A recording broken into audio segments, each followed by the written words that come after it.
in fact, only part of the narrative. Concurrently with his political actions in the 1930s, Heidegger was also formulating a theoretical account of Western history and technology that would serve as justification for his political decisions. This account concerned the following issues: the primacy of work in human Dasein's understanding of what it means for things to be, how productionist metaphysics was linked with a certain understanding of work by the ancient Greeks, how that metaphysics culminated in the technological era which has transformed humanity into a power-craving animal and which has altered the structure of everyday life.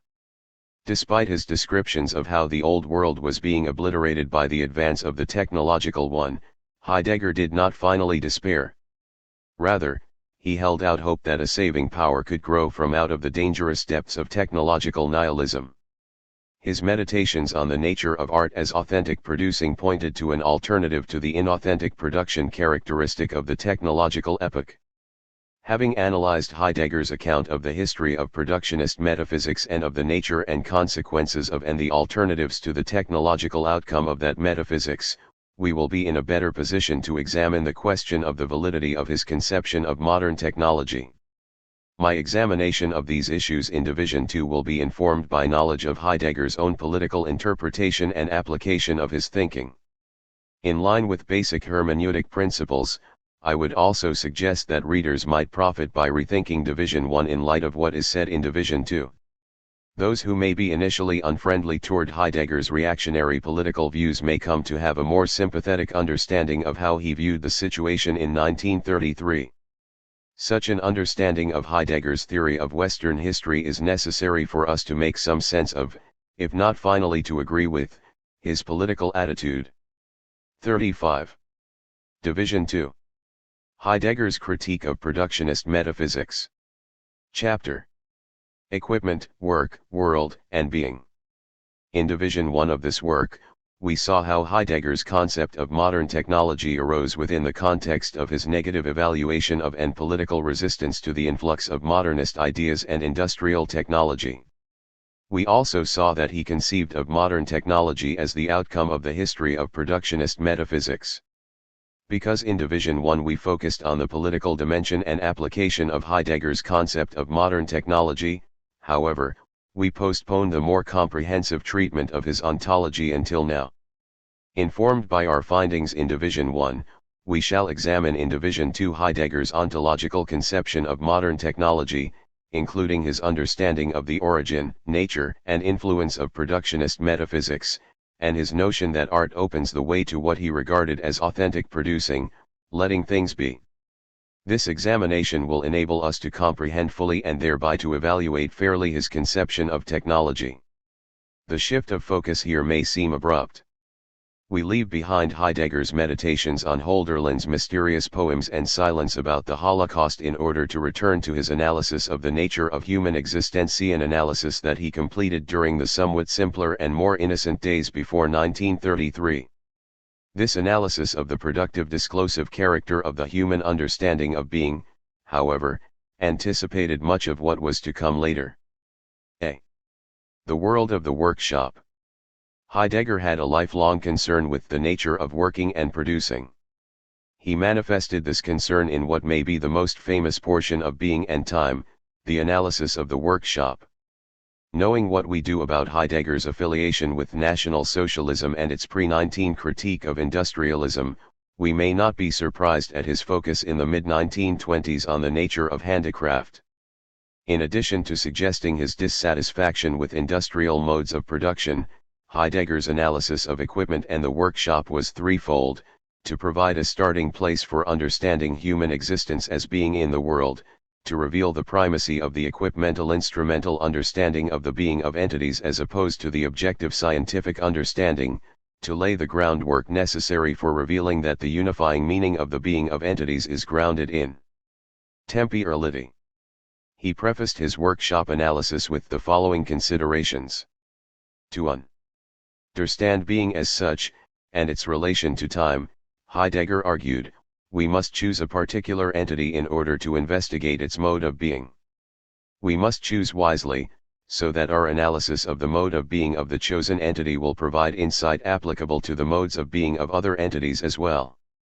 Given that the human entity, Dasein, is the entity characterized by its understanding of its own being and that of other entities, Heidegger concluded, the human entity would be an excellent choice to be the subject of the initial ontological inquiry. Heidegger used his version of the phenomenological method for his existential analytic of human Dasein. He defined phenomenology as ontology, that kind of interpretation which allows an entity to show itself in the way appropriate to that entity itself. Every interpretation involves a foreconception, a forehaving, and a foresight. This forestructure is at work not only in theoretical interpretation but in the interpretation involved in my using a tool. How is it that I can so readily use tools? Because any interpretation which is to contribute understanding must already have understood what is to be interpreted. My prior understanding of the being of tools enables me to use them appropriately. Heidegger argued that even if I am in a workshop about whose products or procedures I am wholly ignorant, I nevertheless recognize that it is a workshop. And in every activity in everyday life, I am always engaged in interpreting things. Heidegger expressed this ongoing interpretation as the S-structure. I can make use of a doorknob as a doorknob because in advance of my encounter with the particular doorknob I am operating in accordance with the forestructure that reveals entities as instruments or tools for my purpose. To take a tool as a tool requires that I know that it is a tool. But my everyday understanding or interpretation of entities is non-theoretical, or pre-ontological. Heidegger sought to make explicit the ontological structure of this pre-ontological understanding of being. Adhering to the phenomenological call to return to the things themselves, he chose to ground his analysis upon a description of what people actually do in everyday life. Thus, he eschewed traditional definitions of humanity, example rational animal, which he believed were loaded with unexamined presuppositions, including the idea that theoretical cognition was basic to human life. He did presuppose, however, that practical activity was more basic than theory. In light of this presupposition, he hoped to disclose the basic feature of human existence, being in the world. In everyday being in the world, things show themselves as instruments or tools conducive to human needs and purposes. Consider the cobbler in his shop. He uses tools to make shoes. How is this possible? Because the cobbler understands in advance the equipment and supplies with which he works in terms of the network of relationships and possibilities that constitutes his world. He understands what his tools and his products are for. In reaching for his hammer, he has already interpreted it. He understands his hammer as a tool, not just as an object lying around. It is possible for the hammer to be interpreted as a mere thing, to be denuded of its equipmental character so that it appears as an object present at hand. Philosophers have traditionally presumed that entities are really first present at hand and can become tools under certain circumstances. Heidegger insisted, however, that this reverses the true situation. The fundamental way in which entities are for us is as ready to hand. Only by an act of abstraction can Dasein remove itself from its involvement with the activities of everyday life and adopt instead the attitude of a passive spectator or observer, for whom what was once a useful device now becomes a mere object with certain properties analyzable by specific scientific procedures, and so on. Ordinarily, equipment is so ready to hand, so handy, that we are not explicitly aware of it as such. For example, in hammering away at the sole of a shoe, the cobbler does not notice the hammer. Instead, the tool is in effect transparent as an extension of his hand. And for Heidegger the human hand plays a crucial role in the disclosure of entities. For tools to work right, they must be invisible, in the sense that they disappear in favor of the work being done. It is the peculiarity of what is chiefly ready to hand that, in order to be authentically ready to hand, it must, as it were, withdraw in its readiness to hand. That with which the everyday dealings proximally dwell is not the work tools themselves, instead, what is primarily. Tools are useful because they are reliable. In their reliability they disappear in favor of the work to be done with them. Tools become visible, paradoxically, precisely when their reliability vanishes, when they are missing, when they don't work, or when they get in the way. When the cobbler reaches for a tool and cannot find it, when a breakdown of some sort occurs in the work activity, the work world suddenly becomes illuminated in a way that it is not when he is engaged in working. The set of reference relationships that constitute his world becomes revealed precisely because the smooth functioning of the work that is a constitutive element in those relationships is now upset by the missing tool. The cobbler realizes that he cannot finish the shoe on which he is working without the tool, that fortunately the tool itself is sold by a local supplier who purchases it from a manufacturer in a distant city, that the tool is used to make the sole of a shoe, and that the shoe itself is one of a pair on order by a customer, who will use them for walking about. All the elements in the work world are internally related. There is no such thing as an isolated tool.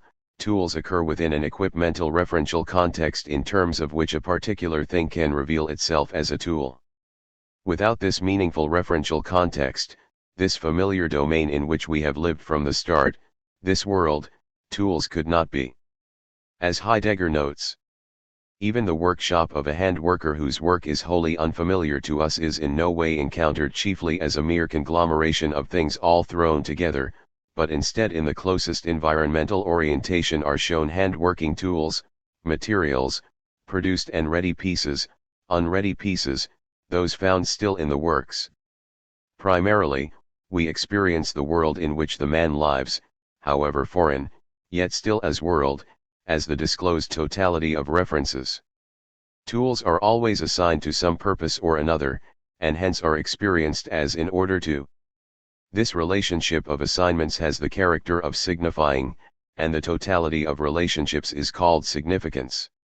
Significance, the meaningful totality of reference relationships constituting the world, is grounded in Dasein. Whereas other beings involved in the world are functional and instrumental, Dasein itself is that for the sake of which the referential totality operates. Without the world opened up by human existence, beings would not mean anything. Hence, the phenomenon of world is not to be understood as the totality of natural entities or as the domain of creatures made by God, but instead as the structure of reference relationships constituted by and for human existence, a structure that enables entities to manifest themselves or to be in various ways. Dasein exists in the world in such a way that its own being is an issue for itself. Heidegger said that because Dasein is concerned about itself, other people, and things, the very being of Dasein is care. In other words, the human way of manifesting itself is to be engaged with things, in making and doing and using, and with others, in speaking and acting and sharing, and with oneself, in deliberating and thinking and choosing. Since an overriding concern in everyday life is maintenance of the social and economic structures necessary for survival, most things manifest themselves to Dasein in instrumental terms, as ready to hand for human ends. Some things show up as artifacts which have been produced, but non-artifactual natural things also reveal themselves instrumentally. Accordingly, in the environment entity becomes accessible which is not in need of producing, but is always already ready to hand. Hammer, tongs, and needle in themselves refer to they consist of steel, iron, metal, mineral, wood. In equipment that is used, nature is discovered along with it by that use, nature in the light of products of nature. By emphasizing the instrumental understanding of entities, Heidegger reversed the traditional priority of theory over practice, of thinking over doing. Although he interpreted human Dasein as the entity who understands entities as entities, then, Heidegger made clear that for him the practical understanding of a person engaged in work is prior to the theoretical understanding of a person looking on in a detached manner. He argued that the detached kind of seeing involved in philosophical reflection and scientific theorizing is derivative from the engaged kind of seeing circumspection that is involved with everyday practices. Pragmatic behavior, then, cannot be regarded merely as an inferior grade of theoretical knowing. Ever since Plato's time, the goal of theoretical knowing has been to formalize and to make explicit all aspects of itself. Total self-transparency, however, turns out to be impossible, because human beings are thrown into a world of deeply embedded, historical practices that can never be made fully explicit.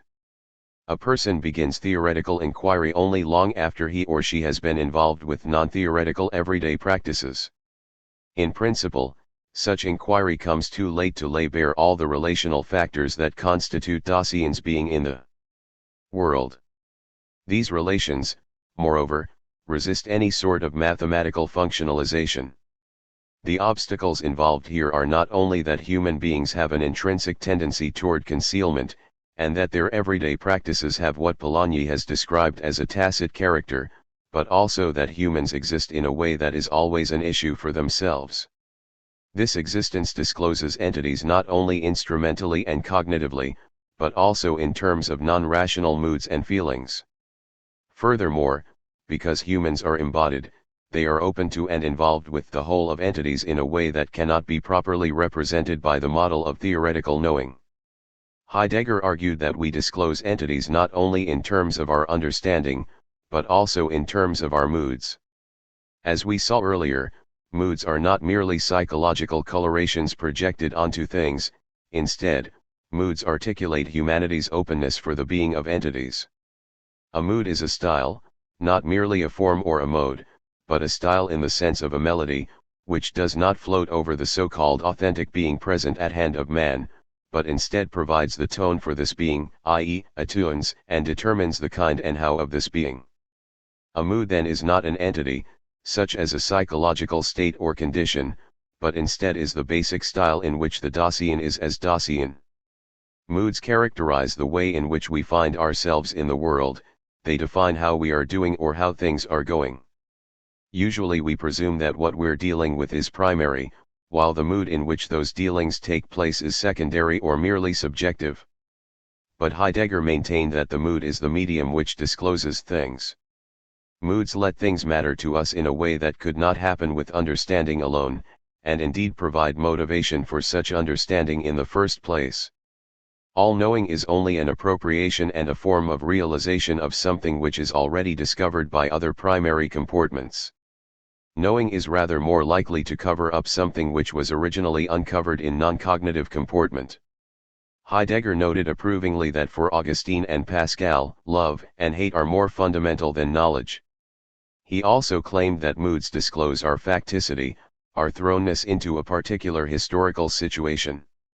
Heidegger's insistence upon the ontological function of moods was at least as controversial and illuminating as his claim that everyday instrumental practices are more fundamental than theoretical knowledge.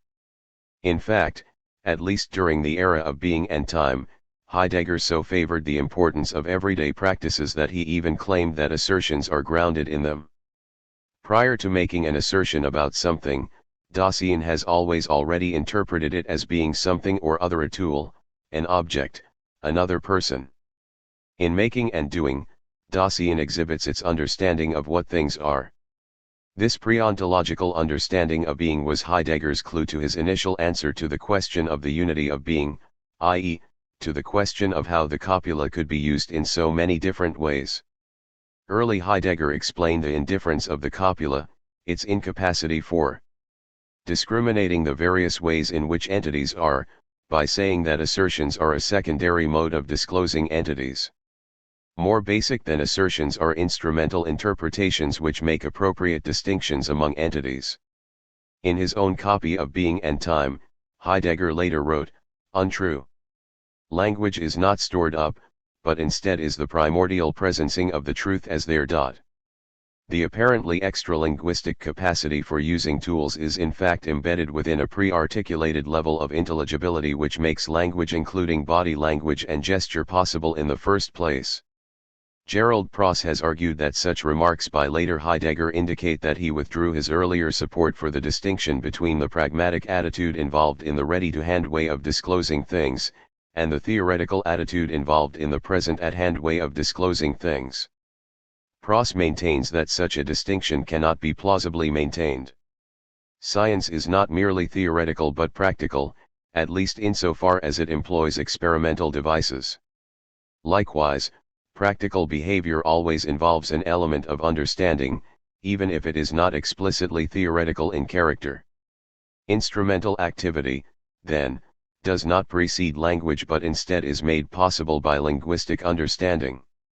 Later Heidegger concluded, moreover, that language may not be conceived as a human instrument, but instead as that disclosive ontological power at work through human existence. The turn in Heidegger's thought was linked with his decision that he was misguided in trying to define being in terms of the transcendental structure of the human entity, for such an approach to being ended in fruitless considerations of the subjectivity of the subject. Already in Being and Time, however, we may discern a tendency to undermine the subject as the source of intention and purpose, despite Heidegger's claim that human Dasein is that for the sake of which all practical activity is undertaken. As Pross points out, Heidegger defined the very being of tools as ready to hand.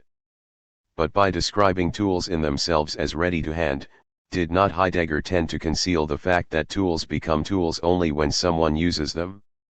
Our everyday conviction may be that the means character belongs to the tool itself, but this conviction is misguided.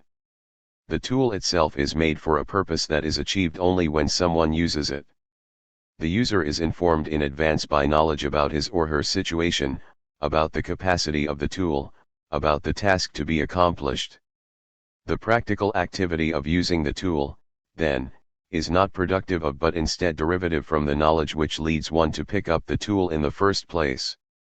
Critics such as Pross want to restore to the subject some of the autonomy which Heidegger seems to have removed in his account of the worker as a relatively unself-conscious role player within a pre-existing referential framework. Later Heidegger de-emphasized pragmatic instrumentalist activity, which he at one time made the basic feature of human behavior, because he realized that this instrumentalist account of human existence was too reminiscent of the instrumental attitude present in the technological understanding of things.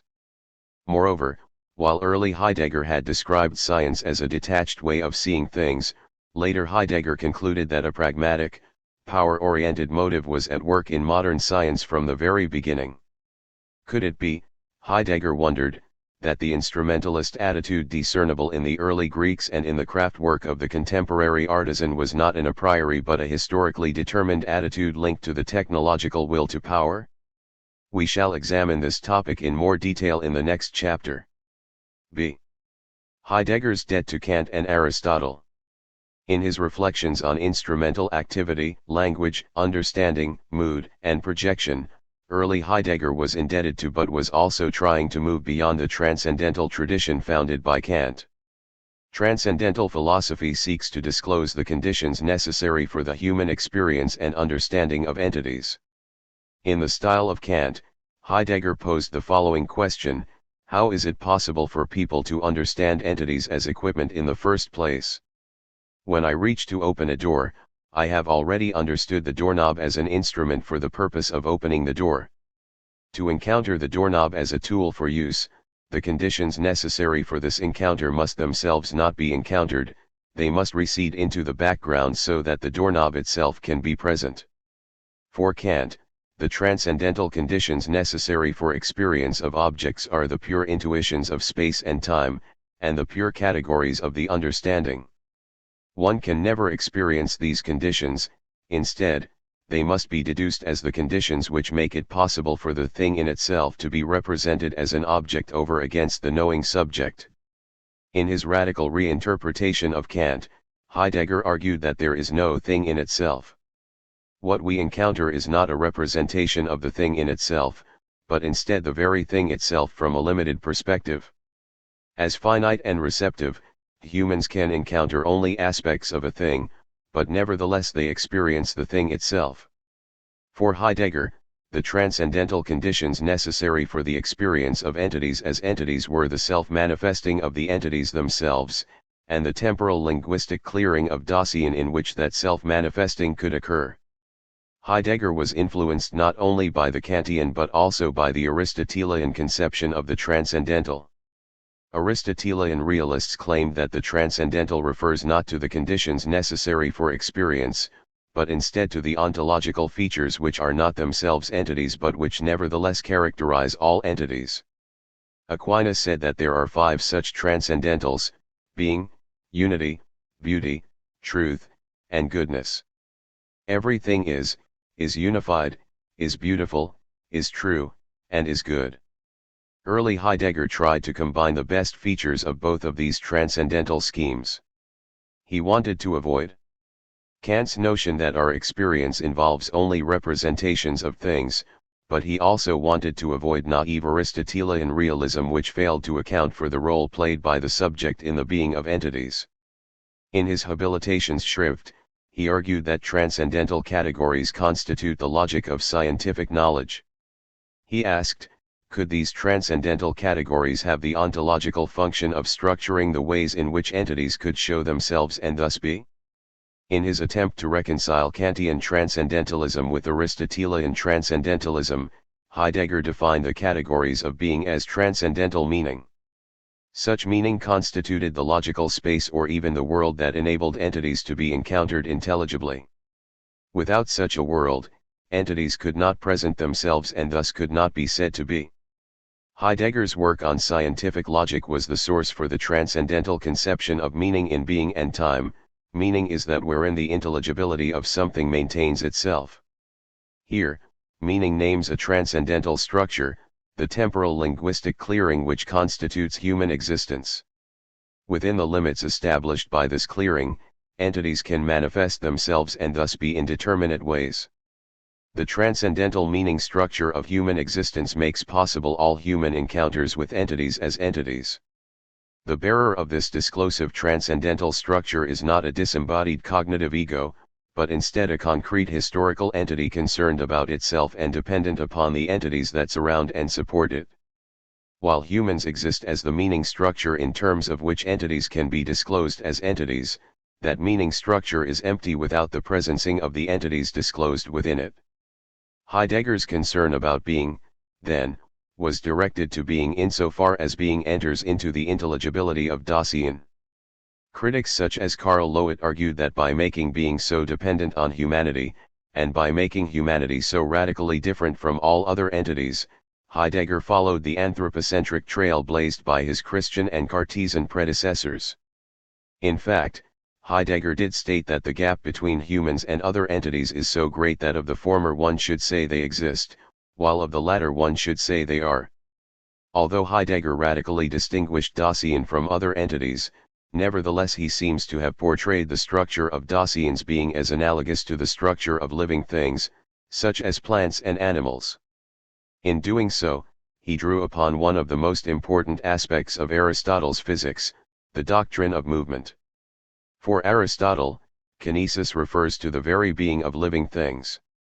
For example, in a plant's growth and life, some aspects of the plant show themselves, while others are hidden. The seed gives way to the hidden sprout, which in turn gives way to the emerging leaves, and so on. The plant's very being, as Thomas J. Sheehan has argued, is always characterized by absencing or hiddenness, as well as presencing or appearing. But such relative absentiality is precisely what lets the entity be a moving entity. Therefore, to know a moving entity as what it truly is means to keep present to mind not only the present entity but also the presence of the absential. Ity that makes it a moving entity. The presence of its absentiality is the moving entity's being structure. We may call it presubstantiality.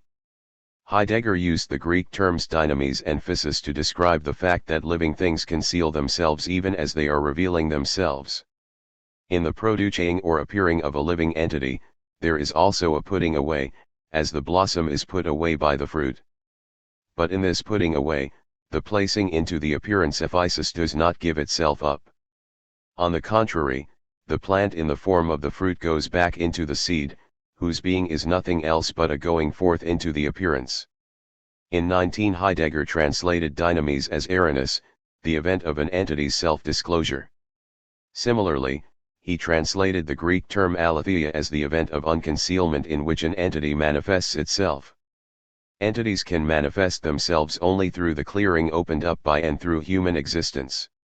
There is an analogy between the self-disclosive motion of living things, on the one hand, and the disclosive motion of human existence, on the other. Human existence involves the peculiar movement of transcendence and of return to entities. As Sheehan explains, man's transcendence is correlative to the privative dimension of the auto-disclosure of entities, and man's return from transcendence to worldly entities is correlative to the positive dimension of the auto-disclosure of entities. If man has access to entities because he is in excess of them, that excess is correlative to the recess dimension of entities. The interplay between access, recess, and excess is the heart of Heidegger's thought, and there, as he says, alles ist Weg, everything is a matter of movement. Heidegger's conception of truth as aletheia was influenced by Husserl's doctrine of categorical intuition. Categories were the transcendental structure of meaning that enables entities to manifest themselves. Later Heidegger said that what occurs for the phenomenology of the acts of consciousness as the self-manifestation of phenomena is thought more originally by Aristotle and in all Greek thinking and existence as aletheia, as the unconcealedness of what is present, its being revealed, its showing itself. What makes study of being so difficult is that neither the presencing of entities nor the temporal historical absencing in which that presencing occurs is itself an entity. Rather, presencing-absencing are the transcendental conditions for encountering entities. Presencing-absencing conceal themselves, withdraw from view, in favor of the entities that show up. For this reason, Heidegger concluded that the problem of truth was much more profound than it was ordinarily thought to be. He regarded the traditional definition of truth to be derivative from truth understood as unconcealment, aletheia. One can assert X about Y only because the cat has manifested itself in the first place. As the entity through whom this event of unconcealment takes place, human Dasein constitutes the disclosedness or the temporal historical clearing or the transcendental realm of meaning. See the role of temporality in the understanding of being. The role of temporality, emphasized in the title Being and Time, can be broached by referring once again to the human capacity for understanding and using tools. I can use a hammer because I have already understood it in terms of its being as readiness to hand. Hence, I understand an entity in light of its being. But in light of what do I understand being itself? Heidegger replied, the understanding of being already moves in a horizon that is everywhere illuminated, giving luminous brightness. Time constitutes the transcendental horizon illuminating being itself. Hence, time composes the existential transcendental structure of human meaning, interpreting, and understanding. I can make use of a tool because the tool shows itself within the temporal horizon of the present. In an important sense, we can say that even more primordial than the presencing or being of entities is the temporal linguistic clearing in which that presencing can occur. Being as unconcealment is indebted to that which conceals itself. Influenced by Dilthey, Heidegger argued that being was not eternal but instead essentially finite, temporal and historical. Even Plato's metaphysics of the eternal forms, so central to productionist metaphysics, contained an element of temporality. Plato conceived of the eidos, the eternal form, as permanently present. And permanent presence is a static conception of the temporal dimension of presencing, in terms of which entities can be ready to hand. Plato was the first great metaphysician, because he transformed the primordial event of presencing into an eternal foundation, the permanently present form. This transformation initiated the history of productionist metaphysics. When Nietzsche proclaimed that God is dead, he meant that the old Platonic Christian metaphysical ideals of eternity had collapsed. Correlatively to his claims about the finitude of being, Heidegger also argued that humans are radically finite, limited, dependent, mortal. Humans need entities to survive. Moreover, humans can experience entities as such only insofar as the entities show or present themselves. Finally, even though the presencing of entities cannot be accomplished without temporality, human Dasein does not own that temporality, but rather is owned by it. Humans are thrown into their finite existence. Anxiety can reveal the truth about mortal finitude, but people flee from anxiety in order to conceal that unwelcome truth. Heidegger called this movement toward concealment falling. Human Dasein's temporal movement existence always involves such falling. Temporality is more or less constricted, limited, perspectival in character. Hence, there is no complete or perfect disclosure of entities. In everyday life, Temporality is constricted in such a way that entities can show themselves primarily only as instruments. When everyday falling becomes aggravated, for example, when a person tries to disown his mortal existence and pretends to be immortal, a person exists in a way that Heidegger called unowned or inauthentic. Inauthentic existence reveals things as distractions which will conceal the truth about Dasein's mortality. By way of contrast, Dasein can be transformed by authentic temporality, which calls on Dasein to own its mortal openness, to become authentic. Authentic temporality discloses one's concrete situation in terms of possibilities that are ordinarily hidden. These possibilities are to be understood as one's genuine heritage manifesting itself as the authentic future. Early Heidegger usually spoke of inauthenticity and authenticity in personal, decisionistic terms, but he later concluded that they must be understood primarily as features of entire historical cultures. Hence, it is no failure of character which compels contemporary humanity to lay waste to the earth in search of infinite power. Rather, humanity is destined to reveal all entities as standing reserve for technological domination. Charles Gignon uses the term foundational historicism to describe Heidegger's paradoxical and ultimately unsuccessful attempt to unite the search for transcendental, essential structures of human existence with his belief that human existence and understanding are essentially historical in character.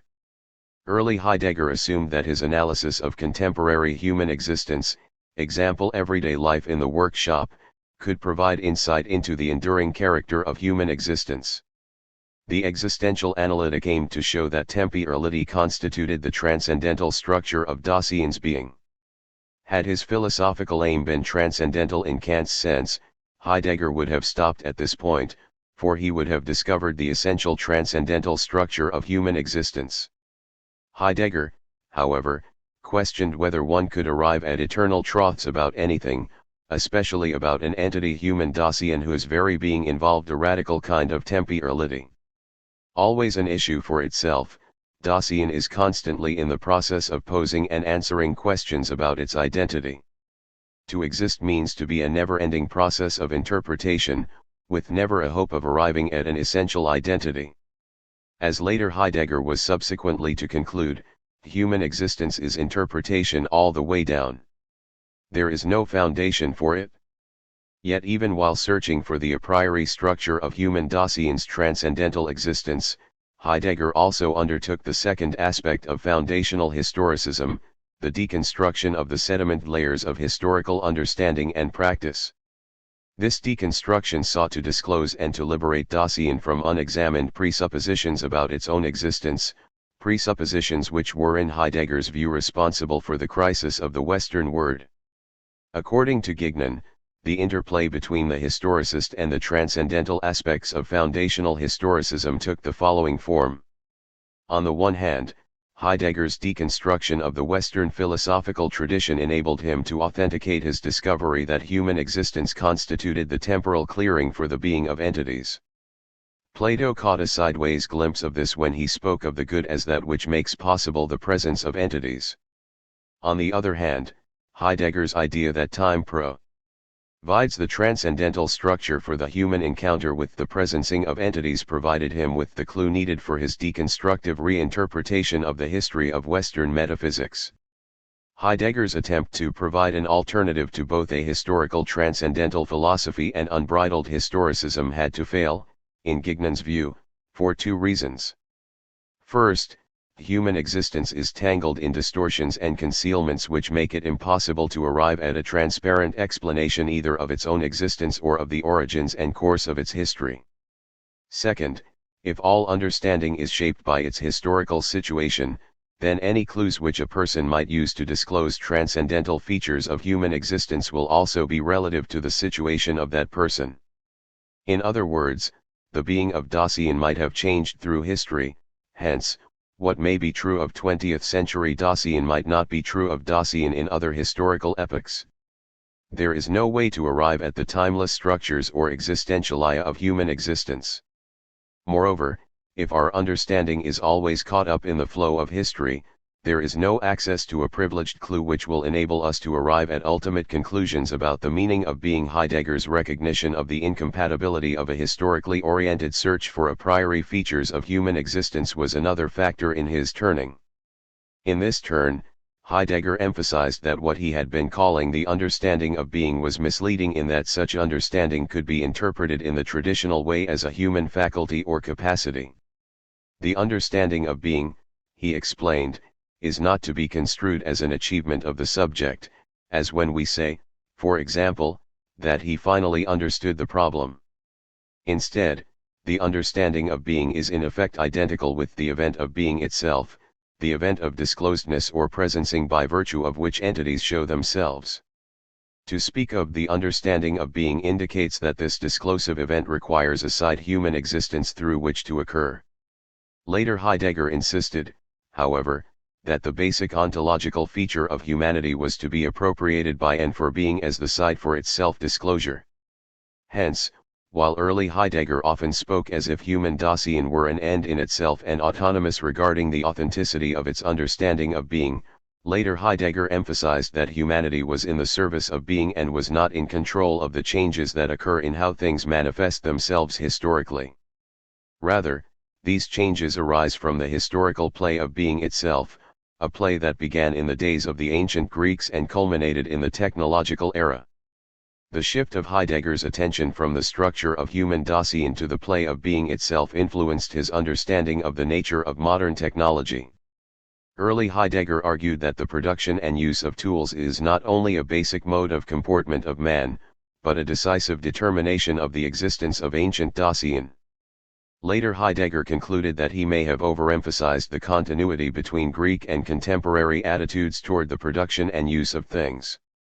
Clearly, Greek instrumentalism was by no means the same as the instrumentalism of modern technological culture. Nevertheless, the Greek productionist orientation toward being set Western history moving down the path which ended in modern technology. But was this productionist orientation the result of a basic mode of comportment of man, or was it the result of a change in the way entities showed themselves to the Greeks? In other words, was the productionist orientation of the Greeks not basic or a priori at all, but instead a historical transformation from the non-productionist, non-metaphysical orientation of the pre-Platonic to the productionist, metaphysical orientation of post-Platonic Greeks? Heidegger's affirmative answer to this latter question helped to shape his mature concept of modern technology. As we shall see in the following chapter, early Heidegger's tendency to portray a productionist attitude as a priori and basic to human existence led to unintended consequences. For example, as we shall see in the next chapter, some commentators have concluded that because Being and Time portrays everyday life as being primarily pragmatic and productionist in orientation, that book constitutes one of the final stages in the history of productionist metaphysics. Chapter: Being and Time, penultimate stage of productionist metaphysics. Hubert L. Dreyfus has argued that the instrumentalist orientation of Being and Time unwittingly promoted the technological disclosure of entities. In this chapter, we shall see that while Dreyfus's argument wins support from many passages in Being and Time, there are other passages from early Heidegger's writings which help to explain and thus to temper the apparent instrumentalism of Being and Time. A. Heidegger's early instrumentalist ontology. The instrumentalist orientation of Being and Time can readily be seen in the following statement: readiness to hand is the way in which entities as they are in themselves are defined ontologico-categorially. We have already noted some problems inherent in this claim that tools really are instruments for human use. Expanding on this instrumentalist attitude, Heidegger remarked apparently approvingly that for the peasant and worker in everyday life, the wood is a forest of timber, the mountain a quarry of rock, the river is water power, the wind is wind in the sails. More than 2 decades later, having arrived at his concept of modern technology, he said that in the technological era the earth now reveals itself as a coal mining district, the soil as a mineral deposit. Air is now set upon to yield nitrogen, the soil to ore, or for example to uranium. At first glance, these statements seem to say the same thing. According to Dreyfus, however, being and time occupies an ambiguous middle ground between the full-scale technological understanding of being, on the one hand, and the early Greek instrumentalist understanding of being, on the other. The instrumentalism of being and time is not yet fully technological, because it portrays equipment not in terms of mathematically structured technology but instead in terms of the craftsman's shop. Moreover, being and time does not speak of nature as undifferentiated standing reserve. Nevertheless, despite whatever similarities the workshop described in being and time might have to a pre-industrial workshop, Heidegger located the workshop in a world that seems increasingly technological. At first describing the workshop as a relatively autonomous region, Heidegger went on to explain that this region was an element in the totality of regions, the worldhood of the world. Dreyfus comments that Heidegger thereby expands the local context to a single overarching totality. He recognizes that this tendency to totalize is a specifically modern phenomenon whose full meaning he realizes has not yet been revealed. Early Heidegger discerned this totalizing movement in modern humanity's way of being close to things. Only Dasein exists in a world, hence, only Dasein can be close to or remote from entities that show themselves within that world. A rock may be touching another rock, but it is still not close to the other rock in the way that a person is to a family member, even if he is far away. Heidegger used the term entfernen, roughly translated as to undistance something, to describe the ontological process of bringing things close. In modern times, this process has become a drive to vanquish remoteness altogether. The attempt to make everything equally close and available arises from the increasingly one-dimensional ontology of modernity.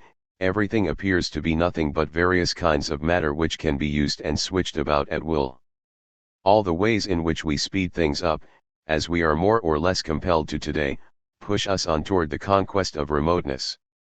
With the radio, for example, Dasein has so expanded its everyday environment that it has accomplished an undistancing of the world, an undistancing which, in its meaning for Dasein, cannot yet be visualized.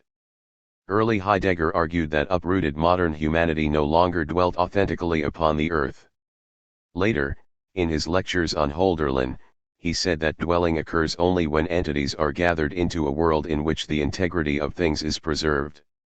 Such a world would be intrinsically local, bound up with place in a way wholly foreign to the planetary reach of modern technology. According to Dreyfus, being and time, despite later Heidegger's dislike of planetary technology, anticipated total mobilization by conceiving of the local workshop world as a region within the all-encompassing region, the referential totality. Early Heidegger emphasized the primacy of an instrumentalist ontology to counter what he regarded as two basic problems of modernity: objectification and subject-object dualism.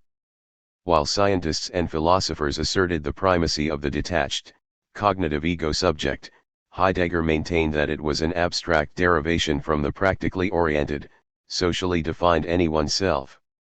While liberal politicians insisted on the radical autonomy of the subject, Heidegger countered that authentic individuation was in part a collective decision of a generational cohort. Later Heidegger would concede that despite its atomism, subjectivism at least distinguished between the subject and the objects of its cognition and action. Self as ego-subject was characteristic of the modern era, but in the subsequent technological era the subject-object distinction vanished as subjectivism vanquished all otherness. Even humans came to be regarded as the most important raw material. Early Heidegger's description of everyday life as role-playing within the all-embracing referential totality anticipated his later view that humanity had become raw material. While early Heidegger spoke of Dasein as the for the sake of which of worldly activity, he also seemed to discern the extent to which Dasein was submitting to the kind of life demanded by the character of modern production. Being and Time makes clear that instrumental activity is the basic way of being in the world. When concern holds back from any kind of producing, manipulating, and the like, it puts itself into what is now the sole remaining mode of being in, the mode of just tarrying at. In this kind of dwelling as a holding oneself back from any manipulation or utilization, the perception of the present at hand is consummated. Apart from the activity of manipulating and producing things, we are told, the sole alternative is to treat them abstractly, either as objects for ordinary curiosity or as objects for scientific scrutiny. In emphasizing the primacy of productive activity in everyday life, Heidegger was challenging the predominance of the constricted Cartesian disclosure of everything as present at hand objects for the theorizing intellect. Descartes' metaphysics, Heidegger explained, was determined not by his preference for mathematics, but instead by his orientation toward being as constant presence at hand, which mathematical knowledge is exceptionally well suited to grasp. Cartesianism was a variant of Plato's thesis that the really real is the permanently present eidos. Descartes claimed that for a thing to be meant for it to be represented by the self-certain subject. Descartes thus helped to define modern science as the quest to formalize everything, to make everything totally present for knowledge. Heidegger maintained that this drive to make everything wholly present for knowledge was an ingredient in the technological drive to make all things wholly present as standing reserve. More than one critic has remarked upon the utilitarian vision of human existence offered by being and time. Manfred S. Frings, for example, argues that being and time is an expression of ardent desires for, and flamboyant glorifications of work and the workaday world spawned by the political isolation of Germany after 1918. Early Heidegger's phenomenological description of everyday life disclosed it as ceaseless work broken only by occasional spells of distraction, not so different from what Ernst Jünger was to say about the totally mobilized technological world. To be sure, the technological disclosure of things involved a still more radical instrumentalism than that found in being and time. Nevertheless, early Heidegger spoke about the compulsive, anonymous, everyday character of work in a way which seems to have been at odds with his later conviction that authentic working and producing were somehow possible. It is not clear, then, whether for early Heidegger the craft worker in the shop was inextricably drawn into self-forgetfulness of the falling, inauthentic kind, or whether the craft worker could be authentic. Certainly in Division 2 of Being and Time, Heidegger spoke of authenticity as a way of being that did not float above everydayness, but rather transformed everyday practices. Everyday practices, then, are not intrinsically inauthentic, rather, they are relatively undifferentiated and may thus be capable of becoming either authentic or inauthentic. Perhaps this belief that everyday practices could be transformed by authentic existence was what led him to call for an authentic retrieval of Germany's possibilities, a retrieval that he believed, for a time, was being carried out by Hitler. Early Heidegger's either/or of readiness to hand and presence at hand suggests that he had not yet clearly articulated what he came to regard as the predominant mode of disclosure in the contemporary era, modern technology. When he began examining this mode of disclosure in detail around 1930, he seems to have attributed to it certain aspects of the utilitarianism of readiness to hand, on the one hand, and the objectification of presence at hand, on the other. The pragmatic attitude of the artisan, supposedly basic to human existence, turned out to be the work mania associated with the technological era. As Pross has remarked, we can only imagine how disturbing it must have been for Heidegger to have seen that precisely technology, which he again and again sees drawing near as the greatest danger for man, is already laid out in the relation of man to being, which in Senuendizide he regarded as the primordial, in circumspective dealings with the ready to hand. One consequence of Heidegger's insight was that he changed his attitude toward science.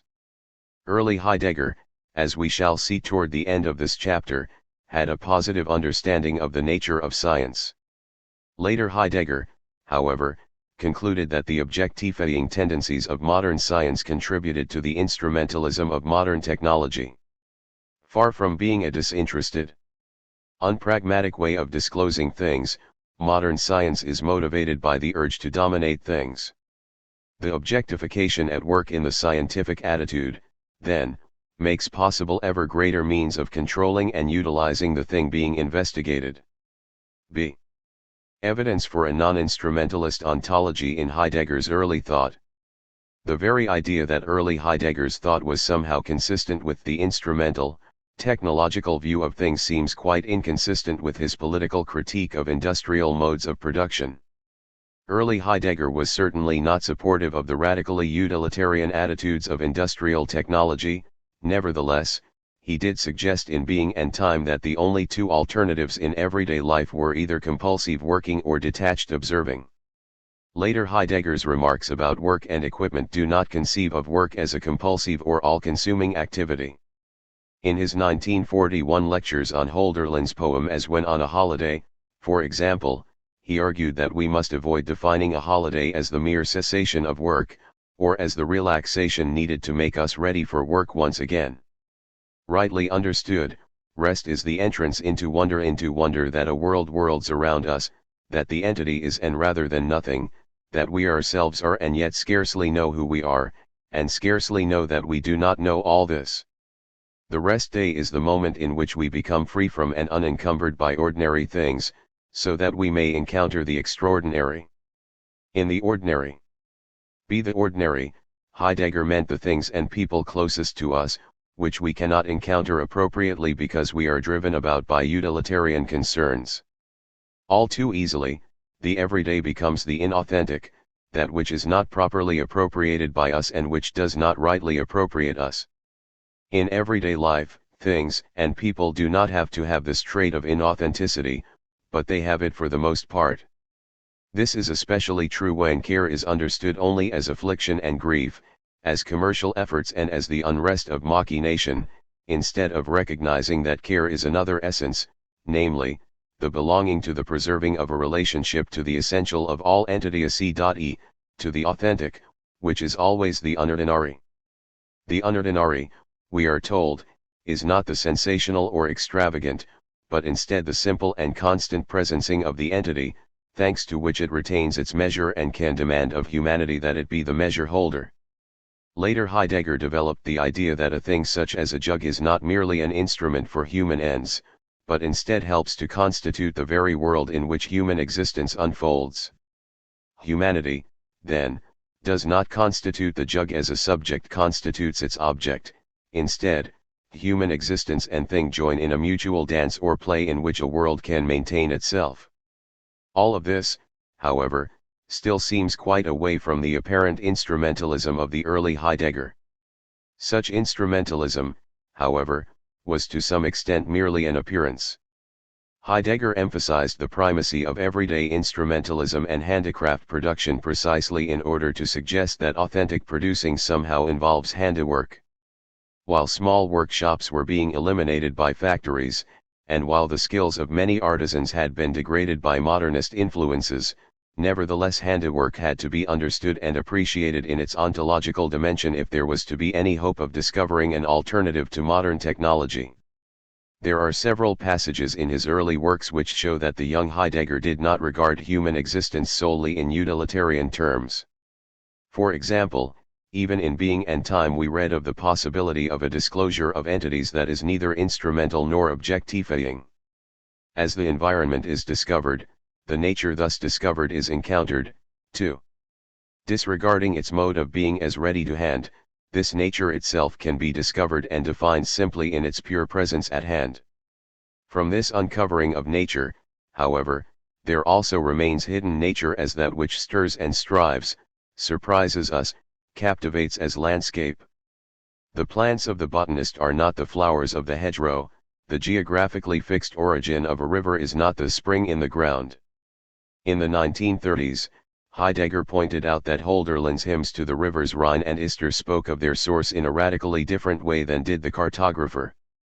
It may be argued that under the influence of Husserl's definition of philosophy as rigorous science, early Heidegger did not focus on the ontologically disclosive power of great art and poetry. Already in 1919, however, he stated that Enlightenment rationalism failed to evaluate the poet as a gestalter within a genuine experiential world. Because of his appreciation of the world-formative importance of Greek and German literature, his religious training, and his contempt for bourgeois commercialism, he rejected the charge of critics that he viewed life in utilitarian terms.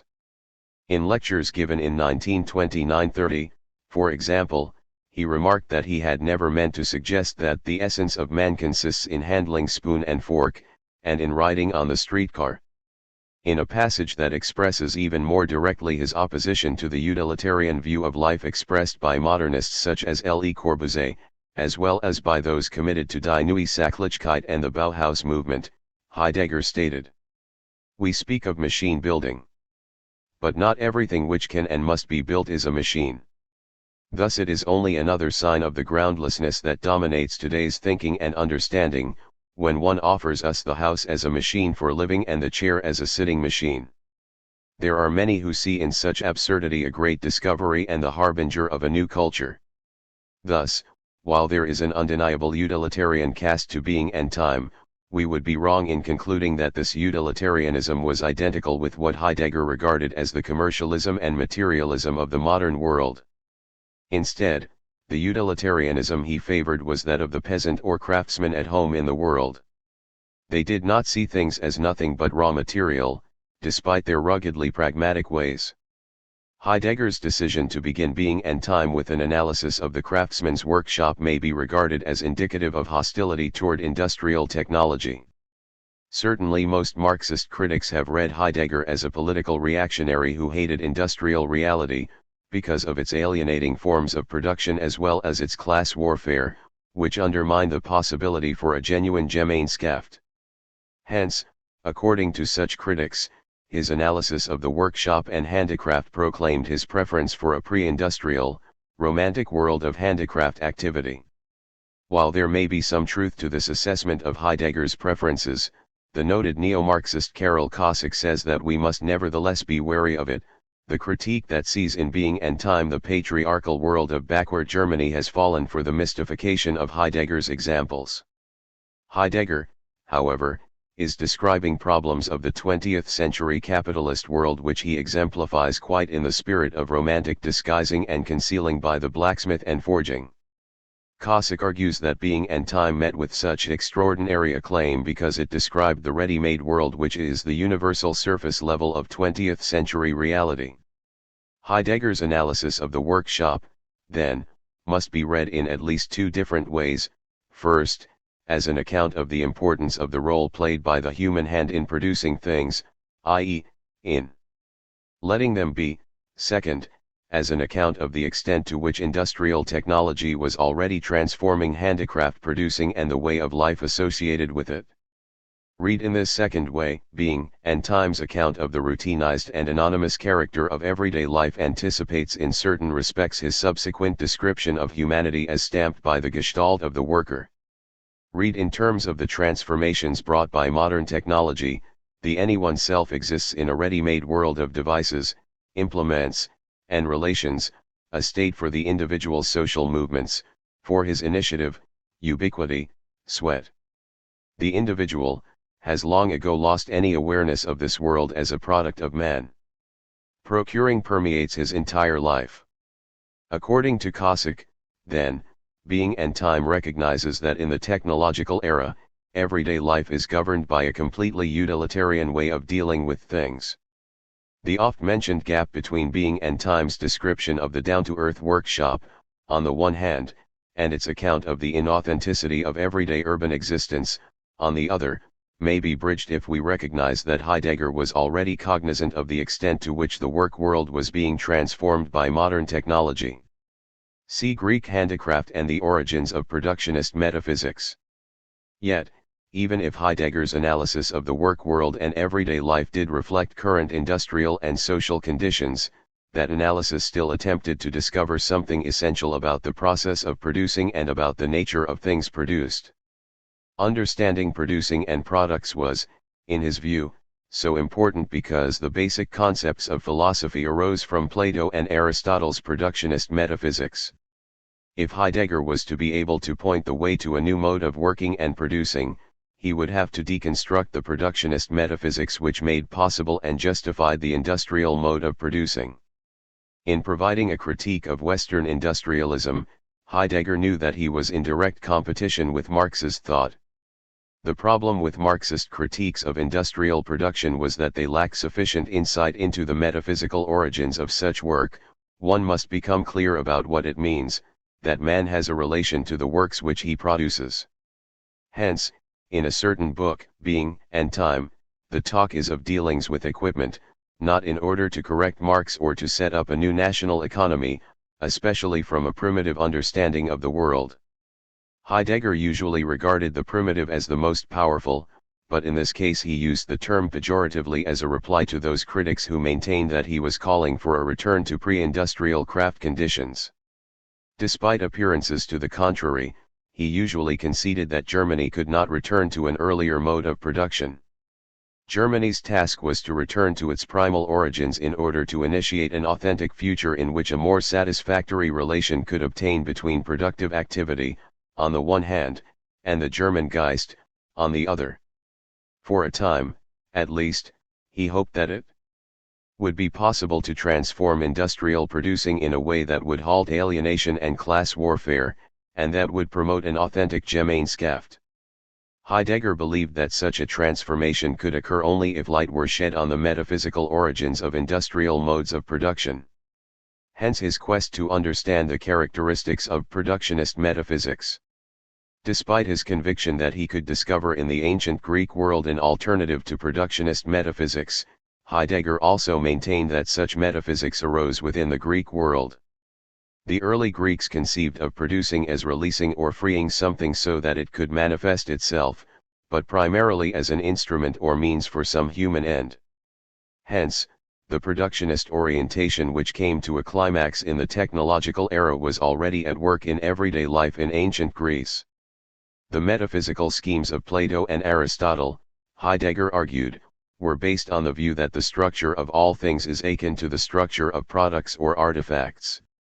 Aristotle's metaphysics, for example, is productionist insofar as he conceived of all things, including animals, as formed matter.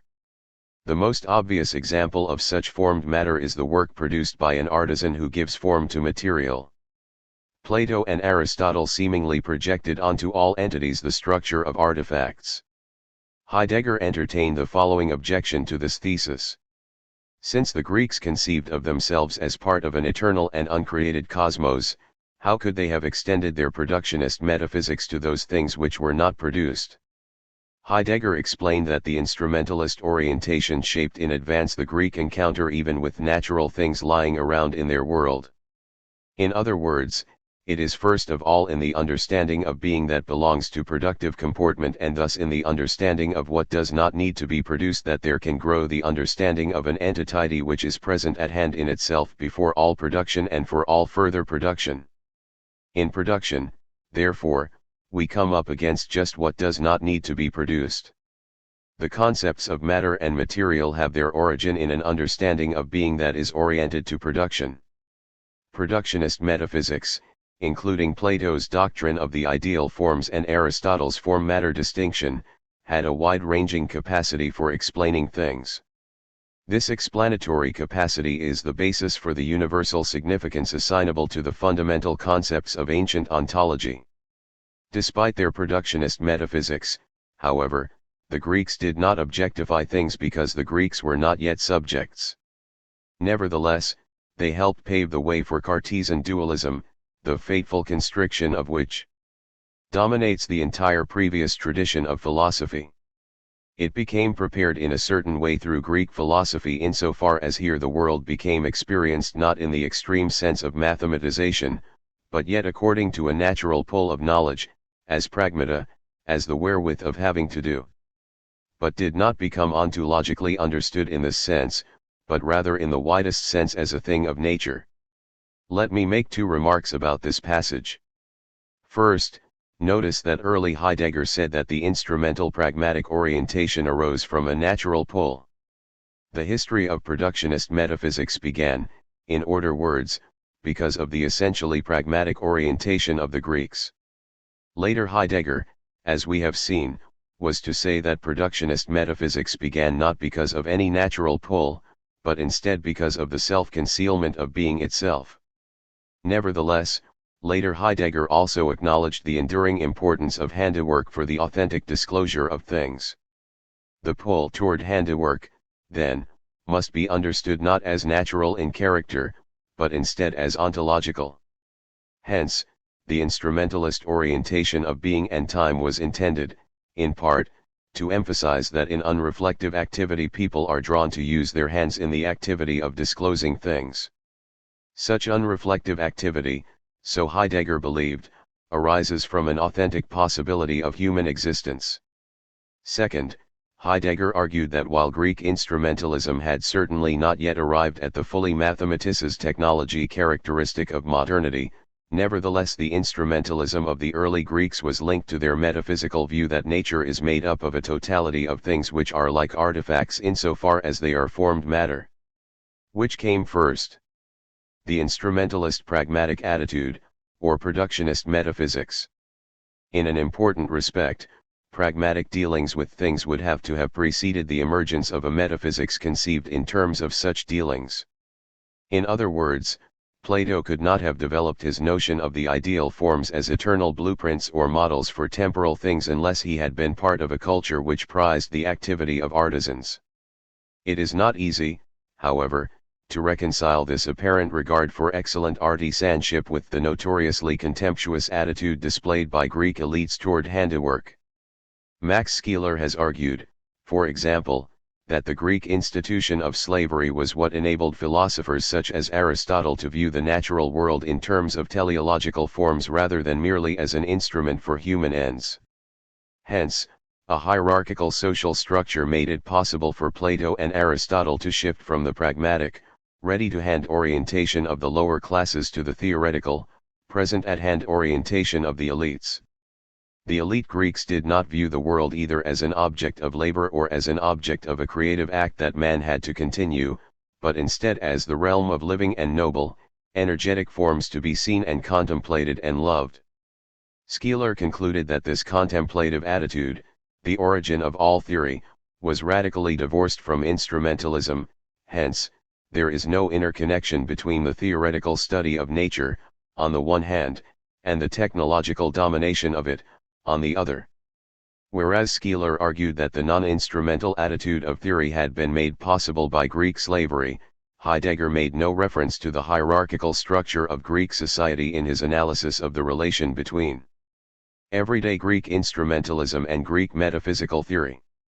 Once again presuming that he had penetrated beneath the surface of such merely socio-economic analyses, he insisted that Greek philosophy was productionist in orientation because it derived its basic metaphysical insight from the everyday production of artifacts. It was this derivation of the theoretical attitude from instrumentalist activity which gave rise to the ambivalent attitude toward science discernible in Heidegger's early thought. On the one hand, as we shall see a bit later, he spoke highly of science as a way of disclosing things. On the other hand, he spoke of science as leading to a constricted way of seeing things, a way that is epitomized in Descartes' thought. While early Heidegger regarded the theoretical attitude as relatively detached and uninvolved by comparison with the instrumentalism of everyday life, later Heidegger concluded that science was in fact governed by a profoundly instrumentalist attitude. Later Heidegger, then, realized more clearly that the everyday instrumentalism described in Being and Time was in important respects not a neutral dimension of human existence which could provide a priori insight about any historical possibility of human society. Instead, the all-embracing instrumentalism described in Being and Time was specific to society in the final stages of productionist metaphysics. Hence, while the theoretical or scientific attitude which derives from that instrumentalism may at first glance appear to be detached and non-instrumental, in fact it is very much in the service of the instrumentalism which defines everyday life in the technological era. It was insight into the dominating, all-embracing character of everyday modern instrumentalism which led later Heidegger to say that the technological disclosure of things arose prior to the development of modern science, even though the technological application of science to industry occurred only many years after the rise of modern science. Heidegger argued that the ontological category of presence at hand was first derived from the production process involved in the fabrication of ready-to-hand artifacts. Then, Plato and Aristotle tended to define the cosmos as a totality of entities present at hand, of which humans were an important instance. Aristotle defined man as a certain kind of thing present at hand, a rational animal. Centuries later, Descartes helped to solidify the interpretation of humanity as a present-at-hand creature, but simultaneously he defined this creature's rationality as the metaphysical ground for all things. Finally, in the technological era, the present at hand human subject has become reduced to a means useful for enhancing the power of the technological system. If people in the technological era are treated instrumentally, this is because the Greeks defined humans in terms of categories which originally applied to artifacts such as equipment.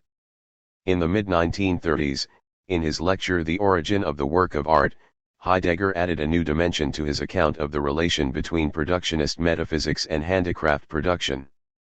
This new dimension was the work of art, which is a work of the hand but cannot be understood as a product in the way equipment is. Equipment, that which is needed to produce things, has long since occupied a peculiar preeminence in the interpretation of entities. In light of their productionist metaphysics, Greeks defined even living things as formed matter, for they interpreted everything as being analogous to artifacts formed from material. This form-matter distinction, Heidegger argued, was inadequate not only for describing natural things, but also for describing artifacts. If not formed matter, then, what is a thing? By way of answering this question, Heidegger first distinguished among three kinds of things: mere things, equipment, and works of art. He defined equipment in terms of its usefulness. It is the basic trait from which this entity regards us, that is, flashes at us and thereby is present and thus is this entity. Here, once again, Heidegger maintained that the usefulness of the equipment is somehow intrinsic to the thing, as if usefulness were not ultimately definable in terms of the people who made and used the equipment in question. Equipment occupies a curious middle ground between mere things and works of art. On the one hand, equipment is self-contained like a mere thing, but unlike the mere thing, shoe things have to be manufactured. On the other hand, equipment is also like a work of art in that it is formed by hand, but is not self-sufficient in the way the work of art is. Because equipmental things are midway between mere things and works of art, people have tended to define both mere things and works of art in terms drawn from their interpretation of equipment. Thus, on the one hand, one might define a mere thing as like equipment in being formed matter, but unlike equipment in being denuded of usefulness. On the other hand, one may define the work of art as being like equipment in being formed matter, but unlike equipment in being useless. Curiously, in being useless, mere things and works of art are closer to each other than to equipment.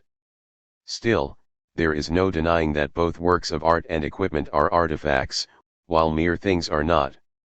According to Heidegger, the attempt to define mere things and works of art in terms of categories originally applied to equipment failed for at least two reasons. First, it failed to define usefulness. Second, it presupposed the universal validity of the form-matter distinction.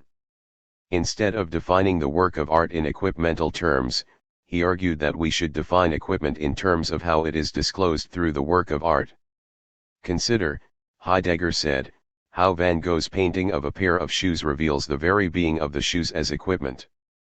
In addition, the painting discloses a dimension of usefulness that is usually overlooked, especially in the technological era: reliability.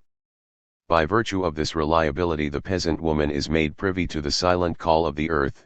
By virtue of the reliability of the equipment, she is sure of her world. World and earth exist for her, and for those who are with her in her mode of being, only those in the equipment. We say only and thereby fall into error, for the reliability of the equipment first gives to the world its security and assures to the earth the freedom of its steady thrust. If we overlook the reliability of useful things, we fail to see that equipment can arise and have application only within a stable, ordered world and grounded in the self-generating earth. Because of this oversight, we have an impoverished idea of equipment, as an isolated thing which has been fabricated by impressing form on matter. In fact, however, matter and form and their distinction have a deeper origin than that conceived of in the metaphysical tradition. This deeper origin refers to the event which made philosophical reflection possible in the first place, the primal Greek encounter with being. Only by virtue of that encounter could Aristotle ask about what and how things are, and answer that they are formed matter. In focusing on the metaphysical question of the foundation or structure of things, however, instead of on the ontological event of the presencing by virtue of which things appear at all, Aristotle contributed to the development of productionist metaphysics. So far removed is technological humanity from the Greek encounter with being, so Heidegger argued, that we treat not only equipment but everything else in purely instrumental terms. Lacking insight into the being of entities, we reduce all things to the undifferentiated stock needed to fuel the expansion of the technological system. Despite the fact that the Greeks made such a contribution to productionist metaphysics, Heidegger also believed that in their highest moments they were gifted with a non-instrumentalist attitude of awe and wonder in the face of the fact that things are. Aristotle observed that all philosophy begins with such wonder. The metaphysics of Plato and Aristotle were great, awe-provoked responses to the primordial encounter with being, but they already began to speak of being as an extraordinary kind of thing, i.e., a permanently present form, or a metaphysical ground. Heidegger's aim was to retrieve the Greek tradition in order to understand the Greeks better than they understood themselves. Such understanding, he hoped, would lead thinking into the vicinity of the pre-Platonic, pre-metaphysical encounter with being. Only in such an encounter could there arise a new mode of producing that could save Germany from modern technology. Heidegger meditated on basic Greek words, with the aim of discovering in them glimmers of an originary understanding of what things are. For example, in examining the term chre, to use, he explained that using a thing really means letting it be what and how it is. Letting something be means caring for the thing and responding to its own intrinsic nature. Using does not mean the mere utilizing, using up, exploiting. Utilization is only the degenerate and debauched form of use. When we handle a thing, for example, our hand must fit itself to the thing. Use implies fitting response. Authentic using first brings the thing used into its being and holds it therein. Thought in this way, use itself is the summons that something be admitted into its own being and that using not desist from it. Using is, admitting into being, preserving in being. Yet, if even the Greeks, who existed so near to the original encounter with originary presencing, fell into metaphysical thinking, what chance do we moderns have to encounter being anew? How can we let things be or develop a fitting response to them today? Do not things inevitably show up as standing reserve for the increase of power? Conceding that in today's world a fitting response to things is very difficult, Heidegger nevertheless argued that the origin is not far away but very near. Employing imagery drawn from his Christian upbringing, but properly secularized to fit his own ontological aims, Heidegger asserted that being is closer to us than any entity, only being conceals itself from us today. To prepare ourselves for the new advent of being, we must begin paying attention to those practices that have not yet been completely absorbed into the technological imperative. Perhaps recalling the craftsmen and peasants in his own family, he suggested that handicraft workers maintained a relationship with the being of things that was impossible for industrial workers. One can object that today every village cabinet maker works with machines. One can point out that today gigantic industrial factories have risen alongside the craftsmen's workshops. Fiat, because heard only half of what the discussion has to say about handicraft. The cabinet maker's craft was chosen as an example, and it was presupposed thereby that it would not occur to anyone that through the choice of this example is the expectation announced that the condition of our planet could in the foreseeable future, or indeed ever, be changed back into a rustic idol. However, it was specifically noted that what maintains and sustains even this handicraft was not the mere manipulation of tools but the relatedness to wood. But where in the manipulations of the industrial worker is there any relatedness to such things as the shape slumbering within the wood? In Being and Time, however, Heidegger did not speak of slumbering shapes to be freed from wood or rock, but instead of the ore to be taken from the mine. Given his instrumentalist depiction of nature, early Heidegger sometimes sounded like a proto-technological man, in the same way we uncover nature in its violence and power not through reflection about it, but in struggle with it and fight against it, in becoming master over it, so too do nature myths include a history of this struggle with nature, i.e., they are the interpretations of a primordial relation to it. Even during the 1930s, however, when he had supposedly moved beyond such an instrumentalist viewpoint, Heidegger still affirmed that violence was needed to open up a world in the face of the overpowering force of physis, the presencing, or being of entities. The violence exercised by the early Greeks in bringing presencing to a stand, i.e., in opening up a world in which entities could present themselves in a differentiated way, was not primarily instrumental but metaphysical in character. The ancient Greeks, in other words, were not merely clever animals striving to secure their existence, but instead were Dasein appropriated by being as the site through which entities could disclose themselves. The Greek violence against entities was tempered or at least justified by their higher aim of freeing entities so that they could manifest themselves appropriately within a particular historical world. During the centuries following this originary Greek disclosure of the being of entities, however, a severe metaphysical decline set in. Instead of doing violence in order to disclose entities in and for themselves, modern Western man does violence in order to subjugate entities solely to his needs. Industrial modes of production compel entities to present themselves in a one-dimensional way, as standing reserve. Science and phenomenology as authentic disclosing and producing. Heidegger defined authentic producing precisely as a freeing disclosure which allows the entity to come to stand on its own, independently of the one who discovered or made it. For Heidegger, producing something meant disclosing it, opening it up, letting it be. Making something, then, is only one particular kind of producing.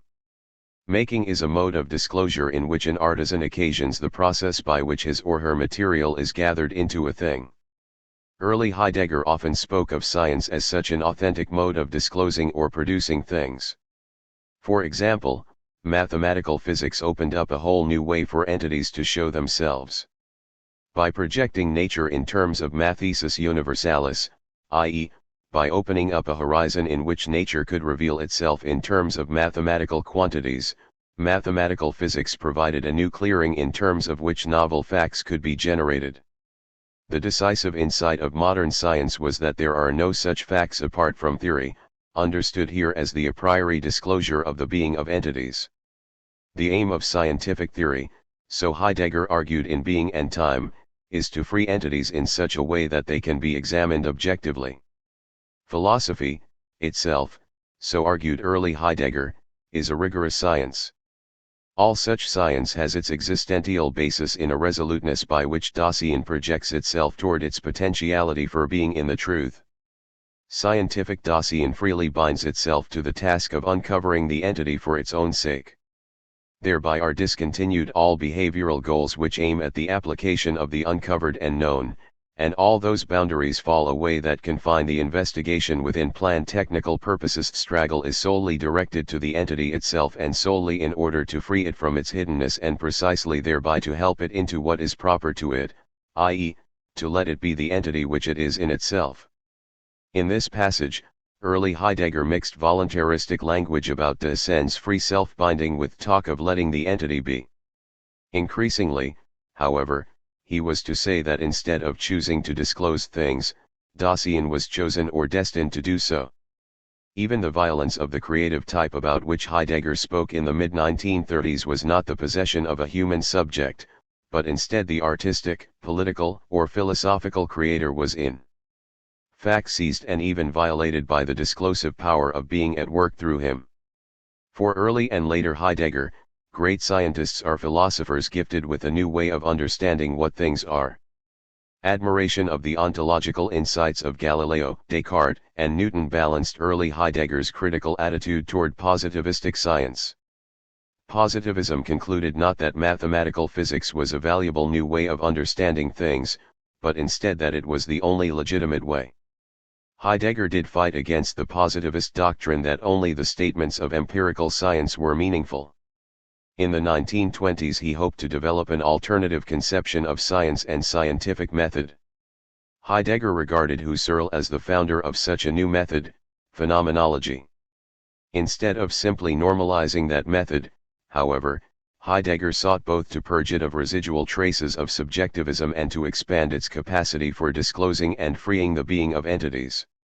Later Heidegger became convinced that authentic science had become virtually impossible in the technological age. Hence, By 1935 he was no longer saying that Germany could be renewed only by a rebirth of authentic science, but instead by the advent of a saving work of art, such as the poetry of Hölderlin.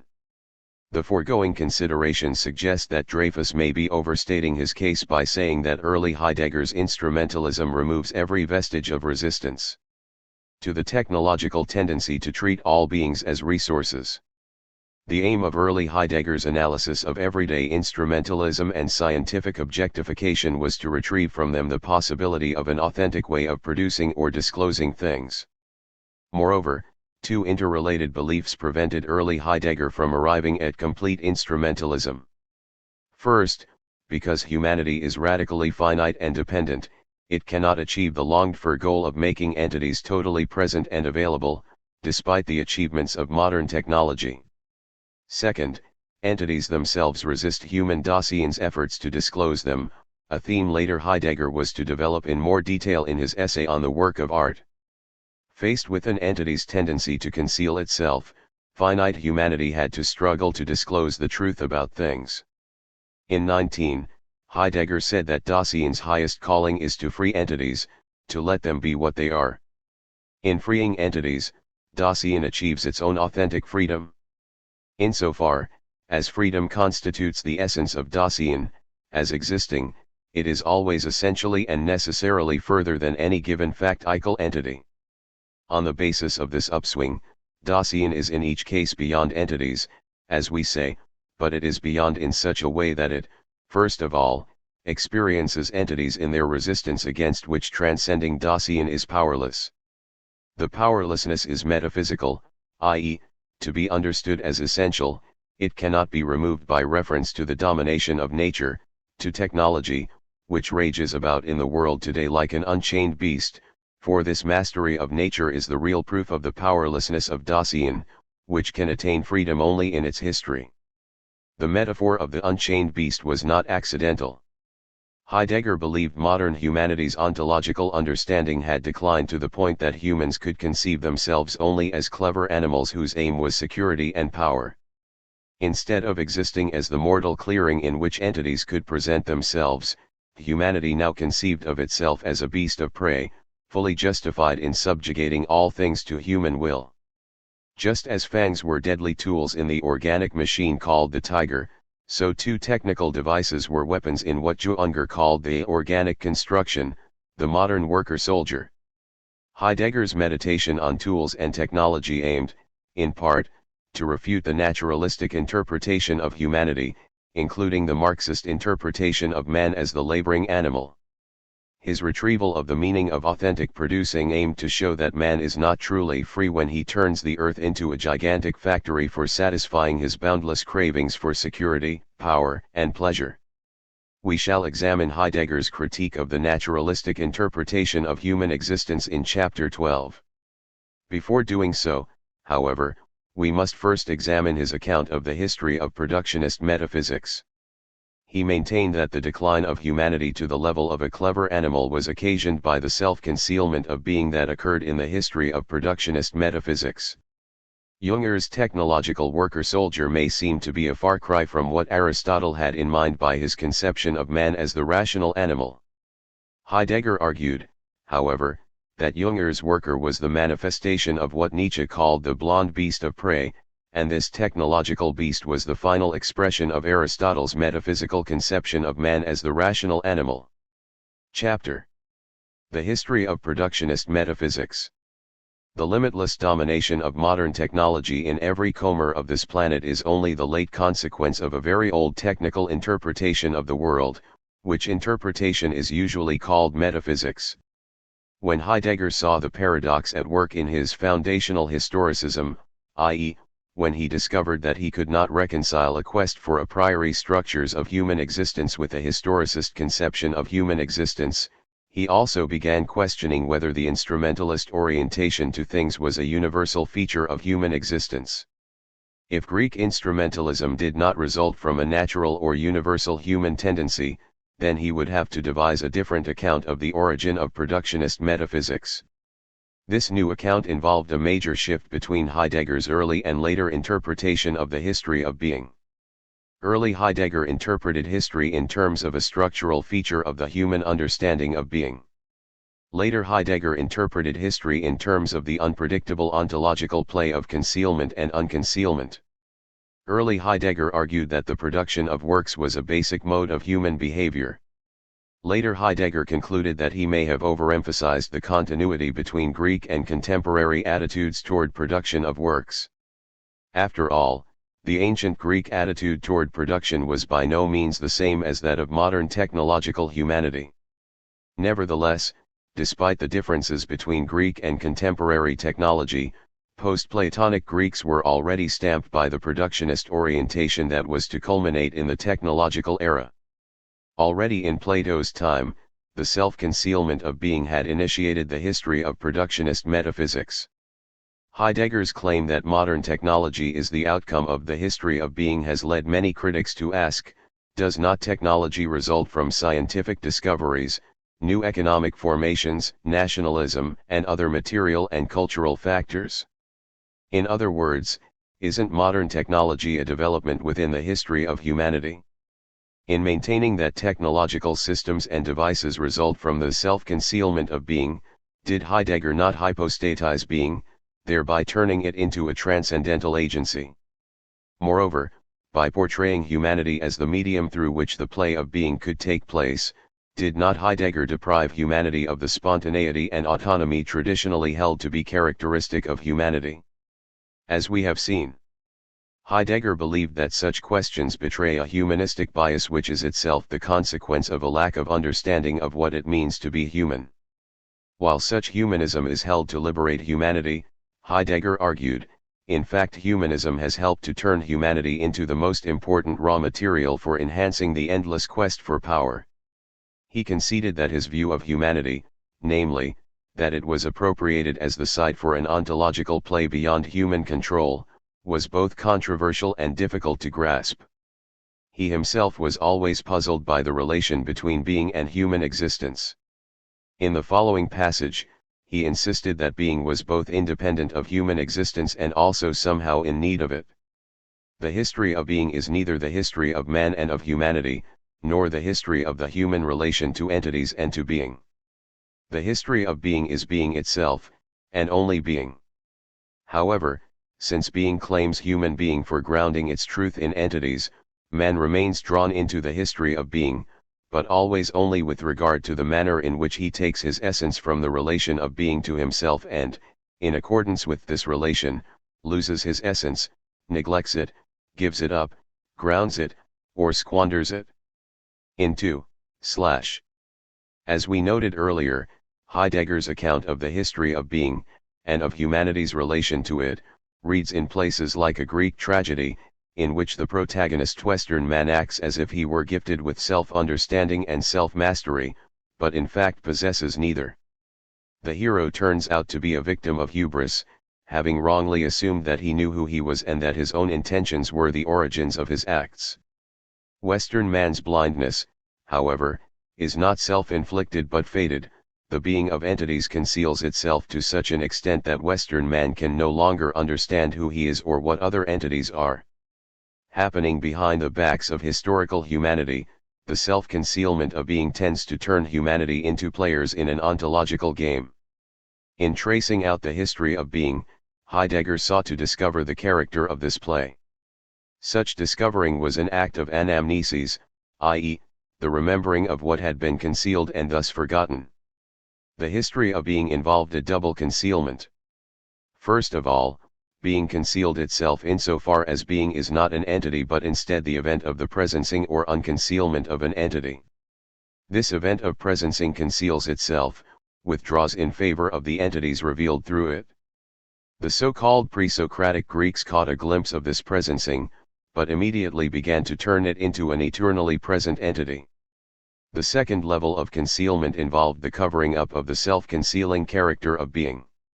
Heidegger's task was to open up a conversation in which people could realize that something important had been forgotten.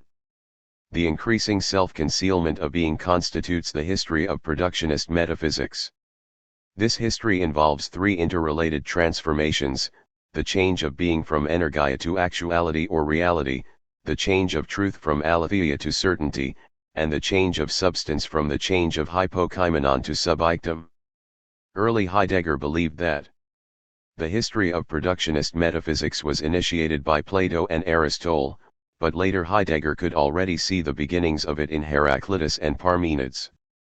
In chapter 14, we shall see how Heidegger's attempt to initiate an authentic, non-metaphysical mode of producing involved meditation on the pre-Socratic notion of techne as a knowing disclosure closely akin to art. In this chapter, we shall take up the story of productionist metaphysics with Plato and work our way down to Nietzsche. Heidegger himself told this story in a number of versions, not all of which are completely consistent. The following account is a synthesis of those versions. It will restrict itself wherever possible to those aspects of the story which are most pertinent to the phenomenon of modern technology. A. The transformation of being from energia to actualitas to the will to power. Heidegger claimed that the distinction between essence and existence, possibility and actuality, was one of the most important in all of productionist metaphysics. Although Aristotle coined this distinction, Plato developed the famous doctrine that the eternal forms constitute the enduring essence of things. For Plato, eidos answered the question ti estin, what is? In 2/eidos named a thing's look or aspect, defined and limited it, gave it form, shape, figure, and constituted its nature and perfection. Eidos was a thing's prototypical image that was prior to the appearance of the thing itself. Eidos, then, was the eternal blueprint or model of which sensible, changeable things were but imperfect copies. Earlier, we noted that the concept of eidos was based on a productionist model of reality. Consider a sculptor at work. For him or her, the shape of the planned sculpture is grounded in the imagined or projected aspect. Eidos, then, named Tienina, what a thing already was. Conceived metaphysically, eidos was the really real, the permanently present aspect which provided the ontological foundation for finite things. As that which shines forth and radiates, Plato's eidos retains some aspect of the original character of being as physis, presencing/appearing. Nevertheless, eidos refers not so much to the event of presencing as it does to the permanently present form that provides the foundation for and thus gives coherence to entities in the world of the sense. Plato initiated productionist metaphysics by turning being into beingness, presencing into something permanently present. Let us now turn to the other half of the essence-existence distinction, existence, which was developed in detail by Aristotle. Many metaphysicians have long considered existentia to be both more basic than essentia and also more self-evident. Existence says of an entity, hoti estin, that it is. In 2/for Aristotle, existence was the major philosophical puzzle. As we have seen, Heidegger's own conception of the movement in human existence was indebted to Aristotle's account of the change and motion involved in the growth and appearance of things. Nevertheless, Aristotle never conceived of presencing as such, but instead he conceived of being as the unique motion through which an entity attained to stable presence. This stable presence, rest, was for Aristotle the end of motion. For example, a house stands there and exposes and unconceals itself, in that it stands forth in its outward appearance. Heidegger explained. Standing, it rests in the X of its exposure. The resting of what is produced is not nothing, but rather gathering. It has gathered into itself all the movements of the production of the house, terminated them in the sense of completed boundary paras, telos not in the sense of mere cessation. Rest preserves the completion of what is moved. The house there is as ergon. Work means what is completely at rest in the rest of outward appearance standing, lying in it what is completely at rest in presencing in unconcealment. For the Greeks, work did not involve accomplishing something through strenuous activity, nor was it conceivable in terms of cause and effect. The workness of a thing meant its manner of presencing, ousia, energia, the enduring unconcealment of its outward appearance. For Aristotle, energia was virtually synonymous with entellikia, derived from the word telos. Telos meant the end in which the movement of producing and setting up gathers itself. And telekidia is having in the end, the containing of presencing which leaves all production behind and is thus immediate, pure, being in presence. For Aristotle, according to Heidegger, energia named the ousia of an entity. To ousia, ordinarily translated as substance, Aristotle gave at least two additional meanings. First, he defined it as the presence or the existence of something, expressed by the phrase that something is. Ousia meant what is in the proper sense, what is available to the entity itself, what is present for itself, what lies forth, hypokaimenon, substance. Second, he defined ousia as the self-showing of the outward appearance, in terms of which the existing entity allows itself to come to presence as a certain kind of entity. In other words, secondary ousia was the eidos of an entity, its outward aspect by which was revealed the commonality of its aspect with other entities of the same species. While for Plato ousia was eidos or essence, the permanently present foundation or being hes of entities, for Aristotle ousia was energia or existence, the event whereby an entity comes into and lingers in presence. For both Plato and Aristotle, the being of an entity was that which made it possible, that which affected it and brought it into presence. Because Aristotle conceived of the entity as that which truly is in a way that Plato did not, Aristotle was more truly Greek than Plato. However, because Aristotle could conceive of substance as energia only in opposition to Plato's notion of substance as eidos, he was still unable to encounter being in its most primordial mode, as the interplay of presencing and absencing, physis and aletheia. Hence, the subsequent history of metaphysics was determined by the distinction between eidos and energia. Gradually, existence came to have precedence over essence. This happened because metaphysics increasingly conceived of being in terms of that which causes something or makes it possible.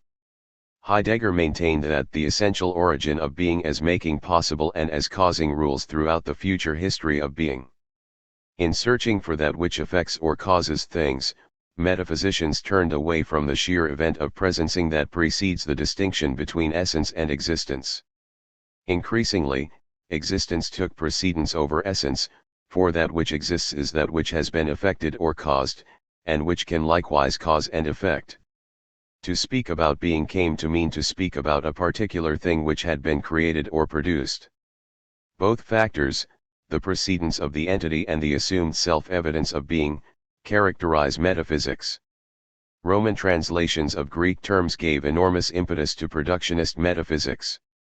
The key here was that whereas for Aristotle energia continued to mean in part the self-manifesting or being of an entity, for the Romans energia came to be understood not in ontological terms, but instead in terms of cause and effect, the action involved in putting something together or manufacturing it.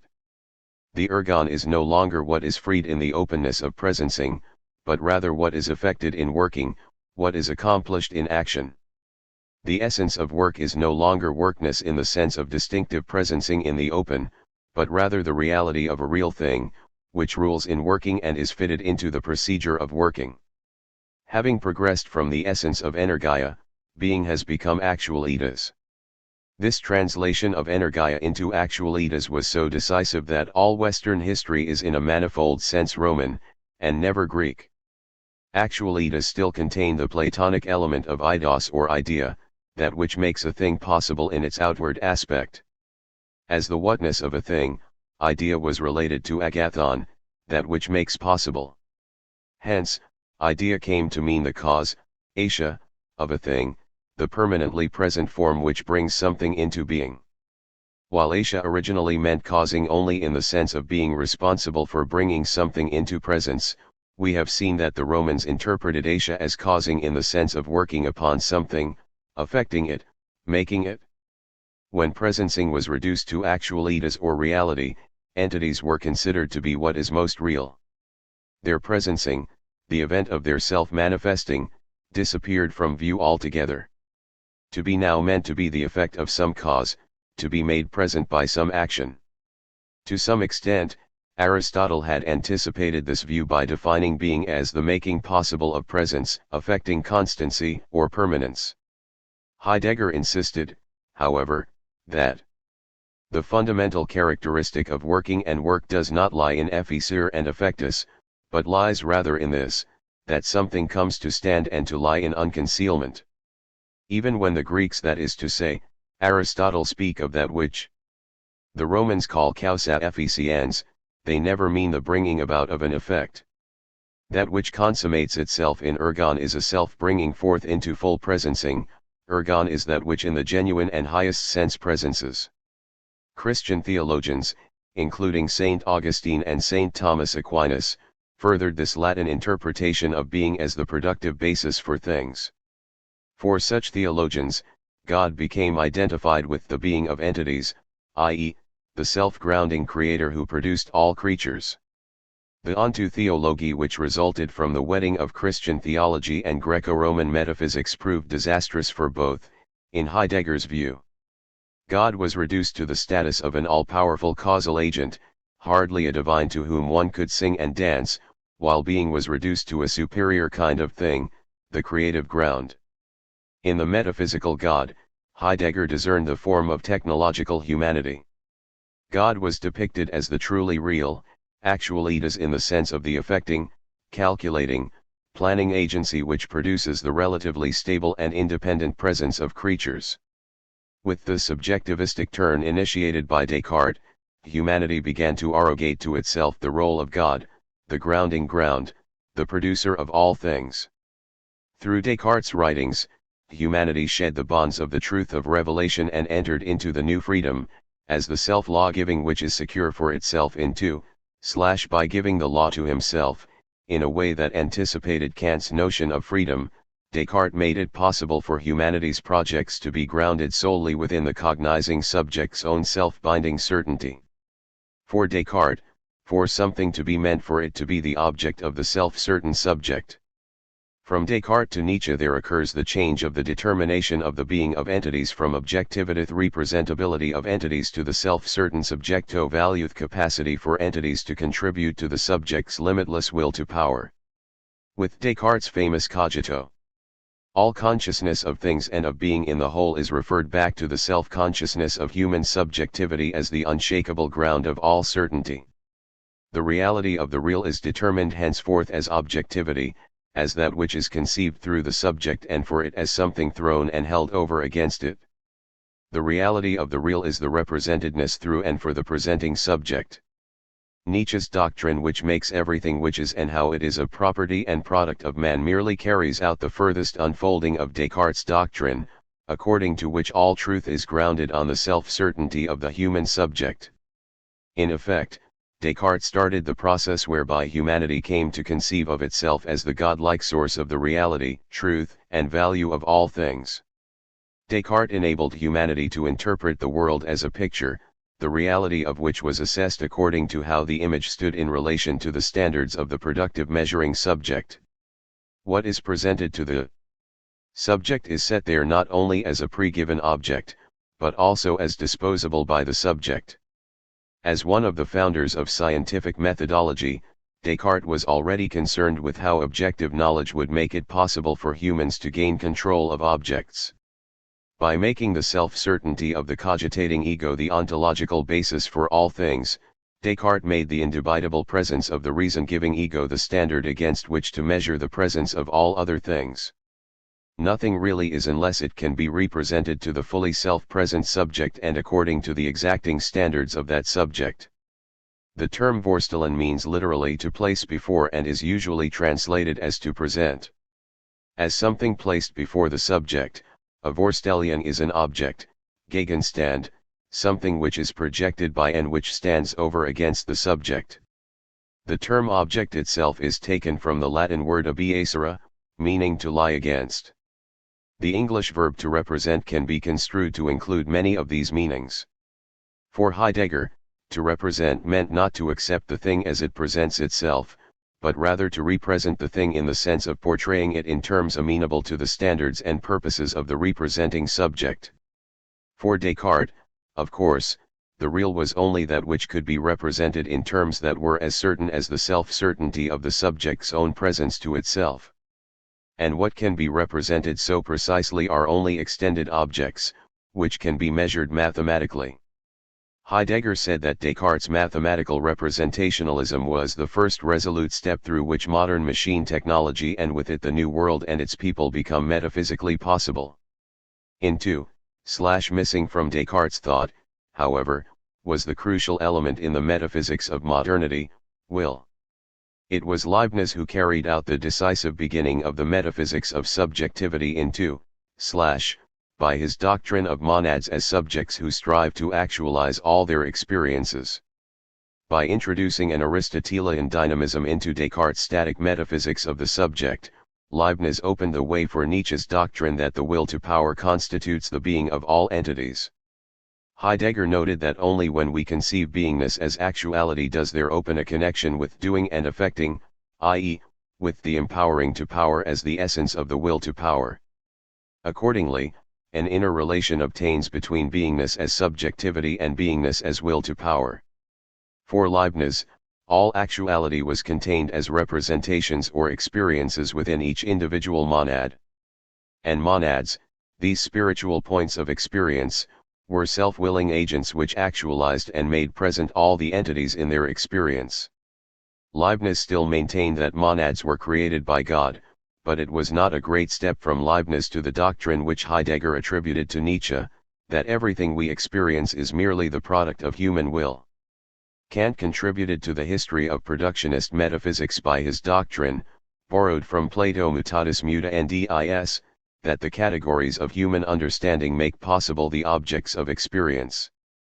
But Kant also emphasized human finitude and receptivity in a way which pointed beyond subjectivism. Hegel, ignoring Kant's insistence on human finitude, paved the way for the culmination of subjectivism and, hence, of modern technology. Hegel deified reason and depicted will as the agency through which reason would achieve its ultimate goal, absolute self-transparency and freedom. Self-willing reason was, for Hegel, the being of entities, the actuality of the actual. Hegel described will as the agency of God's goal of becoming completely present, completely self-manifest. Only Nietzsche, however, made willing an end in itself. For him, will was the unconditioned subjectivity of life which strives to become ever stronger. The will to power was essentially the will to will, the aimless striving for ever more striving. This ever-expanding circle never opens up beyond the self-contained limits of blind striving. Humanity, stamped by this will, is reduced to a clever animal striving for more power. Hence, at the end of metaphysics stands the proposition, homo est brutum bestial. Nietzsche's word of the blonde beast is not an incidental exaggeration, but instead the characterization and motto for a context in which he knowingly stands, without penetrating its essential historical relations. Nietzsche's thought, which is at work in the essence of modern technology, exhausted the possibilities of the history of productionist metaphysics. His Overman stood for the technological worker-soldier who would disclose all entities as standing reserve necessary for enhancing the ultimately aimless quest for power for its own sake. For Nietzsche, then, for something to be meant for it to be valuable for enhancing the will to will. And human will was the ontological basis for everything. To be meant to be generated by and for the will to will, human willing as that which causes, affects, and makes possible all things. So far we have seen how Plato transformed being into beingness, the transcendent and eternally present form which makes things possible. And we have seen how Aristotle helped to initiate the idea that for something to be means for it to be affected, caused, or produced. This productionist model of being was gradually changed in Roman and medieval times, but received its decisive transformation in the subjectivism of Descartes, Leibniz, Hegel, and Nietzsche. Nietzsche represents the triumph of subjectivistic productionism. For him, to be meant to be produced by human will and to be useful for enhancing that will. Let us now consider briefly the parallel history of the transformation of truth from aletheia to certainty. b. The change of truth from aletheia to certainty. Without insight into how truth changed to certainty, we cannot fully understand the anthropocentric subjectivism of Nietzsche's doctrine of the technological will to will. According to Heidegger, Plato initiated the subjectivistic turn in the history of truth. In a controversial interpretation, Heidegger first conceded that Plato retained the notion of truth as unconcealment, aletheia. Indeed, the allegory of the cave depicted the paideia or education required if a person was to be transformed in such a way that he or she could encounter things in their unconcealment, in their truth. Plato, however, focused not on unconcealment as such but instead on the radiant appearing of the ideas that were unconcealed and made available to the steady seeing of consciousness. Hence, with Plato idea and eidos became the master of truth understood as unconcealment. In other words, instead of saying that truth made possible the very appearing of eidos, Plato said that eidos made truth possible. Here began the history of the master names for being and truth which have dominated Western history. These master names, such as ousia, physis, energia, eidos, idea, and logos, have constricted and rigidified the ontological play of presencing-absencing, appearing-concealing, by turning that play into a permanently present structure which governs all historical discourse and behavior. We recall that, according to Heidegger, the pre-Socratics were intuited or looked at by the entities themselves. With Plato, however, humanity took on the role of the viewer. What became important was the right way of catching sight of the eidos, the right mode of seeing. The stages which marked one's journey from out of the darkness of the cave toward the sunlight, then, involved the forming of correctness of vision. Here, there arose the ideal of homoesis, the correct correspondence between the outward appearance and perception of that appearance. In this change of the essence of truth, a shift of the place of truth takes place at the same time. As unhiddenness, truth is still a basic feature of entities themselves. But as correctness of looking, truth becomes the label of the human attitude toward entities. Like Plato, Aristotle wavered between conceiving of truth as unconcealment and as correctness of perception and assertion. Nevertheless, he promoted the shift toward the classical notion of truth as the right correspondence between assertion and state of affairs. According to Heidegger, Plato's doctrine of truth initiated humanism, the view according to which humanity establishes itself as the authoritative entity among entities. Humanism, then, began the long process whereby humanity understood itself not in terms of a subservient relationship to being, but instead in terms of a governing relationship to entities. Aristotle defined humanity as the rational animal, that living entity which can understand itself and other entities. The rational animal, defining itself in terms of and finding itself in the midst of all other entities, became concerned with ensuring its survival. This happens as molding of his moral conduct, as salvation of his immortal soul, as unfolding of his creative powers, as development of his reason, as cultivation of his personality, as awakening of common sense, as training of his body, or as an appropriate coupling of some or all of these humanities. Heidegger claimed that the change of the essence of truth and a being is the authentic happening of history. From its primordial meaning as unconcealment, truth became conceived as conformity in the service of promoting human well-being. This conformity became involved with the notion of truth as rectitudo, correctness, adequatio. Truth as veritas. And rectitudo passes over into the ratio of man. The Romans, once again, were the vehicles for this degeneration of Greek insight. Heidegger summarized how the change in truth led to the emergence of the technological era. The Greek alethein, uncovering of the covered, which still for Aristotle governed the essence of techne, is changed into the calculating self-directing of the ratio.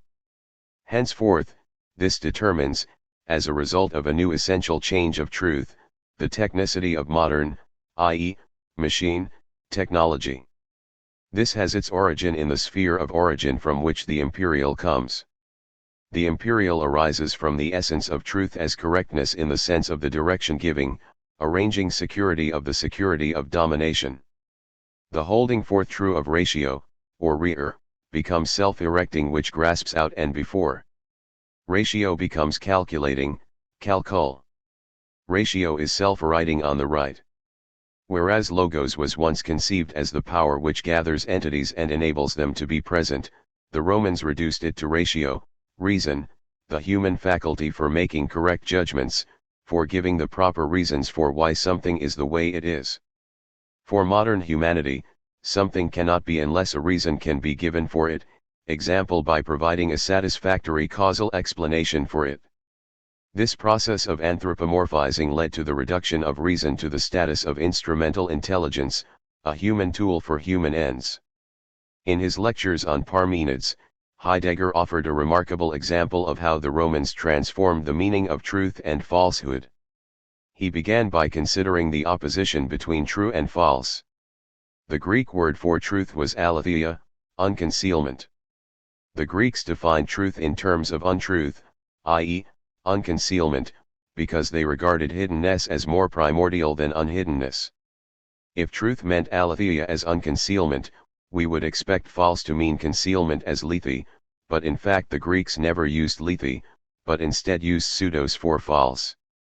Pseudos, however, has nothing etymologically to do with hiddenness. Yet, thought in Greek terms, pseudos does involve a kind of concealment, a dissembling and feigning which lets something appear other than it does in truth. Consider how the being of entities conceals itself so that entities can appear. Even in dissembling, then, something appears, as in the case of a Kierkegaardian pseudonym. Pseudos means a blocking or obstructing, as in the phrase "the neighboring house blocks our view of the mountain." To remove this obstruction would enable the mountain to show itself. Truth, then, means clearing the obstruction which hides things. And pseudos turns out to mean something very close to lethe, that which blocks, conceals, obstructs, but also that which reveals.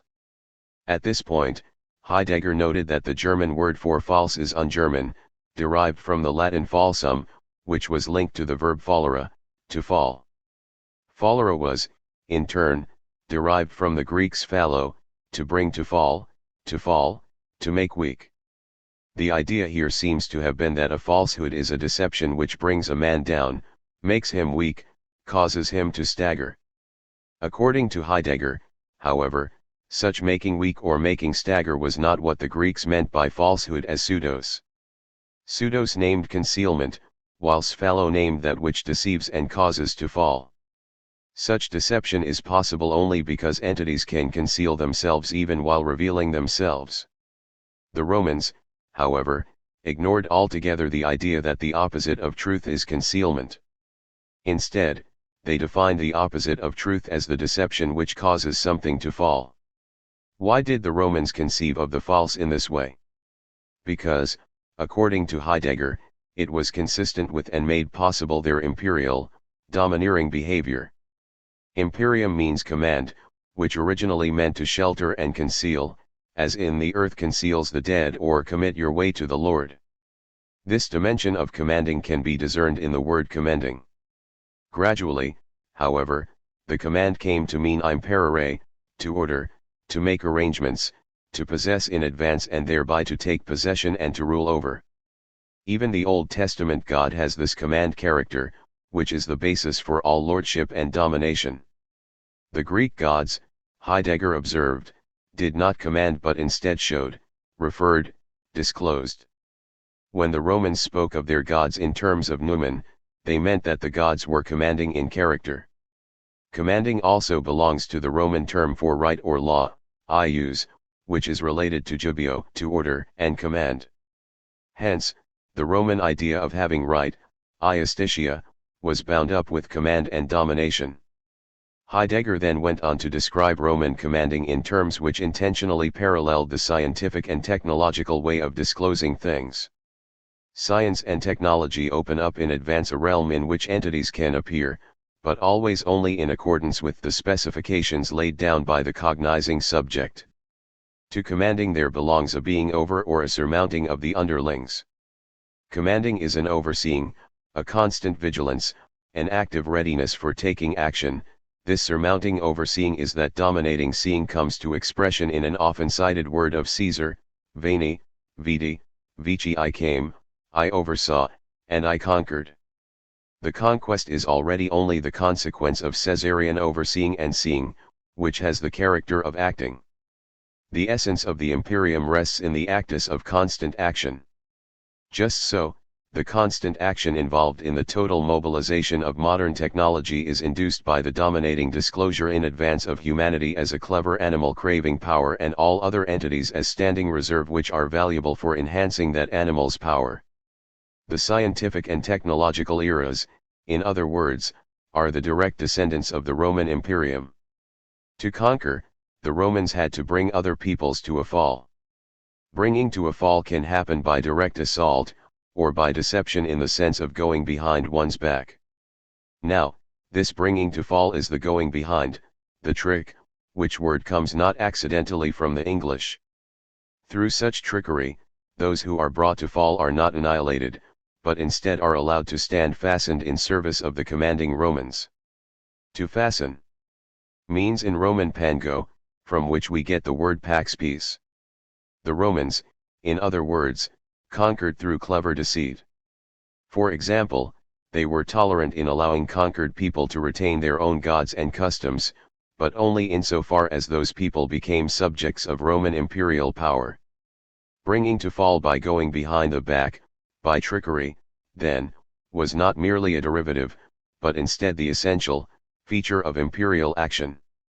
Heidegger's listeners in 1941 could not help but hear in all this that the English were tricky imperialists aiming to make slaves of the Germans.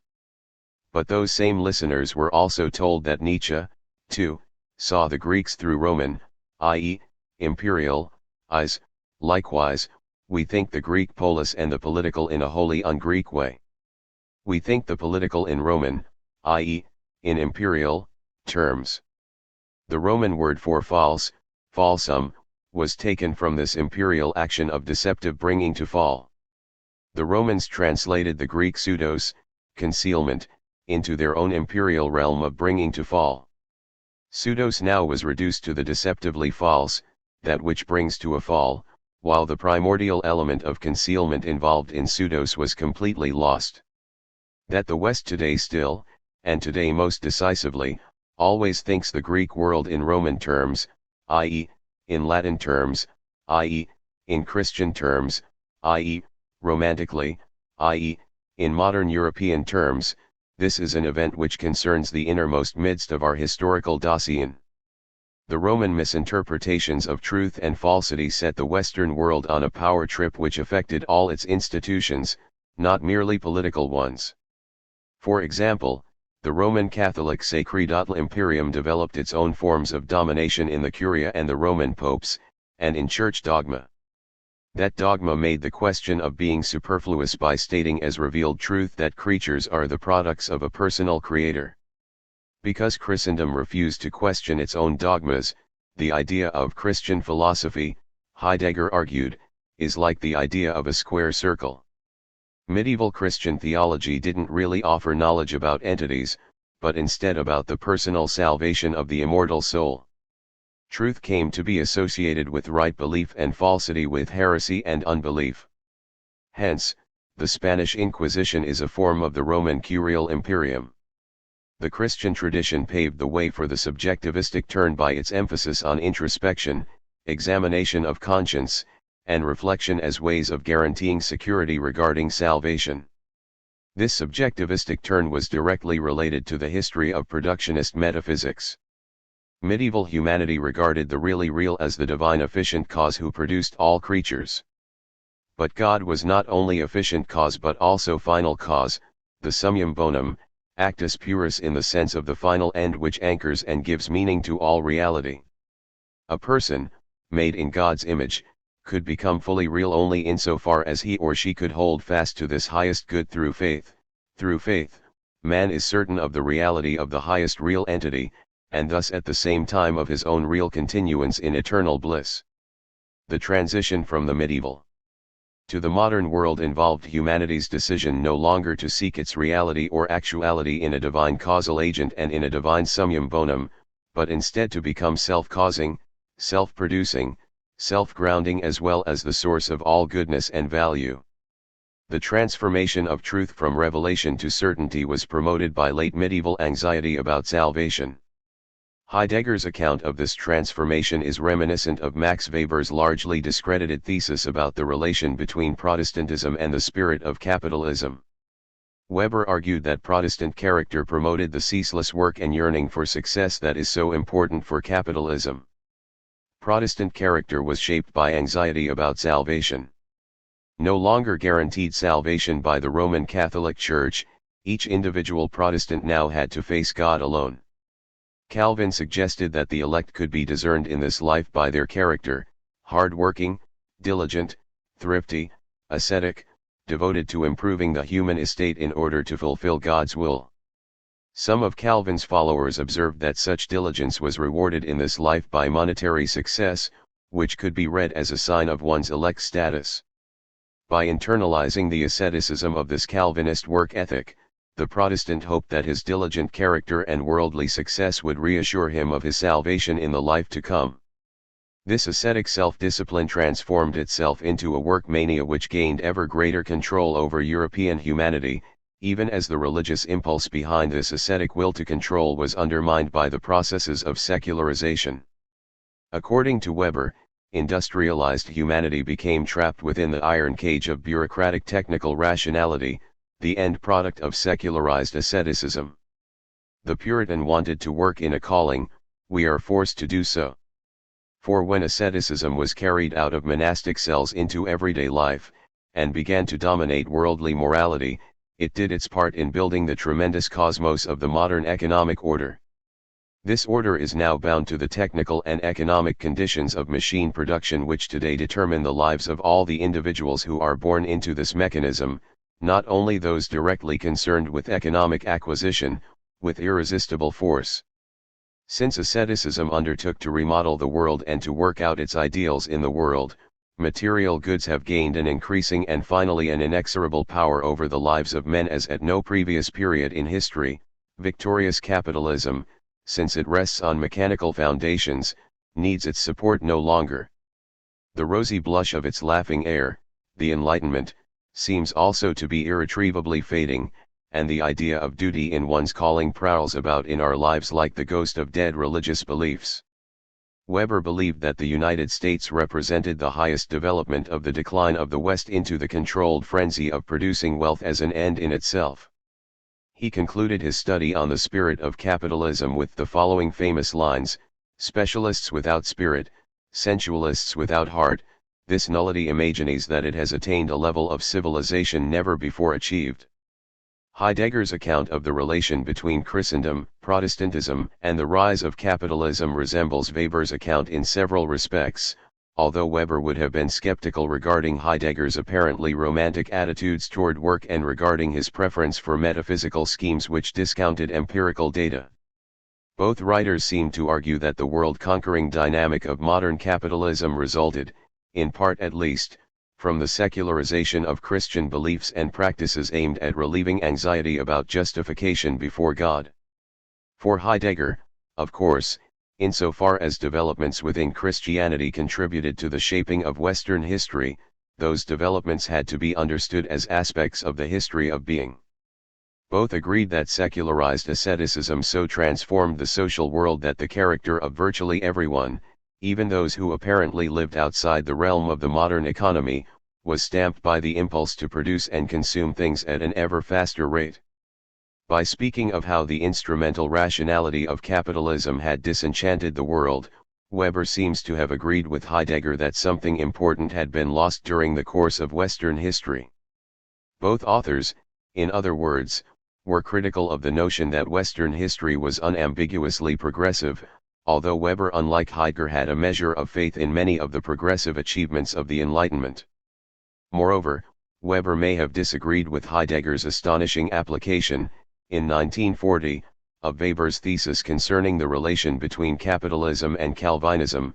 We know that the empowering of power to its unconditioned dominance can conceal itself in the form of the strictest Christian morality and human happiness, since already for decades Max Weber has set into the light the connection of English imperialism with the Calvinist ethic. Heidegger offered the following version of the connection between Protestantism and capitalism: in medieval theology, iustitia meant the correctness of reason and will. Justification, then, was a product of intellectual voluntarism, the will to salvation. Various disciplinary techniques, meditation, prayer, fasting, self-denial, self-flagellation, were developed to promote the actualization of the soul's will to salvation. Self-denial, however, turned out to lead not to the allegedly desired goal of selflessness, but instead to a heightened sense of individuality and self-assertion. Beneath the veneer of medieval piety, asceticism, and introspection, in the yearning for justification and salvation, then, there smoldered the self-affirming self which would later burst forth in Descartes' thinking and culminate in that of Nietzsche. Put briefly, the rectitudo aptitudinis rationalis, the rightness of will, the striving after rightness, is the basic form of the will to will. Luther helped to shape the subjective consciousness necessary for modernity. The monk from Wittenberg asked whether and how a person could be certain of the eternally holy, i.e., the truth, and could thus be a true Christian man. As Luther discovered, one can never do enough to gain salvation. While he counseled that faith alone saves, his followers and those of Calvin were themselves governed by Luther's original impulse to produce his own salvation by works. Moreover, by emphasizing the aloneness of the individual before God, Luther heightened the sense of egoism and self-centeredness which was to become the hallmark of modernity.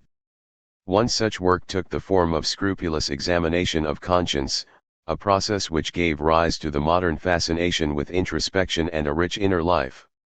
Concerning such religious introspection, Heidegger asked, "What if, through this kind of self-solicitousness and through this form of self-encountering, the power of the self-reflection of subjectivity would first have become set free and thereby established in the modern world?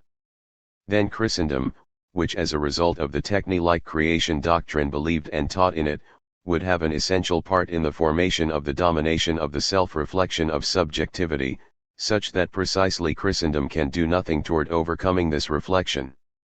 Whence then the historical bankruptcy of Christendom and its church in modern world history? Is yet a third world war needed to prove it? Christendom could be of no avail in halting the technological will to power, because Christendom had helped to promote it. By defining a true man as one who was self-certain about his own righteousness and justification, Christendom had paved the way for the modern concept of security and salvation. Modern man appeals to his own rational capacities to become secure and certain about himself in the midst of the whole of entities. Instead of seeking salvation in an otherworldly heaven by the method of self-denial, salvation now becomes sought exclusively in the free self-unfolding of all creative capacities of man. This unlimited expanding of human power was, in Heidegger's view, the hidden thorn in the side of modern humanity.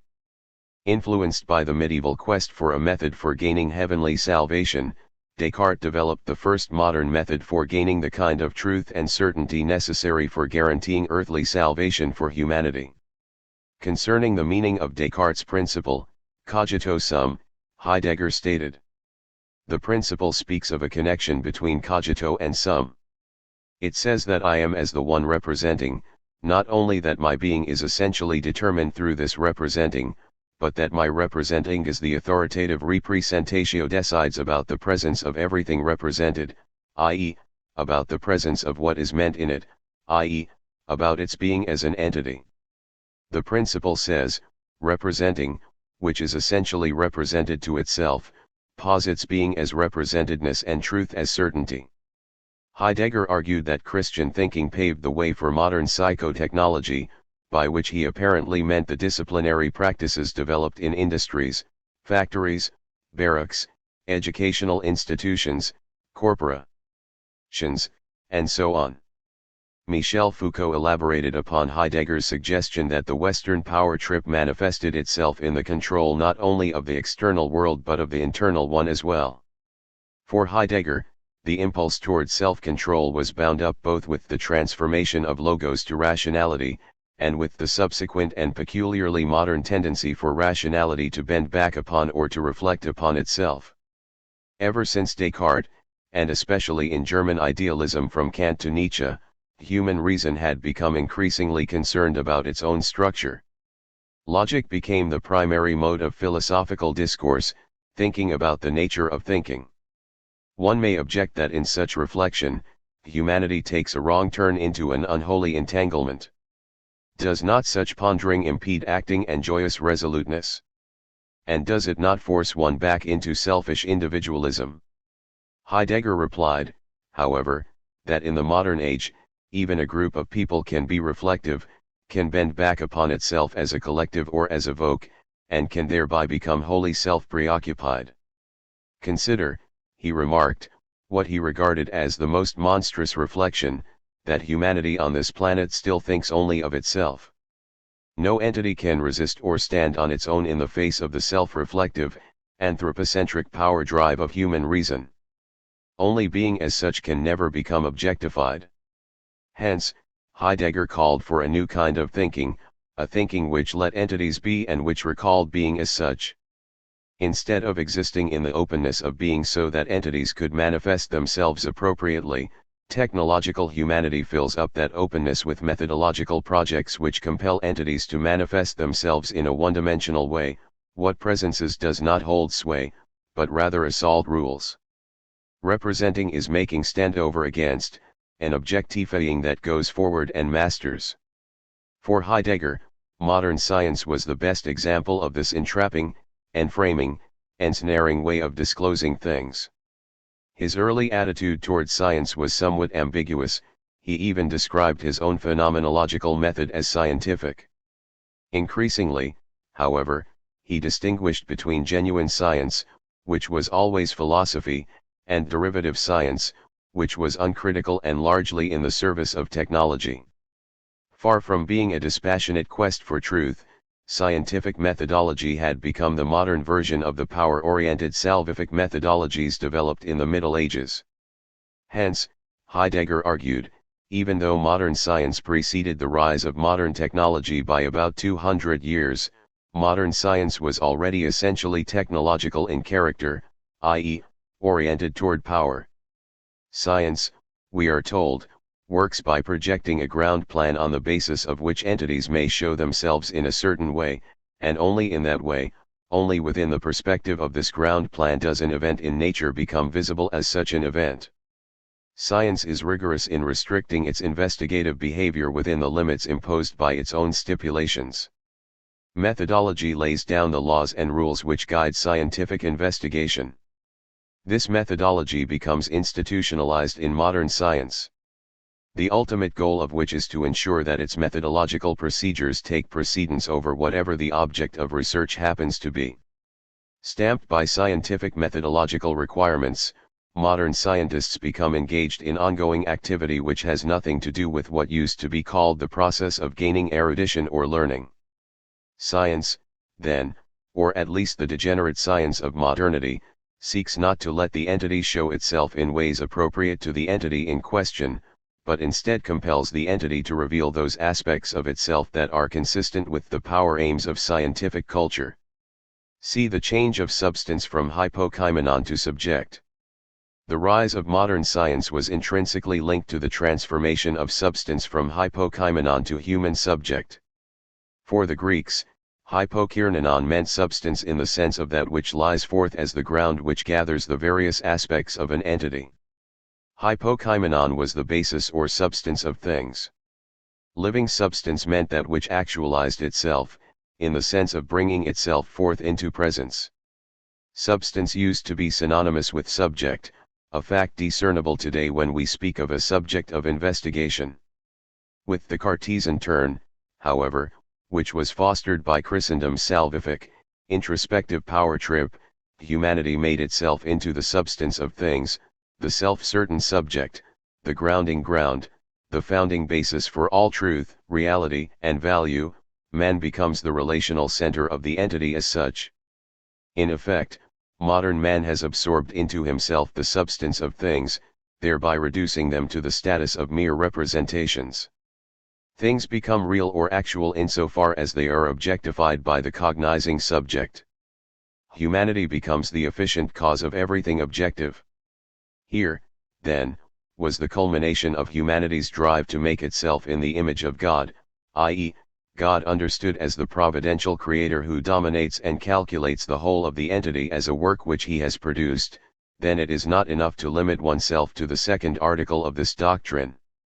Already the first article, that a God has created and preserves the world, that the entity is merely something made as produced by a handiworker, that must be rejected first. There already lies the basis for a false devaluing of the world despising and world negating. This is further cause of that false feeling of safety, of security, grounded upon representations of the world which one has made onself, untrue against the great, noble knowing about the lack of safety of the Dasein. Thus I understood it approximately at that time and have remembered it. This was to me, to the reader of Ernst Jünger, not strange. In connection with Heidegger's assertion that the Creator God is like a craftsman who makes and preserves the world, the following question arises: does this conception of God exhaust the Jewish tradition of the Creator? Or does the Jewish tradition have a non-productionist, non-metaphysical experience of God, one that was corrupted at the hands of St. Paul, St. John, and other early Christians influenced by Greek metaphysics, especially Platonism? If the Jewish God may be construed as non-metaphysical, then perhaps there is another possibility for renewing the West, an originary encounter with the God of the Old Testament. Furthermore, is the supposedly world-despising tendency of Christendom really consistent with the attitude of Jesus Christ, or is it the consequence once again of metaphysical dualists who attribute to the soul the same power over the lowly body that God has over creation? Are there not resources within both Christianity and Judaism for a life-affirming, non-dualistic, non-anthropocentric conception of human existence?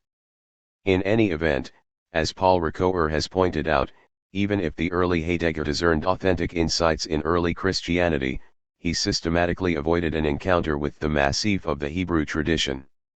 Heidegger did suggest that the conception of God as creator was a projection on the part of thinkers steeped in productionist metaphysics. Just as the creator used calculating intelligence to construct a world over which he would have dominion, so too modern man, having arrogated to himself the attributes of this creator, conceived of himself as the foundation and master of all things. Directly related to the rise of humanistic power economies was the rise of modern science, which portrays the world as an image or picture projected by human reason. Despite the fact that medieval humanity worshipped a creator god, at least medieval people never reduced the being of entities to mere objectivity for the human subject. And for the ancient Greeks, far from being the subject who represents and pictures the world, man is the one who is looked upon by that which is, he is the one who is in company with itself gathered toward presencing, by that which opens it. Self. In the age of modern science, man asserts himself as the self-constituting, radically independent rational ego, whose aim is to gain control of everything. Heidegger used the term subjectum to describe humanity in the grip of this control-oriented anthropocentrism. By subjectum, Heidegger meant the selfishness and self-seeking which were hallmarks of inauthentic human existence. This egoity, the essence of subjectivism, was not identical with the subjective egoism or individualism of modern capitalist man. The essence of egoity lies in the representing thinking which transforms all entities into objects. Only in the essential sphere of subjectivity does there become historically possible an age of cosmic uncovering and planetary conquest. Egoity may take the form of individualism, but it can also take the form of the social collectivism of Marxism, or even the racist Volksgemeinschaft promoted by the misguided wing of National Socialism. In 19- in a striking rebuke to Nazi ideologues who claimed that the woke revolution had overcome the threat posed by English egocentrism and individualism, Heidegger argued, only after metaphysics, i.e., the truth of the entity in the whole, is grounded upon subjectivity and I-hood, does the national and the folkish have that metaphysical background from out of which it is in general capable of history. Without Descartes, i.e., without the metaphysical grounding of subjectivity, is Herder, i.e., the grounding of the folkness of the folks, unable to be thought. In distinction to the individualism of the 19th century, Nietzsche sees the arrival of a new stamping of humankind, which is characterized by the typical. As we have seen, Jünger described the emerging technological man as the Nietzschean typus. For Jünger, the age of world wars marked the beginning of the new age of total mobilization, in which nation-states would vie for planetary domination. For the sake of control, the nationalistic subiectum brings into play unlimited power for the calculating, planning, and molding of all things. Science as research is an absolutely necessary form of this establishing of self in the world. It is one of the pathways upon which the modern age rages toward fulfillment of its essence. For Heidegger, modern science was one of the most important dimensions of representational thinking, i.e., thinking which seeks to dominate entities. While science portrays itself as an empirical discipline, Heidegger argued, it is in fact heavily theory-laden, so much so that an original reference to the things is missing. Hence, while zoology and botany may tell us something about animals and plants, the question is, are they still animals and plants? Are they not machines duly prepared beforehand of which one afterward even admits that they are cleverer than we? Modern science, Heidegger proclaimed, fails to disclose things, but instead imposes its own framework on things and is thus implicated in the boundless will-to-will of modernity. Nevertheless, the objectifying scientific disclosure of nature is in fact one way in which things can manifest themselves, but this way had become so arrogant and constricted that science had lost its original relation to nature. Historically considered, modern science is certainly more progressive than that of the Greeks, if the technological mastering and thereby also the destroying of nature is progress as opposed to the preserving of nature as a metaphysical power. The failure to preserve nature as such a metaphysical power was the real source of the crisis not only of modern science, Heidegger argued, but of modernity in general. Heidegger's lectures on Hölderlin were an attempt to disclose once again the power of nature, the ingathering physis which had been disenchanted both by Christendom and by modern science. In 19 Heidegger distinguished between philosophy and science by saying that the former is useless while the latter is useful. Science is useful for producing armament and foodstuff, airplanes, and telephones.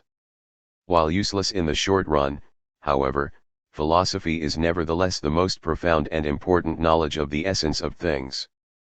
Since the sciences now drive toward complete technologization, they are separated in the most radical way from philosophy. In a particularly acrid denunciation, Heidegger intoned, "Only then and in every case when one believes himself in the possession of the truth does he come to science and its constant activity. Science is the denial of all knowing of the truth. To suppose that today science is persecuted is a basic error. Never has it gone better for science than today, and it will go better still for it than up till now. But no man of knowledge will envy the scientist the most wretched slave of the most recent time." While Heidegger extended Hölderlin's phrase that humanity dwells poetically on earth to include people in the scientific age, more often Heidegger interpreted authentic dwelling as living in a world unified and gathered together by the fourfold of earth and sky, gods and mortals. Modern humanity lives in a world bereft of gods, old or new. But even in the impoverished modern age, poetry, the gods, and the holy are only hidden, they have not gone forever. The poetic capacity for naming things and thus letting them appear in their own distinctive ways was still present to some extent in the great researchers who founded modern science. They were men of passion and strength. Unlike today's normal scientists, who had lost all touch with fundamental thinking and no longer understood the relation between science and poetry, Galileo, Kepler, Newton, and Descartes were at least capable of poetizing a new way for entities to reveal themselves, even if this way turned out to be constricting and finally contributory to the triumph of subjectivism. Such conciliatory remarks about genuine science contrast sharply with Heidegger's attacks on scientism and positivism. These acknowledgments of authentic science were designed as a caution to those of his listeners who believed that his critique of science was one and the same with that of other conservative thinkers who maintained that the only way out of the rigid scientific technological cage of modernity was by a revival of the irrational forces of blood and instinct. Heidegger distinguished between such irrationalism, on the one hand, and his own quest to discover that which is prior to and more basic than the rational. For him, the irrational meant either that which was without proper limits, and thus insane, or else, as in the case of blood frenzy, the merely animalistic and bestial.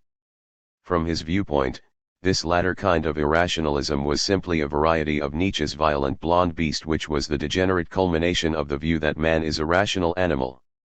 It was in Nietzsche's metaphysics, of course, that Heidegger believed that the history of productionist metaphysics came to an end, in the sense of working out its final possibilities. Nietzsche proclaimed that he was going to combat nihilism, i.e., the collapse of the old Platonic Christian table of values, by bringing forth a new table of values that would enhance humanity's will to power. But Heidegger argued that instead of overcoming nihilism, Nietzsche simply reinforced it. Nietzsche was entirely cut off from being as such. For him, being was merely an empty vapor, a mere nothing. For Heidegger, however, speaking of being as nothing, nihil, was the essence of nihilism. Nihilism was the fundamental movement of the history of the West, since nihilism was the name for the process of the gradual self-concealment of being through Western history. Nietzsche's word God is dead meant that the supersensory values which had given meaning to life had vanished. While the onto-theological God was made in the image of man stamped by productionist metaphysics, that God was nevertheless invested with a superhuman and extra-human power and authority. With the collapse of God, nothing stood in the way for humanity to make itself into a godlike entity, the clever animal. Nietzsche's doctrine of the Overman, according to Heidegger, gave voice to the view of man as godlike producer and destroyer. Nietzsche, then, brought to a head what Heidegger regarded as the arrogance which characterized the entire history of modernity. At first, human conscience and reason took over the role played by God, but these were replaced by social instinct. Whereas medieval humanity had fled from the earth into a supersensory heaven, modern humanity fled from the earth into the ever-receding goal of heaven on earth in the form of progress. Utilitarian prattle about happiness for the greatest number replaces the idea of everlasting bliss for the individual soul. Cultivation of religion is replaced by the creating of culture, or by the spreading of civilization. Creativity, previously the unique property of the biblical God, becomes the distinctive mark of human activity. Creativity finally passes over into business enterprise. Nietzsche, too, regarded nihilism as the inner logic of Western history, but he conceived this nihilism not as the self-concealment of being, but instead as the erosion of previously valid values. For Nietzsche, nihilism named not only something negative, i.e., the no to the old values, but also something positive, i.e., the yes to new values to replace the dissolved ones. During the in-between condition which prevails after the collapse of the old values and the advent of the new ones, all sorts of half-baked doctrines come on the scene to stem the anarchic tide. Nietzsche regarded such doctrines as stances of incomplete nihilism, the kind which still clung to the previous kind of supersensory values. Completed or positive nihilism, by way of contrast, would posit values based on an entirely new principle, the principle of enhancing life in the form of the will to power. According to Heidegger, the term value arose in connection with the transformation of humanity into the self-certain subject. The Greeks never spoke of values. Values are, in effect, ways in which the human subject justifies and enhances its own will to power. A value is both a point of view and that on which the point of view is focused. Value is also the calculating involved in attempting to achieve a goal. All this, in Heidegger's view, was the culmination of Plato's idea of truth as correctness of vision, and the Roman imperial view of truth as the overseeing which discloses things as penetrable by calculating intelligence and ripe for domination. With Nietzsche's vitalism, value became the posited point of view which both preserves and enhances the clever animal's will to power. The will opens up a field of vision which discloses possibilities both for consolidating the power of will and for expanding it out beyond itself. Power is power only insofar as it wills, more power. As a will which always wills out beyond itself in an ever-expanding spiral, the will to power embodies Nietzsche's other crucial doctrine, the eternal return of the same. The eternally returning will to power is the will to will. At work in the clever animal, this will to will drives the subjectum to conceive of truth as certainty. Certainty simply means that way of evaluating things which promotes security, power, and still more power. The self-willing animal is Nietzsche's version of Descartes' self-certain, representing ego. In justifying itself, in securing security for itself, in describing things as objects amenable to technological domination, in making itself the basis for all value and truth, the clever animal invents Christian, humanistic, Enlightenment, bourgeois, and socialist morality. Despite their differences, these different moralities agree that justice is simply the name for the enforcement of those values which promote the will to power of the value positor. Nietzsche's conception of value touches squarely the essence of the justice that at the beginning of the consummation of the modern age, amidst the struggle for mastery of the earth, is already historically true, and that therefore determines all human activity in this period. The embodiment of Nietzsche's this worldly conception of justice is the overman. The overman is what humanity becomes at the culmination of productionist metaphysics, the half-steel, half-organic human machine which wills that the earth become a titanic foundry to promote ever greater instances of the will to will, the quest for power for its own sake. Reading Nietzsche's Overman through Junger's writings, Heidegger claimed that today what is needed is a humanity which is, from the ground up, adequate to the unique and basic essence of modern technology, i.e., lets itself be dominated wholly by the essence of technology. Only the overman is adequate to the unconditioned machine economy and the other way around, the former needs the latter for arranging unconditioned domination over the earth. For Heidegger, then, the overman is demanded by the final stage of the history of metaphysics. If humanity did not allow itself to be stamped by modern technology, that history could not be brought to a completion and a new beginning would not be possible. In light of Heidegger's claim that the saving power arises only within the growing danger, we might say that the emergence of the Nietzschean Jungerian overman is in and of itself a harbinger of the longed-for new world, despite the fact that the overman is simultaneously the culmination of the nihilism which constitutes the inner logic of Western history. In the overman is incorporated the objectifying power of the human subjectum, the self-certain ground for all objects, i.e., for all things which can be represented, known, and controlled. The reflecting, representing ego bends everything back upon itself, opens up a sphere in which everything appears to us in terms of our projects which constitute that very sphere. Of this phenomenon, Nietzsche asked, how were we able to drink up the sea? Who gave us the sponge to wipe away the entire horizon? What did we do when we unchained the earth from its sun? Modern man has wiped away the supersensory world of what truly is, he has drunk up the sea of entities. Through man's insurrection, all that is transformed into object. That which is, as the objective, is swallowed up into the immanence of subjectivity, the horizon no longer emits light of itself. It is nothing but the point of view posited in the value positing of the will to power. In his lectures on Heraclitus, given during the same era as the Nietzsche lectures, Heidegger noted that for the Greeks, humans were embraced in a cosmos in which entities intuited humans, the entities shone forth on their own, gave themselves into shining appearance. For modern humanity, however, entities are objectified and represented by humans, the entities are allowed to appear only insofar as they conform to the expectations imposed upon them by the self-certain subject. Human reason portrays itself as the source of light in which entities can be as objects, but in fact the primordial catching sight, through which the visible first comes into the open, and which itself remains the open, pre-readying of the capacity for appearing of the entity is not of human origin. For Heraclitus, man in his essence belongs to being and is determined by being gathered upon this and from this receives the possibilities of himself.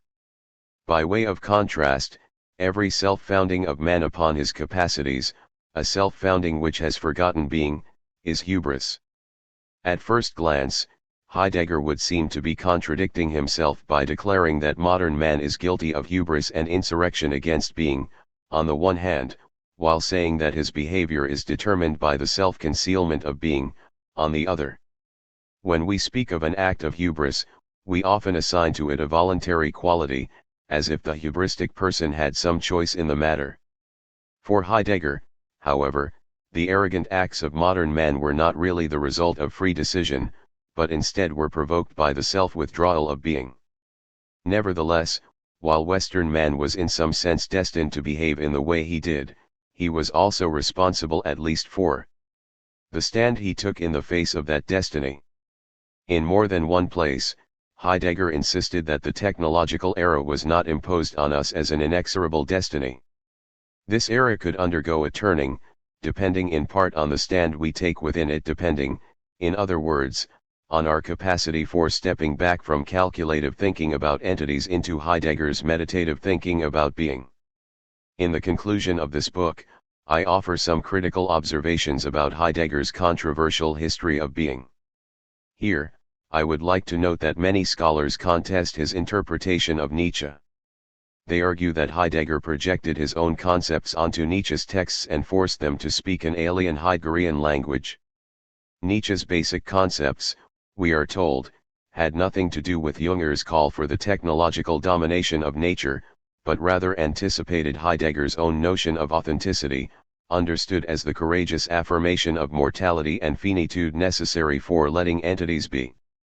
Heidegger's treatment of Nietzsche suggests that he owed more to his predecessor than he cared to admit. Nevertheless, Heidegger insisted that he was not being arbitrary in reading Nietzsche in terms of Junger's predictions about the future and in terms of Heidegger's own account of the history of being.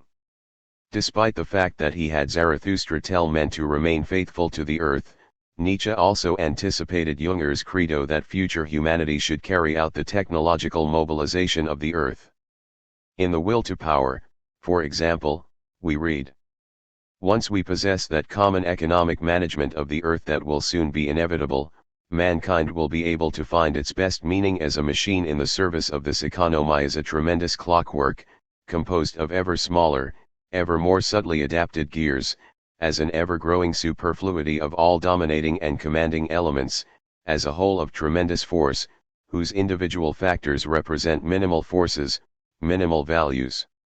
In opposition to this dwarfing and adaptation of man to a specialized utility, a reverse movement is needed: production of a synthetic, summarizing, justifying man, for whose existence this transformation of mankind into a machine is a precondition, as a base on which he can invent his higher form of being.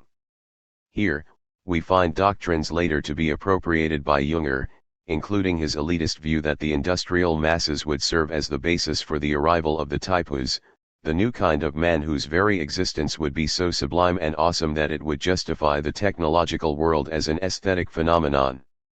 While conceding that such passages exist, critics would argue that they must be read in the larger context of Nietzsche's writings, a context allegedly ignored by Heidegger and Junger. There is no doubt that Heidegger gave a violent reading to Nietzsche's writings. Heidegger claimed, however, that such a reading was justified by the fact that he alone discerned the inner logic of nihilism at work in Nietzsche's thought, the final stage in the nihilistic history of Western metaphysics. Spengler had provided the negative account of the deep lawfulness of Western nihilism, while Junger conceived of the positive character of that nihilism, though with 19. Out-penetrating into the metaphysical essence of the will to power. Heidegger made it his own task to disclose the metaphysical dimension of Nietzsche's thought and thereby to reveal the essence of the nihilism described by Spengler and Junger. Despite granting the importance of Junger's contribution to a positive account and description of the technological age, however, Heidegger concluded that Junger was not a real thinker. Only a thinker could occupy the final spot in the historical sequence initiated by Greek metaphysicians. In Heidegger's view, Junger's texts lacked the metaphysical power which resonated so clearly in Nietzsche's. What Junger described, Nietzsche thought. And in thinking with and against Nietzsche, Heidegger believed he alone understood the metaphysical origins of as well as the way beyond the age of nihilism and technology. As the metaphysician of the technological era, Nietzsche brought to a culminating point Aristotle's original metaphysical conception of man as a rational animal. Junger described important aspects of this new kind of man, the typus, but because Junger was not privy to the requisite insight regarding being, its history, and its relation to humanity, He often spoke about the new man in terms of naturalistic and biological categories unacceptable to Heidegger, but all too close to the racist doctrines of various Nazi ideologues. Heidegger construed this new man as the courageous, noble, unflinching, and sacrificial overman, destined itself to lead existing humanity through and beyond the nihilistic metaphysics of the technological era. National Socialist ideologues also used the language of Nietzsche and Jünger to describe the revolutionary new man. Heidegger maintained, however, that by using naturalistic biologistic categories to describe the new man, those ideologues proved that the new Nazi man was new only in the sense of being the final form that of the technological animal assumed by humanity in the degenerate history of metaphysics.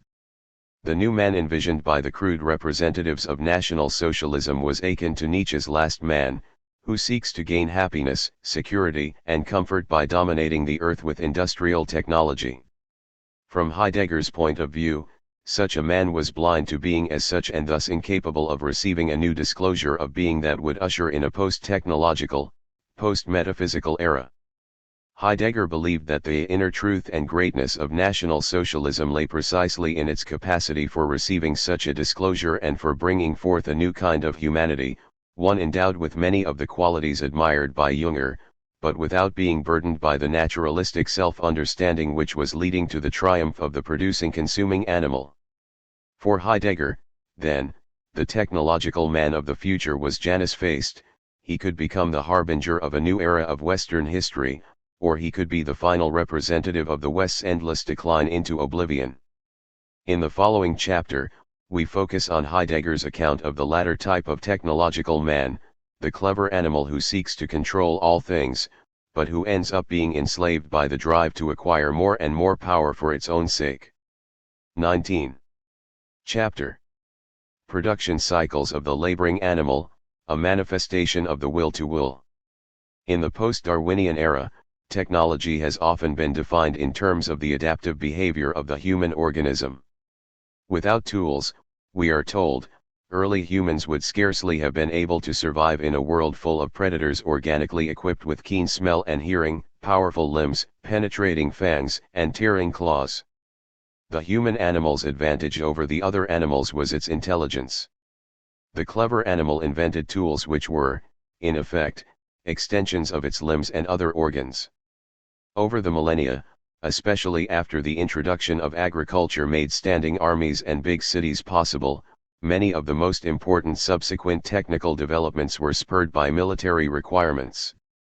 In the past few centuries, the quarrelsome but clever human animal has achieved technical feats that once would have been regarded as the stuff of dreams. World War I, however, made clear the double-edged character of modern technology.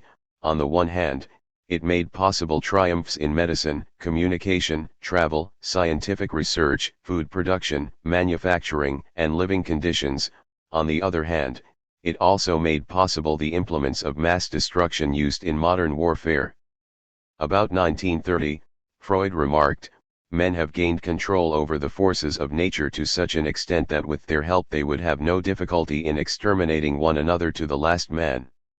They know this, and hence comes a large part of their current unrest, their unhappiness, and their mood of anxiety." A critique of the idea that humans are rational animals. We have already noted how social Darwinism helped to promote among Europeans concerns about the vitality of the white race. National Socialism in particular exploited racist doctrines. Heidegger, however, completely rejected the Darwinian, naturalistic view of humanity. He agreed that Western humanity had undergone a long decline, but it was metaphysical, not biological, in character.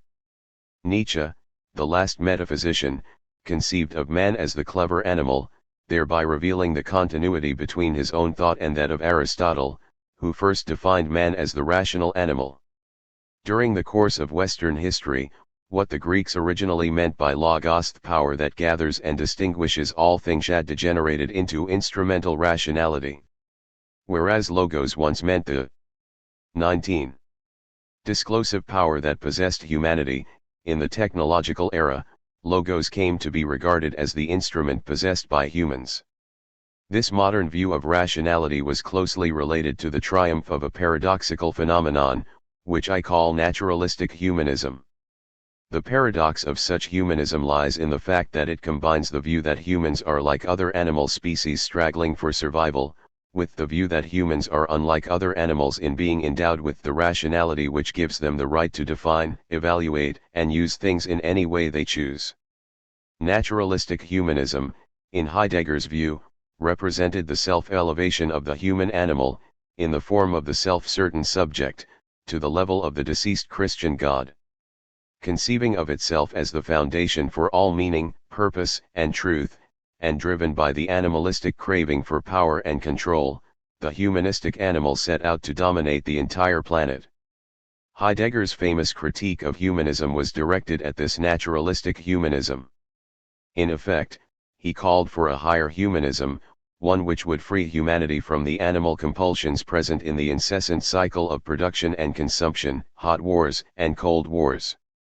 Presumably, such a higher humanism would also make possible a different relationship between humanity and other entities, a relationship in which things appeared as other than standing reserve. Hence, one of Heidegger's major tasks was to develop an alternative conception of humanity, one which would avoid the naturalistic traps which ensnared many philosophical anthropologists. Time and again he proclaimed that the question for Europeans was, who is man?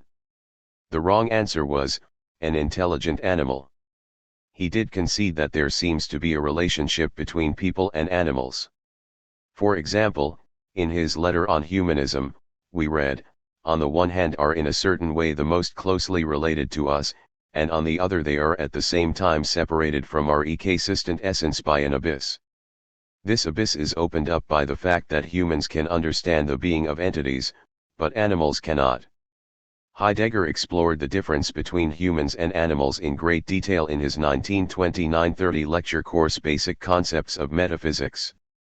There, he defined animals as zoon, which means not merely animal or life but that which rests within itself and which spontaneously brings itself to presence. While capable of making themselves present, however, animals cannot apprehend their presencing or that of other entities. Because humans can understand such presencing, Heidegger described humans as world-building. Animals, which are not open to things in the way humans are world-poor. Inanimate things, by way of contrast, are entirely worldless.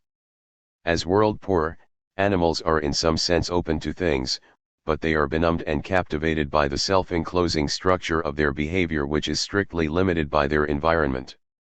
Although animals behave according to various temporal structures, and even possess a measure of selfhood, they can never confront entities as objects over against them. Deprived of true language, they cannot understand that and what things are. For this reason Heidegger claimed that the human hand is capable of work, i.e., the activity of disclosing things, in a way that the animal claw or paw is not. 19. Heidegger cautioned, however, that his description of animals as world-poor did not mean that he regarded them as lower kinds of entities. Animals are whole and complete just as they are. We are indeed accustomed to speaking of higher and lower animals, and yet it is a basic error to suppose that amoeba and infusoria are less complete animals than elephants and apes. Every animal and every kind of animal is just as complete as every other. With all that has been said, it becomes clear that the talk of world poverty and world building is from the start not to be taken in the sense of an evaluated rank ordering. Heidegger resisted the customary rank ordering of animals because he rejected the modern scientific view that humans are the highest animal. Humans are not animals at all, according to Heidegger. Even eminent thinkers such as Max Scheler, however, had fallen victim to this error by arguing that human life emerged from animal life, and that the latter had evolved from inorganic reality. Scheler conceived of humanity as the microcosm which contains all essential features of the macrocosm.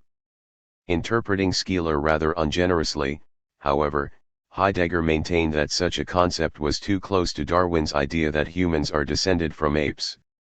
Years later, in his letter on humanism, Heidegger reiterated that humans are not merely more complex or higher forms of animal life. the human body is something essentially other than an animal organism. Just as little as the essence of man consists in being an animal organism can this insufficient definition of man's essence be overcome or offset by outfitting man with an immortal soul, the power of reason, or the character of a person. In each instance essence is passed over, and passed over on the basis of the same metaphysical projection. The metaphysical projection governing the metaphysical conception of humanity is that of the rational animal. Metaphysics thinks of man on the basis of animalitas and does not think in the direction of his humanitas. Heidegger argued that naturalism flawed the writings of Nietzsche and Rilke, who suggested that humanity could become more authentic by regressing to the supposedly free and spontaneous level of the animal. Heidegger regarded psychoanalysis, with its emphasis on unconscious drives, as yet another example of naturalistic reductionism. Heidegger bemoaned the fact that in the modern world everything non-rational was pushed either into the swamp of the merely irrational, or into the unconscious or instinctual realm. His resistance to naturalistic interpretations of human existence was shared by many of his contemporaries. The Christian doctrine that only man is created in God's image, and is thus radically other than animals, continued to influence students of humanity, including atheists such as Marx. Although a great admirer of Darwin, Marx insisted that more than natural evolution was involved in the emergence of the human species, endowed with the capacity for consciousness. 19. Humanity began to influence its own evolution within the domain of history in a way radically different from what takes place in the merely animal realm. Men can be distinguished from animals by consciousness, by religion, or anything else you like. They themselves begin to distinguish themselves from animals as soon as they begin to produce their means of subsistence, a step which is conditioned by their physical organization. In Capital, Marx also claimed that even the worst architect is better than the bee, no matter how complex a honeycomb the bee might build, for the architect builds the cell in his mind before he constructs it in wax. Engels once remarked that man can never regress to the level of the beast. The lowest savages, even those in whom regression to a more animal-like condition with a simultaneous physical degeneration can be assumed, are nevertheless far superior to these transitional beings. Despite the protestations of Marx, Engels, and Heidegger, contemporary ethologists emphasize the similarities and continuities social, emotional, even linguistic between human behavior and that of other primates. From the ethological viewpoint, Heidegger went astray in lumping all animals into the same world poor category. Surely a chimp is more open to things, more capable of distinguishing between objects and itself, than is a caterpillar. While attempts to teach non-human primates to become linguistically competent have produced controversial results, many people regard human language as a complex natural phenomenon, which is a development of capacities shared by animals, including dolphins and whales. For Heidegger, however, all such explanations of human existence fail to understand themselves as interpretations, i.e., as language-based attempts to describe things as they appear within the world opened up by language. He insisted that language cannot be reduced to a physical event, but instead constitutes the ontological disclosedness in terms of which events can first appear. Language is not one thing among others but an ontological domain of unconcealment in which things come to be. Just as it is wrong to interpret human existence and language naturalistically, it is wrong to interpret animals mechanistically. For example, Heidegger contended, it is a categorical mistake to conceive of animal organs as tools. Tools have the character of readiness, they are separable from the user, and can be used by anyone at any time. Organs, such as the eye, however, are not separable from the organism. Organs are not external parts with which the organism is somehow equipped. Instead, organs are brought forth by the capacity of the organism itself. We should not say that the eye has the capacity for seeing, but instead that the organism has a capacity for seeing which is realized by the organ called the eye. Consider the amoeba, it has no fixed organs. Any part of the amoeba can become the mouth, the gut, and so on. Hence, the capacity for eating, for digesting is earlier than the actual organs. The organism's capacity for growing its own organs must not be confused with the in order to or instrumentality that defines tools. The capacity takes the organ into its service.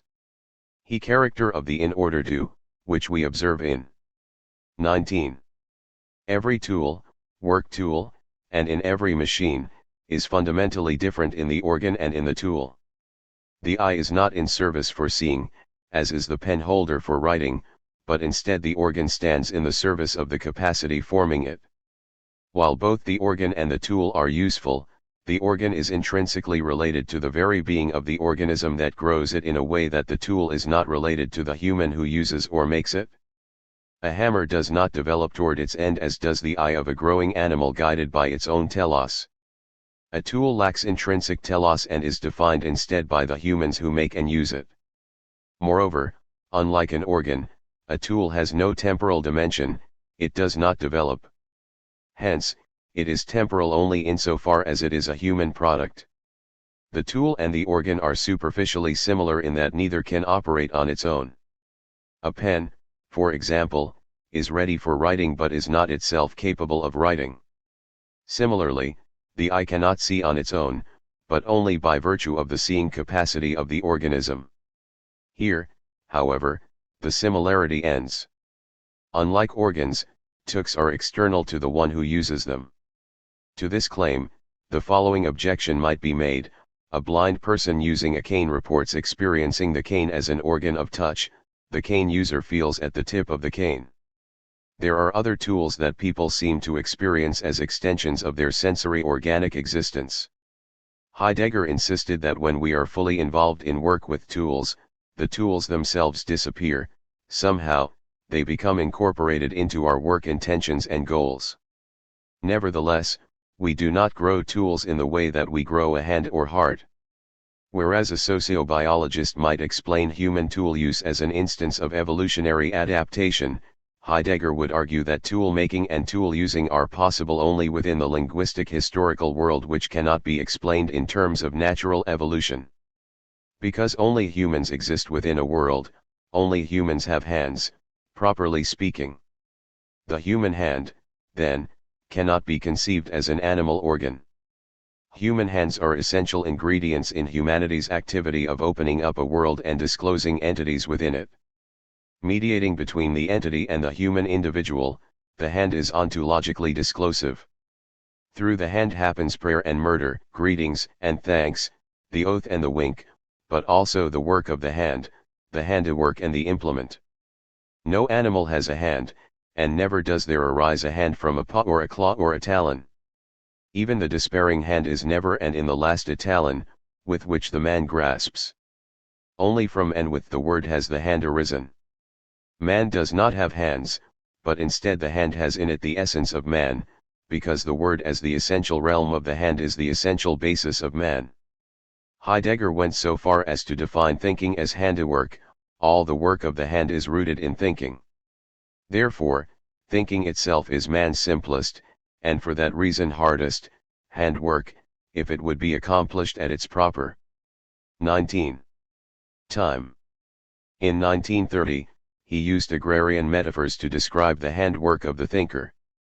Plato and Aristotle, who stood in the brightness of originary presencing, brought in the first harvest, by interpreting presencing as eidos and energia. Hence, they initiated the history of productionist metaphysics. At the end of the history of metaphysics, we have been reduced to threshing empty straw. Hence, we must once again venture out and bring in the harvest. We must learn tilling and plowing once again, that is our fate, to learn to dig up the ground, so that the blackness and darkness of the ground comes to the sun. Heidegger's agrarian metaphors aim to show humanity's relationship to the earth, but also to underscore the difference between humanity and nature. Plants and animals are driven by instincts, but only humans can differentiate themselves from things in a way which makes agriculture and animal husbandry possible. While usually insisting that the drives of animal life differ from the comportment of human existence, he did concede that an instinctual survival drive may be present in humanity. He insisted, however, that if human existence is defined solely in terms of such a drive, then humanity forsakes its primary obligation and possibility to preserve entities and to guard the self-disclosure of being for utilitarian considerations. By letting himself be guided by such animal impulses, Heidegger argued, modern man becomes Nietzsche's loathsome last man. Behind the wishes and drives of these last men, according to Heidegger, is a profound unrest for which every enough becomes a not enough. The unrest involved in the constantly mounting and expanding interests and uses is not an artificially induced greed, but instead a kind of eagerness resulting from the pressing forth and drives of the merely living. The limitless will of modern technology is directly related to the reduction of humanity to the status of an animal with infinite craving. Living things essentially remain compelled and forced into the proper drive. Certainly, the living, which we know as plants and animals, appear to find and contain in this drive their fixed form, over against which man can elevate the living and its drive purposely to the leading measure and can make progress into a principle. If we notice only that which we use, then we are yoked into the compulsion of the unrest of mere life. This living awakens the appearance of moving and self-movement and, thus, of freedom. While within the sphere of drives and wants, needs, and interests, there may be some room to calculate and plan, this is not genuine freedom.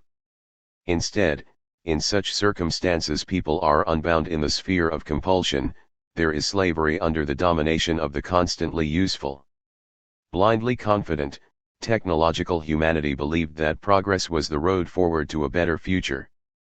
In the middle of World War II, however, Heidegger asked, forward? Where to, please?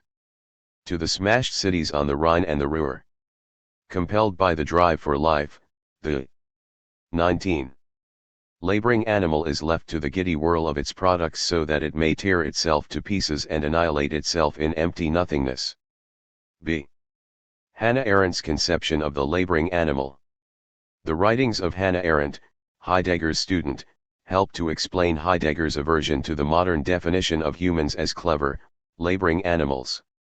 In the human condition she argued that there are three basic kinds of human activity: labor, which produces goods that are immediately consumed to sustain life; work, which produces enduring structures in which human behavior can take place; and action, which opens up and preserves the historico-political world through language.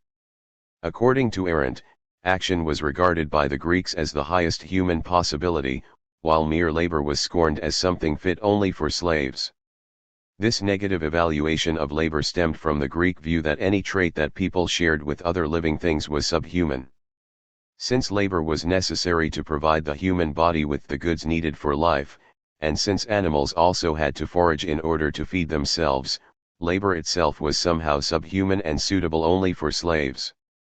Over the centuries, however, especially in modern times as the economic conception of human life came into prominence, labor increasingly gained respect, while attention turned away from civic action. Hence, while the Greeks regarded participation in political affairs to be one of man's highest possibilities, modern Homo economicus largely eschewed the duties of public life in order to pursue his private interests in the marketplace. Indeed, liberal societies claim that the state has no business promoting any particular good for people, including the good of political involvement; rather, each person must be allowed to discover and to pursue his or her own good. As Arendt noted, both Adam Smith and Karl Marx defined humanity in terms of its capacity for productive labor.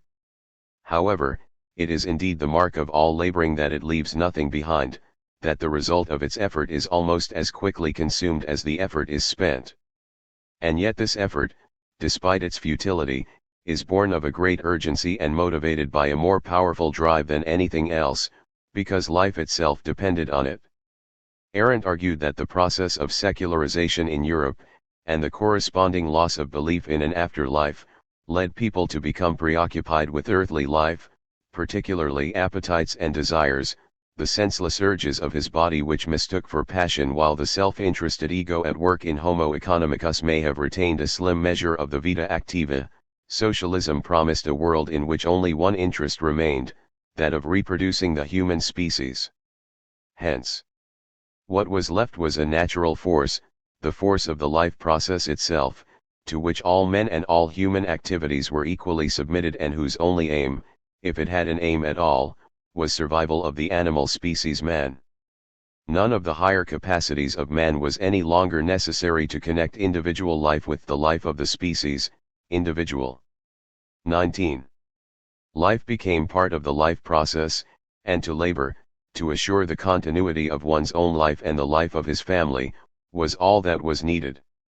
In 1941, Heidegger said that humanity had long been classified as a living being, one that discovers and builds and can use the machine, a living being which can reckon with things, a living being which in general can place everything into his reckoning and calculating. 17 years later, Arendt observed that Western people, by defining themselves not in terms of world-engendering linguistic actions but instead in terms of natural processes, ended up in a technical, mechanical world of labor that was far from the vita activa crucial to the Greek polis. The Greeks were struck by the overpowering surge of being and were compelled to bring it to a stand through language. In bringing being to a stand, they opened up a world in which entities could manifest themselves in their diverse ways. Western humanity has lost all contact with the original power and instead directs all its energies toward controlling the entities originally disclosed by the Greeks. The ever-expanding cycle of production and consumption, which discloses everything only as raw material for fueling the technological system, resembles all too closely the life of the animal, benumbed by its environment, living within a self-circumscribing circle of instinctual behavior, incapable of encountering entities as such. The cycle of technological humanity, however, is not completely circumscribed, but instead is capable of infinite expansion. The technological world can suck all things into its labor processes. In a manner reminiscent of Jünger, Arendt remarked that, seen from the viewpoint of an extraterrestrial intelligence, modern motorization would appear like a process of biological mutation in which human bodies gradually begin to be covered by shells of steel. Dominated by the never-ending organic cycle of production and consumption, humanity was declining to the condition of Nietzsche's herd, which was concerned only with a full belly and a warm house. The consumerist society brought forth by the laboring animal may end in the deadliest, most sterile passivity history has ever known.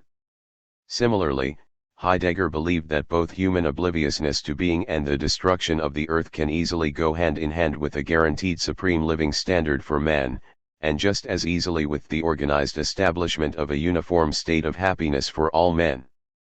In the post-war era, much has been heard about the economic promise of the atomic age.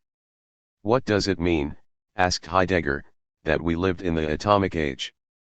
For the first time in his history, man explains an epoch of his historical Dasein from the pressure and the preparation of an energy of nature.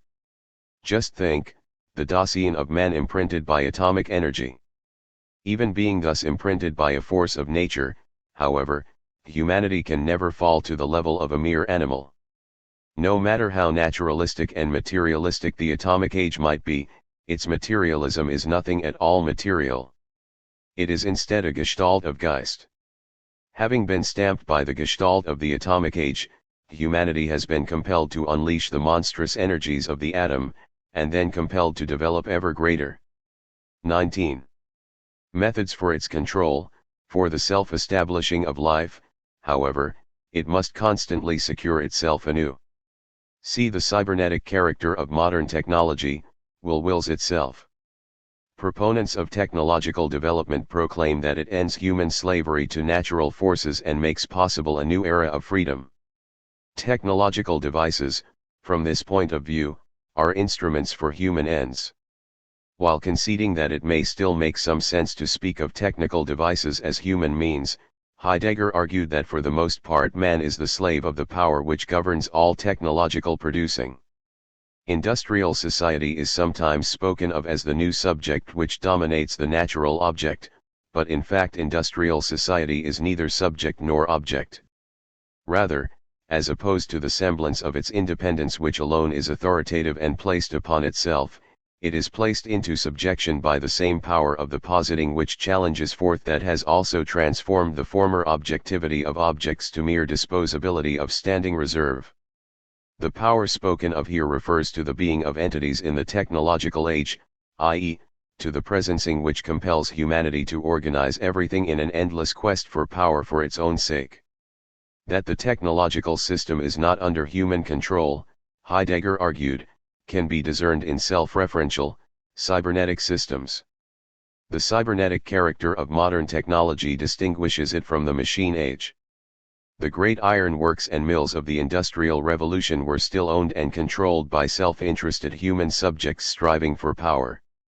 In the 20th century, however, the technological disclosure of entities mobilizes everything including people into the project of increasing the power of the technological system itself, all under the guise of improving the human estate. In his Spiegel interview in 19, when asked what has taken the place of philosophy, Heidegger replied, "Cybernetics." A bit earlier, he was asked why he thought modern technology should be overcome, when in fact everything was functioning, power plants are being built, production is at a peak, and people in the industrialized world have a high standard of living. What is missing here? Heidegger replied, everything is functioning. This is exactly what is so uncanny, that everything is functioning and that the functioning drives us more and more to even further functioning, and that technology tears men loose from the earth and uproots them. Elsewhere, he argued that even philosophy had become nothing but a servant for total mobilization. The cybernetic computer revolution was a sign that primordial logos had been reduced to logistics. In the West, thought about thinking has flourished as logic.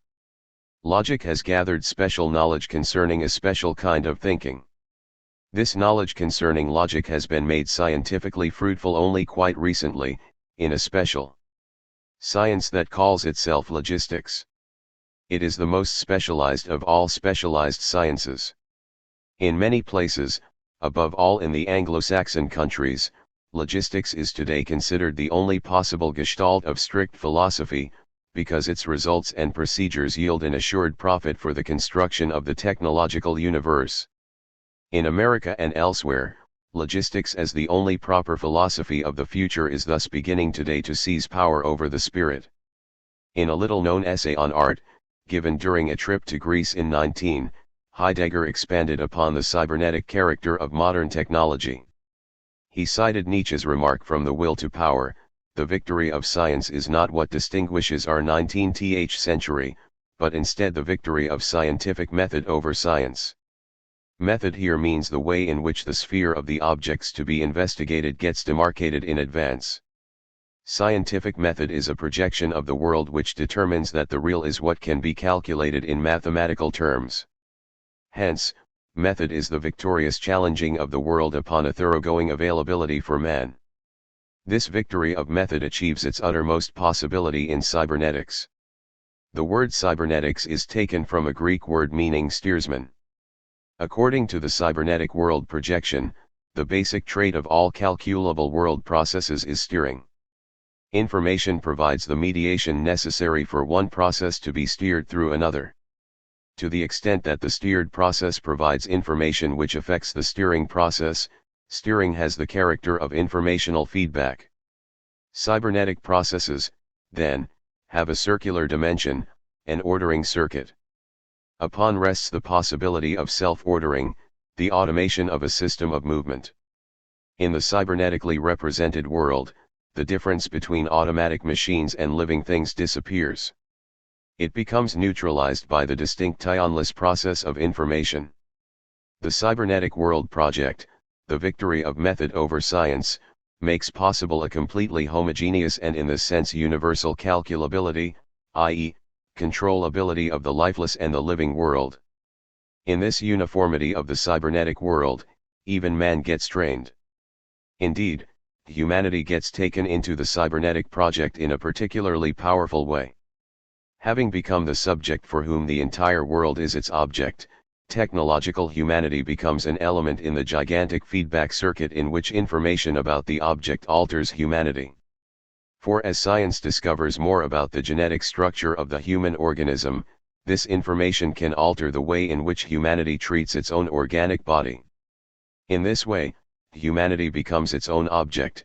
Biochemical researchers define human life in terms of the genetic structure of the germ cell. Learning the alphabet of the genetic code may eventually enable scientists and engineers to produce and breed humans. Reflecting on these trends in Heidegger suggested that technological man has been inspired by Nietzsche's remark that man is the as yet uncompleted animal.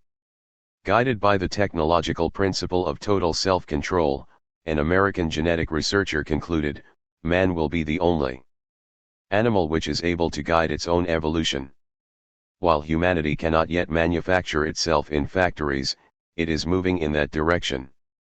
Certainly, Heidegger claimed, futurology represents the impulse to planning and control which foresees a totally managed world in the not-too-distant future. Seen in such terms, humanity has been reduced to the status of a merely social being in industrial society. The self-organizing, self-perpetuating character of modern technology was profoundly disturbing for Heidegger. Today, he claimed, technology commands ever greater production and control for their own sake. No human purpose, such as a higher living standard, motivates the technological system, rather, it drives itself onward for ever greater power. In analyzing Nietzsche's doctrine of the will to power, Heidegger argued that the will does not will something it does not have, but instead the will wills itself. All is the same thing as to will to become stronger, to will to grow. Stronger here means more power, and that means, only power. For the essence of power lies in being master over the level of power attained at any time. Power is power only when and only so long as it remains power enhancement and commands for itself more power. Hence, also, will and power are, in the will to power, not merely linked together, but rather the will, as the will to will, is itself the will to power in the sense of the empowering of power. In the technological era, the will to will mobilizes humanity to transform the planet into a titanic factory for no other end than to magnify power. The usual means-end interpretation of instruments, then, makes no sense when applied to the technological era. Humanity has become the means for an end that lies beyond human control or ken. The technological system may be likened to an organic process moving in a circle, but the difference is that there are self-limiting factors in organic cycles that are not discernible in the infinitely expanding spiral of the technological system. Once again calling on Nietzsche, Heidegger asked, what is the essence of the modern power machine other than one expression of the eternal return of the same? But the essence of that machine is not anything machine-like or even mechanical. One may understandably be skeptical of the claim that the repetitive cycles of the internal combustion engine are stamped by the metaphysical structure of the eternal return of the same. Nevertheless, Heidegger was by no means alone in advancing the claim that the system of industrial technology had in effect become self-organizing and autonomous, such that it could no longer be conceived as a human means. Such a claim was a commonplace in early 20th century Germany. In 1939, Friedrich Georg Jünger, brother of Ernst, described how technological processes, in describing everything in causal mechanical and economic terms, lays waste to the natural and social order.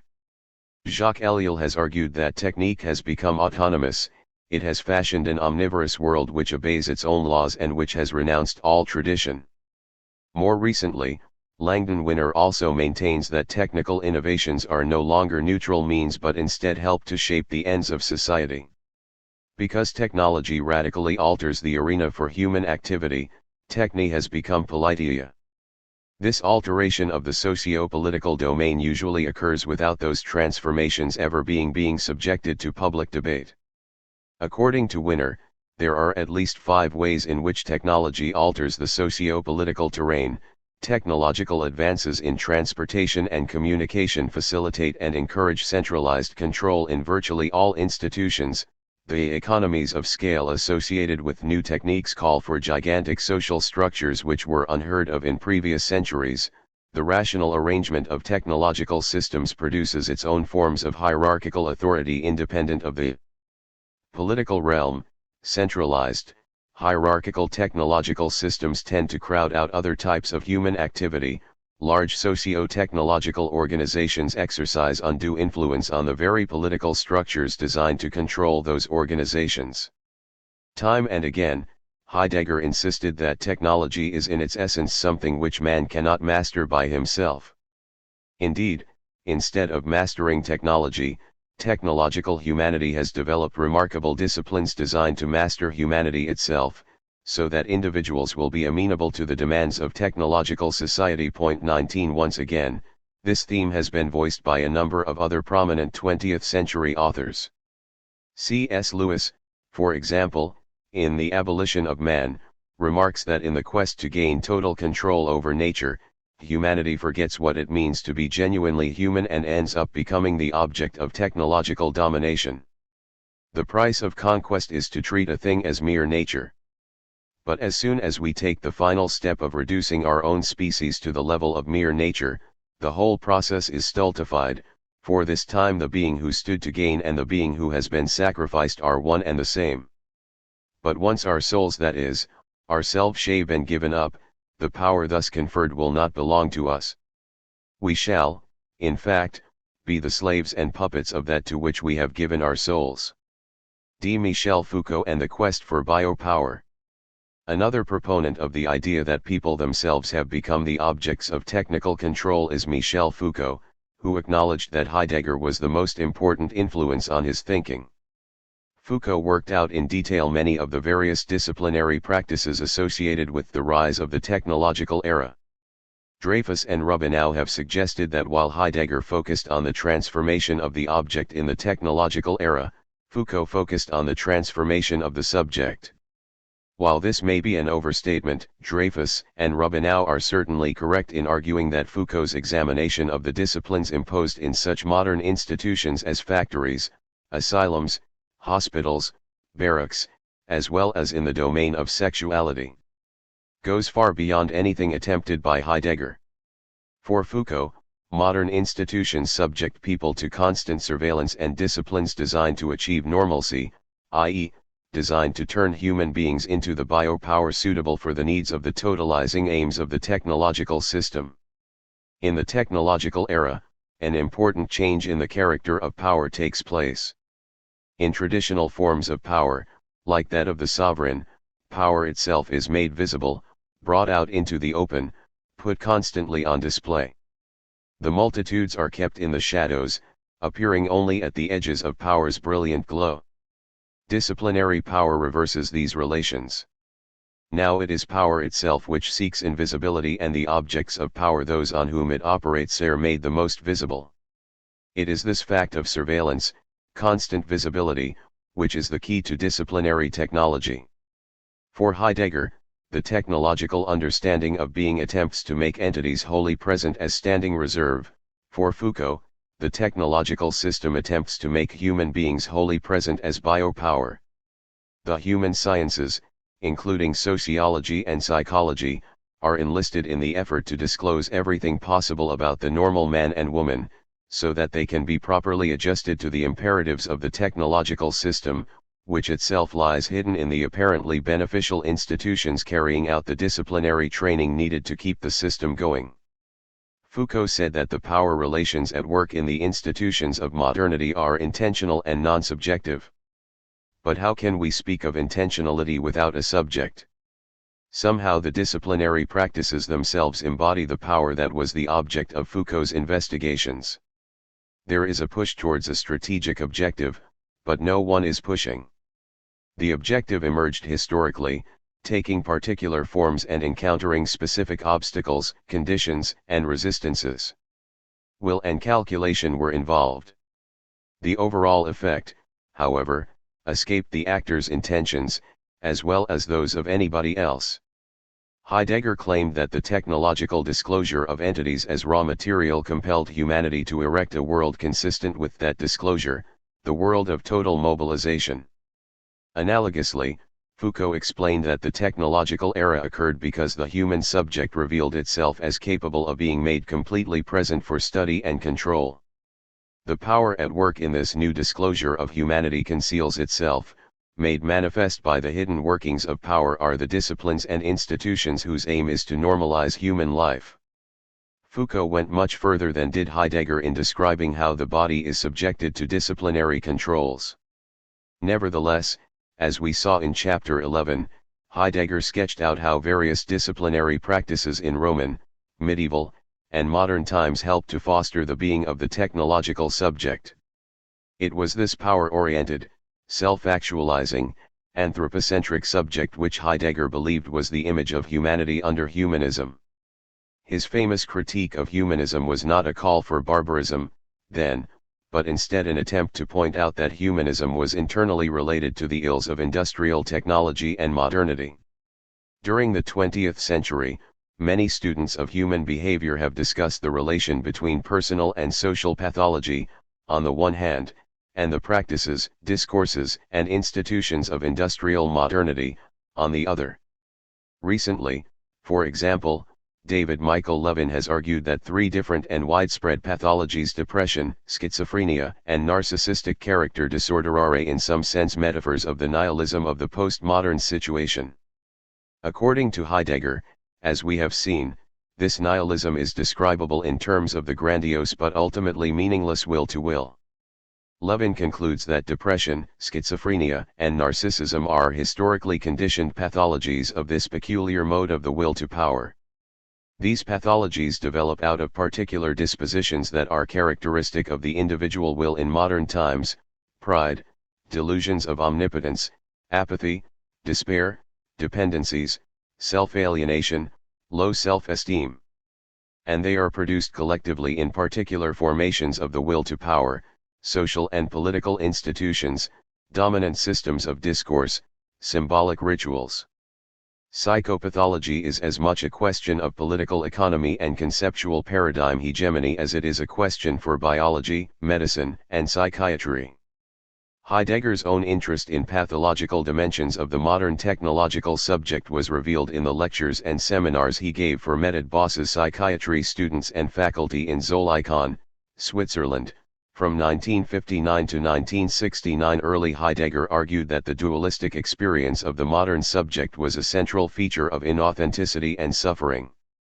By identifying itself with an empirical entity, the ego, Dasein conceals its own no-thingness, i.e., its mortal openness for the self-manifesting of entities including the ego. Having misidentified itself with a particular thing, the ego, Dasein sets out to defend itself against all other things.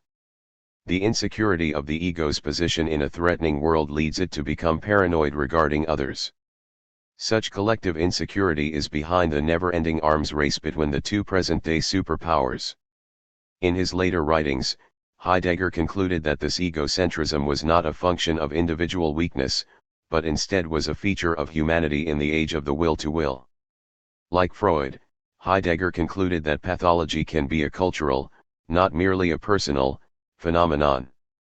In his meditations on the nature of art as authentic disclosiveness, Heidegger was seeking to move beyond the anthropocentrism or cultural narcissism of secular humanism toward what he regarded as a higher humanism, one that would free humanity from its bondage to incessant industrial production for its own sake and would free it for its authentic capacity for disclosing things appropriately.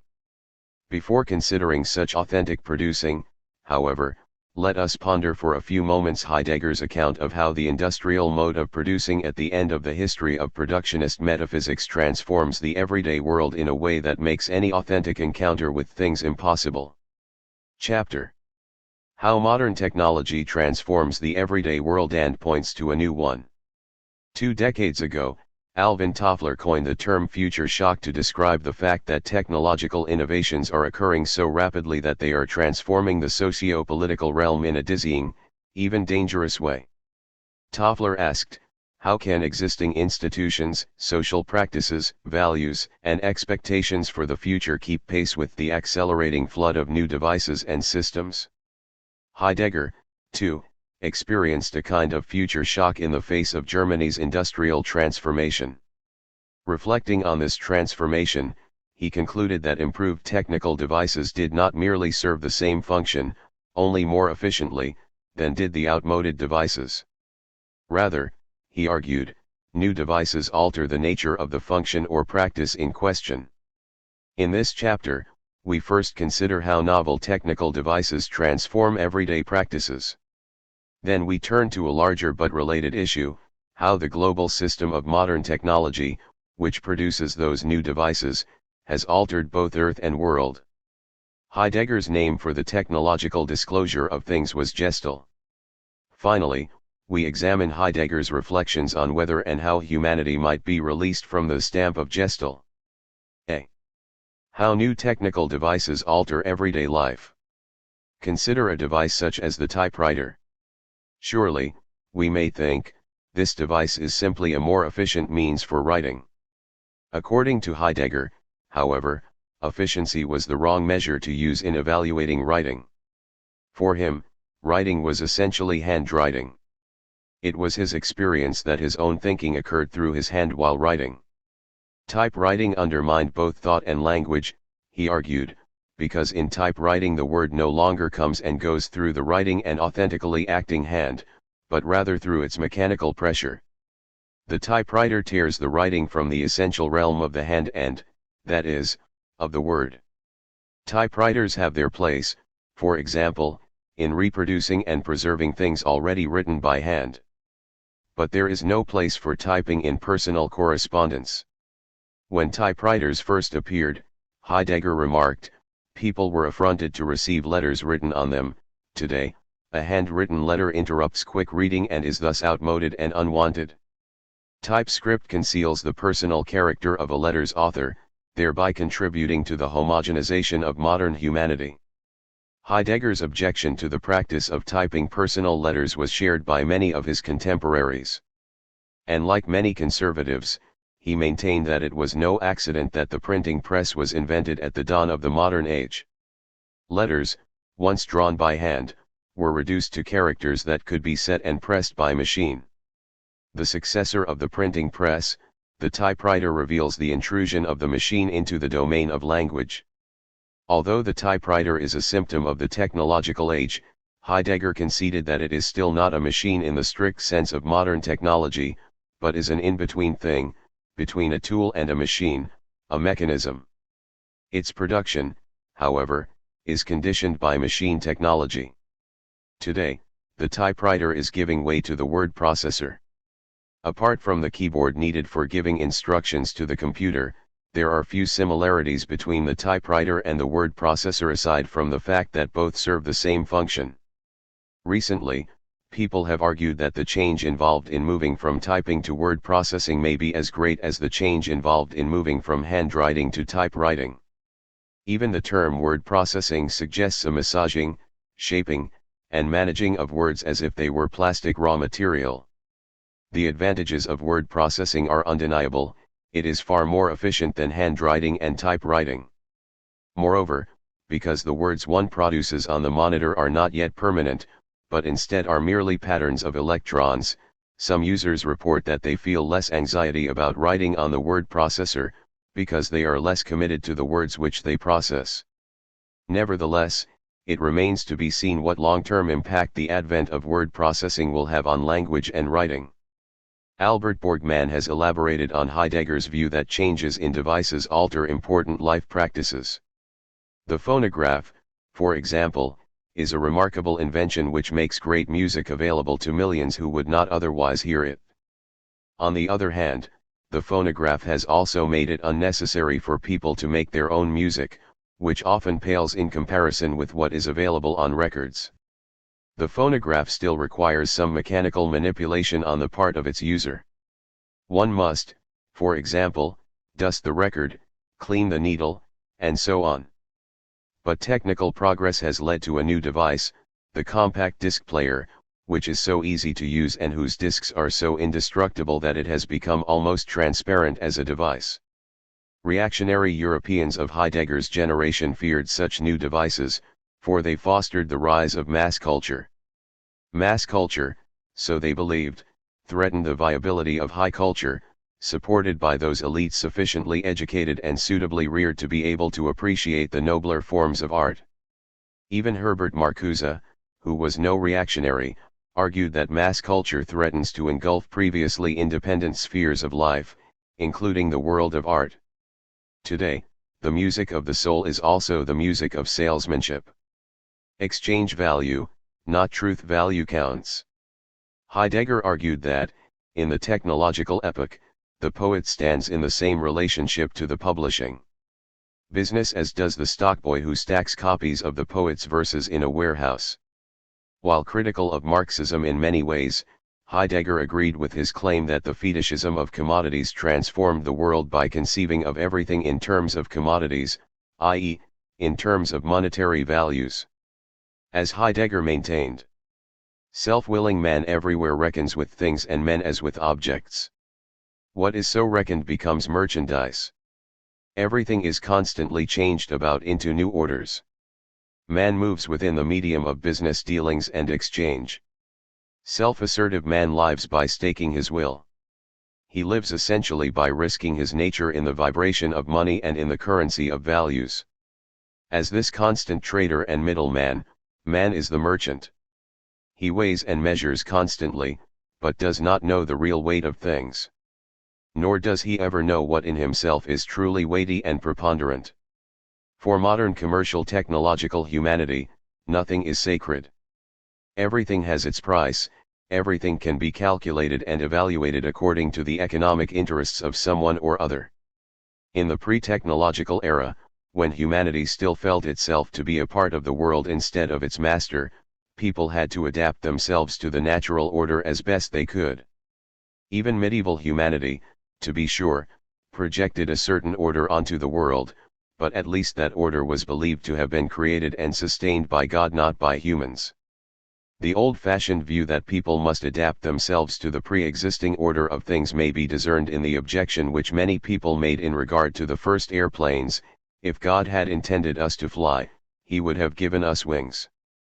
In the technological age, however, instead of conforming to the natural order, people force nature to conform to their needs and expectations. Whenever nature proves unsatisfactory for human purposes, people reframe it as they see fit. For Heidegger, such technological reframing compels entities to be revealed in inappropriate ways. The factory farm, for example, treats corn and cattle as if they were merely complex machines, not living things. Such reframing, however, is a necessary consequence of the economic imperatives of the food industry. An analogous kind of reframing occurs in social practices when new devices are introduced to replace ones that are inefficient in one way or another. Albert Borgman offers the example of what happened when the gas-fired furnace replaced the wood-burning stove. In an earlier age, if the home was heated by hearth or by Franklin stove, some family members would be responsible for finding and chopping wood. This practice required familiarity with the countryside and an appreciation of the value and relative scarcity of good wood-burning timber. Someone else would have the responsibility of lighting and tending the fire. And the whole family would gather around the fire for social interaction without the benefit of radio, television, or phonograph. The same heating function, as Albert Borgman has explained, is accomplished in a way that is cleaner, safer, and more efficient with the forced air furnace. But by replacing hearths and wood-burning stoves, forced air furnaces have also forever altered the everyday practices of an earlier age. No one gathers around a gas or electric furnace in the basement of the house. Moreover, the electricity required for one such furnace may be generated by a coal-burning power plant, the coal for which is extracted from monstrous strip mines and the smoke from which promotes both the greenhouse effect and acid rain. If the electricity is generated by a nuclear power plant, there is no carbon-based pollution, but the plant's radioactive waste is incredibly poisonous and will remain so for thousands of years. Because the coal-fired power plant, the strip mines from which the coal is extracted, and the forests and lakes dying from acid rain are many miles from the comfortably heated suburban home, and because the radioactive threat to life seems to be far in the future, the home's occupants may be unaware of the devastation wreaked for the sake of clean and efficient heat. The disappearance of the family hearth, then, not only undermined important social practices but also contributed to industrial practices which are destroying the natural world. There is no denying, of course, that heating one's home by firewood has become impossible for most people in the industrialized world. Moreover, in those areas of the United States where wood-burning stoves have made a comeback, significant air pollution has often resulted. Heidegger's point, however, was that technological innovations are portrayed as solving problems, but in fact frequently give rise to new problems that may be greater and more intractable than the problems they originally solved. Once again, nuclear power is a good example of how a solution turned out to be an enormous problem requiring a solution that has yet to be discovered: safe disposal of vast amounts of hazardous radioactive waste. Technological innovations have often been depicted as labor-saving, but in Heidegger's view, the more time saved by a new device, the more time available for production. Does the computer really save time and labor, or does it generate the possibility of far more paperwork than ever before? How about the photocopying machine? When limited to typewriter and carbon paper, people thought twice before sending memos to 500 people. Moreover, as we noted earlier, new devices cannot always be said to accomplish the same thing as the devices they replace. Heidegger argued that it is not at all the case that the same processes that were formerly begun and accomplished with the help of land letter carriers and mail coach are fulfilled by the use of other means. Rather, airplanes and radios from out of themselves, that means, from out of their machine essence and from the wide extension of their essence, determine the new arena of possibilities, which become plannable and capable of being carried out by human willing and for its acting. In 19, Heidegger addressed the fact that the invention of new technologies often leads to paradoxical situations in everyday practices. Such new technologies are said to promote a better life by making possible more intense lived experience. But consider, Heidegger argued, the case of a well-known researcher who must fly from Berlin to Oslo to give a public address. One finds the experience splendid. But one does not give the least thought to the fact that this experience is the purest affirmation of the will to power, the essence of which bears the possibility of an airplane and a ride in it. From out of one's Christian experiences, one finds the Nietzschean doctrine of the will to power detestable and cheerfully flies over the Norwegian fjord. Perhaps one gives an address, laden with the history of spirit, against nihilism and flies around in the airplane, uses the auto and razor blade and finds the will to power detestable. Why is this grandiose mendacity possible? Because one, neither with his Christian standpoint nor in his ride in the airplane, still does not think of being even once and gets driven about by the oblivion of being in the purest oblivion. Passages such as these reveal in a striking way Heidegger's disdain for all aspects of the technological era. After the war, however, even he learned to appreciate flying.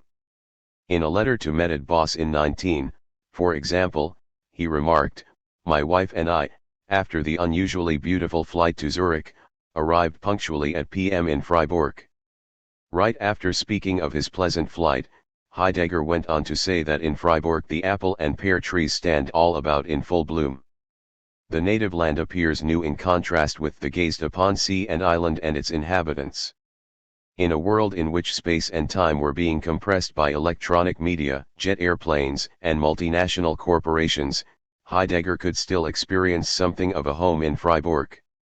Clearly, however, he believed that his homeland was threatened by the advances of modern technology, which cannot make important ontological distinctions regarding time, place, things, and people. b. The technological transformation of space and time. In 19, Heidegger spoke out prophetically against television, which combined the capacities of film and radio in order to make everything immediately present for inspection. All distances in time and space are shrinking. Man now reaches overnight, by plane, places which formerly took weeks and months of travel. He now receives instant information, by radio, of events which he formerly learned about only years later, if at all. The germination and growth of plants, which remained hidden throughout the seasons, is now exhibited publicly in a minute, on film. Distant sites of the most ancient cultures are shown on film as if they stood this very moment amidst today's street traffic. Moreover, the film attests to what it shows by presenting also the camera and its operators at work. The peak of this abolition of every possibility of remoteness is reached by television, which will soon pervade and dominate the whole machinery of communication. In the technological era, space and time are no longer understood in terms of what Heidegger defined as an authentic homeland, a place in which the destiny of a people can work itself out within a familiar natural context. His personal attachment to his own Swabian soil was widely known, as was his antipathy toward big cities. His close friend Heinrich Petzet noted that Heidegger would become almost physically ill when approaching a big city, so upset was he by the combined effects of urban pollution and social dislocation. Profoundly affected by his own sense of place, Heidegger complained bitterly about the universalizing impulse of modernity to destroy everything unique and irreplaceable.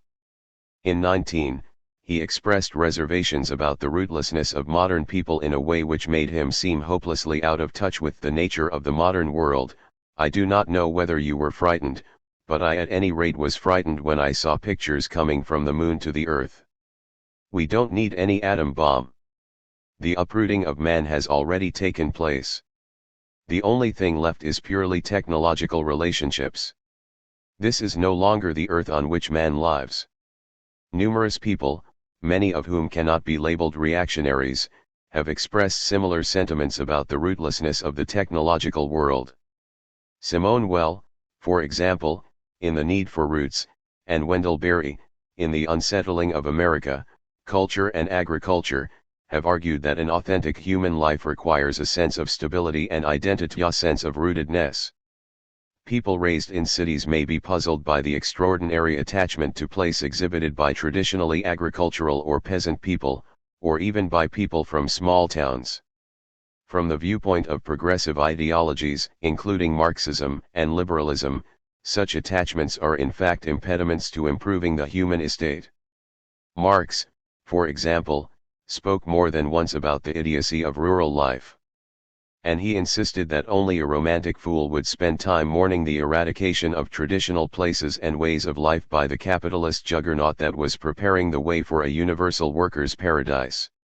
In the Grundrisse, Marx stated that in the industrial age, for the first time, nature becomes purely an object for humankind, purely a matter of utility, ceases to be recognized as a power for itself, and the theoretical discovery of its autonomous laws appears merely as a ruse so as to subjugate it under human needs, whether as an object of consumption or as a means of production. In accordance with this tendency, capital drives beyond national barriers and prejudices as much as beyond nature worship, as well as all traditional, confined, complacent, encrusted satisfactions of present needs, and reproductions of old ways of life.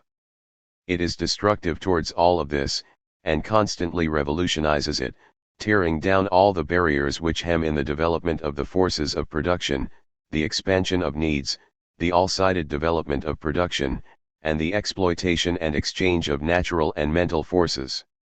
Even the leftist Herbert Marcuse, however, mourned the passing of the backward, pre-technological world, in which labor was still a fated misfortune, but also a world in which people and nature were not yet reduced to instruments. With its manners, style, and literature, this past culture expressed the rhythm and content of a universe in which valleys and forests, villages and inns, nobles and villains, salons and courts were a part of the experienced reality. In the verse and prose of this pre-technological culture is the rhythm of those who wander or ride in carriages, who have the time and pleasure to think, contemplate, feel, and narrate. For technological humanity, space is no longer the beloved ancient landscape which provides the familiar context for everyday life, and time is no longer the historical realm in which human deeds and events occur in a way that is linked to past and future. Heidegger used the term dwelling to describe this lost way of life, rooted in a particular earth and world. Such dwelling requires a different sense of space and time from the abstract one imposed by the technological epoch. In Hölderlin's hymns about the rivers Ister and Rhine, Heidegger observed, one reads of space in terms of local place and of time as the historical wandering of a particular people in that local place. Heidegger hoped that Hölderlin's poetry could found a historical world in which the earth could once again become native soil, the context in which place and history, space and time, could be unified in a way that bestowed meaning, purpose, and continuity. Hölderlin's unity of earth and world, place and history, space and time, however, must not be confused with the technological concept of the space-time world.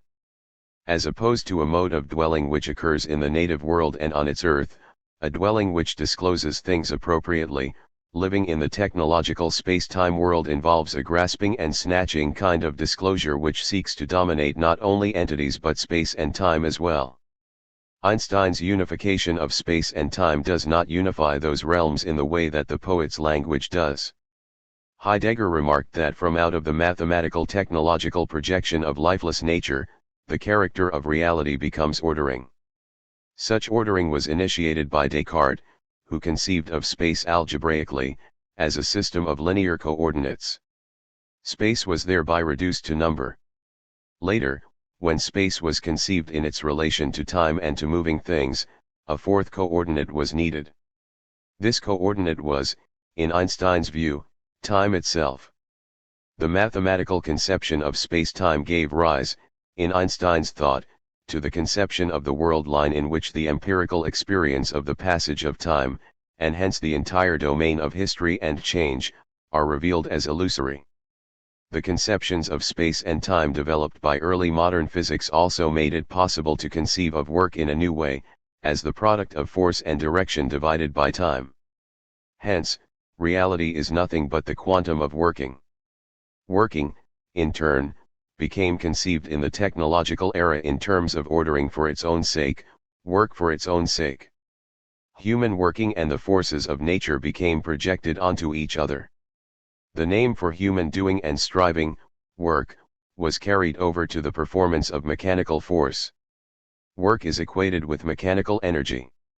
Conversely, the predominance of the physicalistic concept of work in its essentially technological meaning took effect upon the determination of human work as performance. The performance principle is an essential principle of human acting and behaving. The ancient Greeks conceived of human performing not as a way of producing something in the sense of manufacturing it, but rather as a way of disclosing something, letting it be.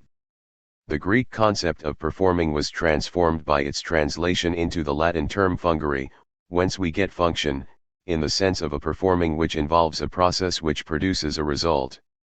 The reality of the real becomes, thereby, reduced to its working, its performing, its functioning. Terms that once depicted human disclosive activity became transformed into descriptions of the activity of natural processes.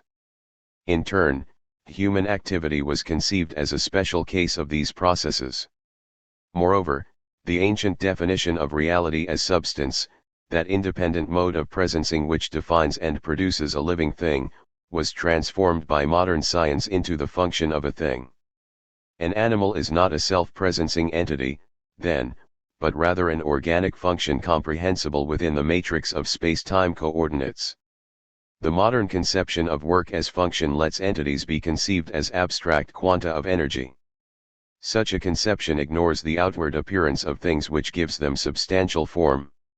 In the technological era, then, space and time have become a system of mathematical coordinates, the framing structure, which organizes in the most efficient way possible the industrial functions needed to work up standing reserve into finished commodities. Individual entities thereby disappear into quanta of energy which can be stored and switched about at will. Grasping and seizing are the names for a unified will to domination of space and time. The technological disclosure of things, then, reduces them to functional means for the purpose of ever greater productivity. See the functionalization of work, worker, and equipment. The functionalization of time and work becomes apparent in the modern industrial plant. First of all, industrial workers are bound by the time clock, which has no relationship to the normal rhythms of life or the seasons. Several years ago, a senior manager at a major plastics plant near Baton Rouge told me that out of every 100 workers who were hired, only about 30 were able to adapt successfully to the temporal regime of industrial work. Many of the unsuccessful workers were hunters, trappers, and small farmers who lived in a world where punctuality and rigid work habits were simply unknown. Some workers would quit after receiving their first paycheck and would return a few weeks later when their money had run out, not understanding the continuity of work required in the industrial plant. Work in such plants is organized according to functional processes, whether workers are on an assembly line or organized into teams of production units. The function or role required by the assembly line or production unit is, in principle, fillable by any worker. Often, those functions have been analyzed and rationalized by industrial social engineers who, in the tradition of the founder of scientific management, Frederick Taylor, compute the time needed to perform a particular action. Human work, in other words, becomes conceived in terms of abstract mechanical forces and activities. Industrial production processes call for repetitive work actions which intentionally undermine the all-around skill of the kind known to a master mechanic or tradesman. As one critic has noted, the physical processes of production are now carried out more or less blindly, not only by the workers who perform them, but often by lower ranks of supervisory employees as well. The production units operate like a hand, watched, corrected, and controlled by a distant brain. By reducing human work to the status of a function within a production unit, which itself is but a functional unit within the factory, which in Rum is a functional unit of a multinational corporation, work is systematically degraded. Heidegger argued that such degradation was not the result of a particular economic system, such as capitalism, but rather was systemic to production in the technological era. Heidegger believed that the impulse to functionalism is also reflected in the history of equipment, from tools to implements to machine-making machines to cybernetic technological systems. Ancient Greek craftsmen had an authentic relationship both to their tools and to the materials with which they worked. Even during the first years of the Industrial Revolution, at least some workers retained a measure of understanding and respect for their equipment and materials. With the advent of large-scale industrial plants, assembly lines, and offices staffed with thousands of white-collar workers, both the understanding of the nature of one's work and respect for one's equipment deteriorated. Increasingly, everything has become regarded as plastic material which can be shaped, used, and discarded at will. In a number of places, Heidegger reflected upon the differences among tools, machines, and modern technological systems. A tool is useful for something, and so is a machine. But a tool does not have to be a machine. Indeed, on the contrary, a tool for travel can be a machine, such as a car or an airplane, but it does not have to be. Indeed, a writing tool can be a machine, but it does not have to be. Like tools, machines are built according to plans. The plan for machine building is guided by the serviceability of the machine. And this serviceability is governed by the purpose it is to serve. In the design for the machine, there is a preparatory ordering of the fittings in which the individual parts of the machine move here and there against each other. Decisive for the machine character of the machine, then, is the independent course of the fittings regulated for determinate movements. At a certain stage in the history of productionist metaphysics, the machine could still be regarded as a means for human ends, but in the technological era this has changed. The outstanding feature of modern technology lies in the fact that it is not at all any longer merely means and no longer merely stands in service for others, but instead that it itself unfolds a specific character of domination. Technology itself demands from out of itself and for itself and develops in itself a specific kind of discipline and a unique kind of consciousness of conquest. Hence, for example, the fabrication of factories for fabricating fabricated articles, namely machines, which fabricate other machines. Hence, the founding of a factory of tool machines is a unique triumph that is in itself by graduated stages. Power machinery, especially in the form of an assembly line, may well seem autonomous by comparison with hand tools. And the phenomenon of machines producing other machines gives the impression of an autonomous technology. Workers on assembly lines report feeling subordinated to the rhythms and patterns of the highly complex machines. Workers seem to be the means to the ends of the machinery. Marx spoke of the machine as an animated monster which dominates and pumps dry living labor power. The modern machine mutilates the worker, turning him into a fragment of a man, and destroys every remnant of charm in his work. Marx warned, however, that machines must not be fetishized, i.e., depicted as independent agencies. Rather, they must be understood as what they really are, the complex means of production ordered up by the capitalist economic system. In Marx's view, the technological means of production are not in and of themselves alienating, for they are ultimately nothing but means for human ends. By changing the ownership of the means of production, workers would supposedly develop authentic social relations of production, relations that would permit the use of machinery without the alienation experienced under capitalism. Some critics, including Heidegger, challenge this point of view by saying that industrial production methods are intrinsically alienating and exploitative, no matter who owns the means of production. Are workers in a Russian steel mill any less alienated than their counterparts in a liberal democracy? Does a woman working on an assembly line in Hong Kong experience herself as any less a means to an external end than a man working at a similar job in North Korea? Heidegger agreed that machines must not be viewed as autonomous agents, but neither must they be understood merely as means belonging either to the bourgeoisie or to the working class. Machines are, Heidegger argued, part of a global system of production that is no longer owned by anyone or any class. Rather, humanity itself is in the service of a self-governing technological system. Seen from this point of view, capitalism and communism are merely two sides of the same system. Marxist critics reply that Heidegger is, in effect, a technological determinist, someone who believes that technological systems have evolved with a momentum of their own which transcends human control. Such a determinist fails to see that human agency gave rise to the technological system and can thus also transform that system. As we shall see in our conclusion, however, Marx himself seems to have been a historical determinist in important ways.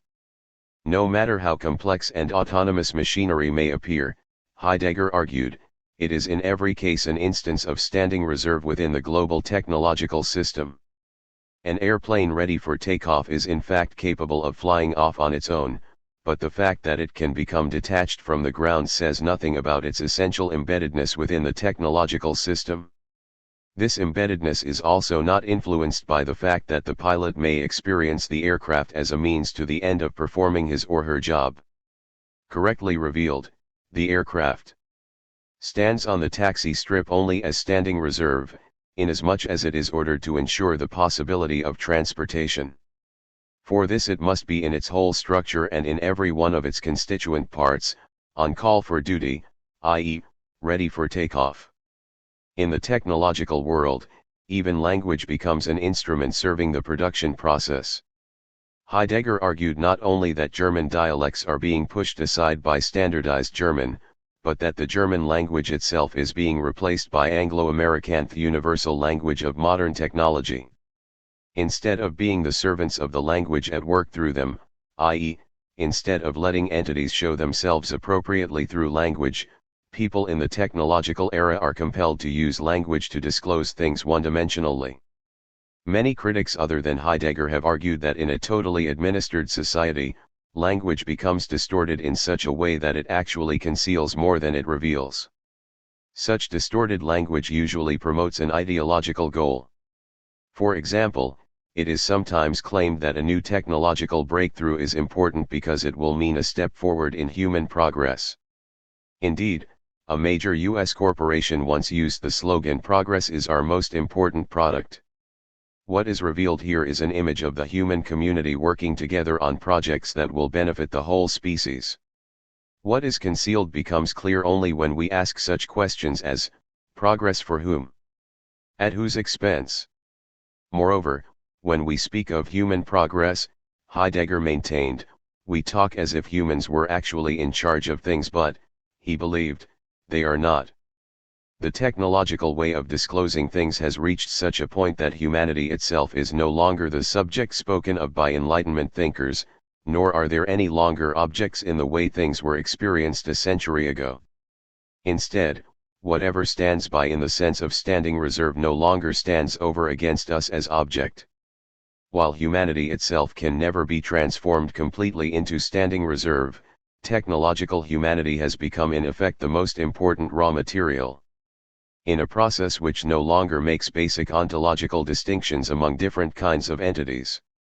Die Gestel, the essence of modern technology. Heidegger used the term Gestel to describe the historical stamping which compels humanity to disclose everything one-dimensionally, as standing reserve. Heidegger's choice of this term was motivated, in part, by its proximity to what Junger called the Gestalt of the worker which now stamps humanity. The prefix ge in German is used to indicate the linking together of elements referred to by a particular noun. For example, Gebirge means a mountain chain. Similarly, Gestel means the linking together of what is posited by the technological subject. In other words, Gestel means positing that all things are basically the same raw material. When Heidegger called Gestel the essence of modern technology, he played on the term Wesen. Ordinarily, Wesen means essence. Hence, the Wesen of modern technology would mean what is essential or basic to it. But Heidegger interpreted Wesen to mean presencing or being, the manifesting of a thing. Hence, the Wesen of modern technology Gestel means the way in which things are disclosed or manifested in the technological era. In a striking passage, Heidegger described how Gestel posits or sets everything into presence in the same way. The revealing that rules throughout modern technology has the character of a setting upon, in the sense of a challenging forth. That challenging happens in that the energy concealed in nature is unlocked, what is unlocked is transformed, what is transformed is stored up, what is stored up is, in turn, distributed, and what is distributed is switched about ever anew. Unlocking, transforming, storing, distributing, and switching about are ways of revealing. But the revealing never simply comes to an end. The revealing never ceases because modern humanity puts to nature the unreasonable demand that it supply energy which can be not only extracted but stored as well. Modern technology extracts energy from water, coal, or uranium, stores that energy for future use, and distributes it at will. In reply to the question whether the old windmill did much the same thing, Heidegger said, "No. Its sails do indeed turn in the wind, they are left entirely to the wind's blowing. But the windmill does not unlock energy from the air currents in order to store it." Presumably, Heidegger's point here is that windmills somehow let the wind be wind, since wind cannot be forced to blow except where it does blow. While he may have been correct in some ways about this matter, he was clearly naive in his use of the windmill as an instance of pre-technological equipment. 40 miles east of San Francisco in Livermore, California, thousands of turbo-driven windmills cover the hills for as far as the eye can see. The wind's energy is, in fact, being harnessed and stored to produce electricity. Heidegger's view that the technological age compulsively discloses things as raw material to be transformed into products by the most efficient technical means was similar in many respects to the views of members of the Frankfurt Critical School, including Max Horkheimer, Theodore W. Adorno, and Herbert Marcuse. This school was originally founded in the late 1920s by disaffected leftists who wanted to explain why the German Communist Revolution failed in 1920-21, especially in light of the fact that Germany was an industrialized country supposedly ripe for revolution. One of the major conclusions of the Frankfurt School was that the very system of industrial production that was supposed to liberate humanity not only had altered the institutions of society, but also had changed the character structure of the members of the working class. Industrial modes of production tend to make people more authoritarian, more willing to accept a passive position in a hierarchical society. Instead of being an emancipatory factor in human history, then, industrialism threatens to become a more complex form of enslavement, one legitimate by the dictates of efficiency, rationality, and technical expertise. In addition to stamping the workforce with the imprint of the authoritarian personality, industrial technology also wraps itself in the garb of reason in order to be able to dismiss all opposition to it as irrational.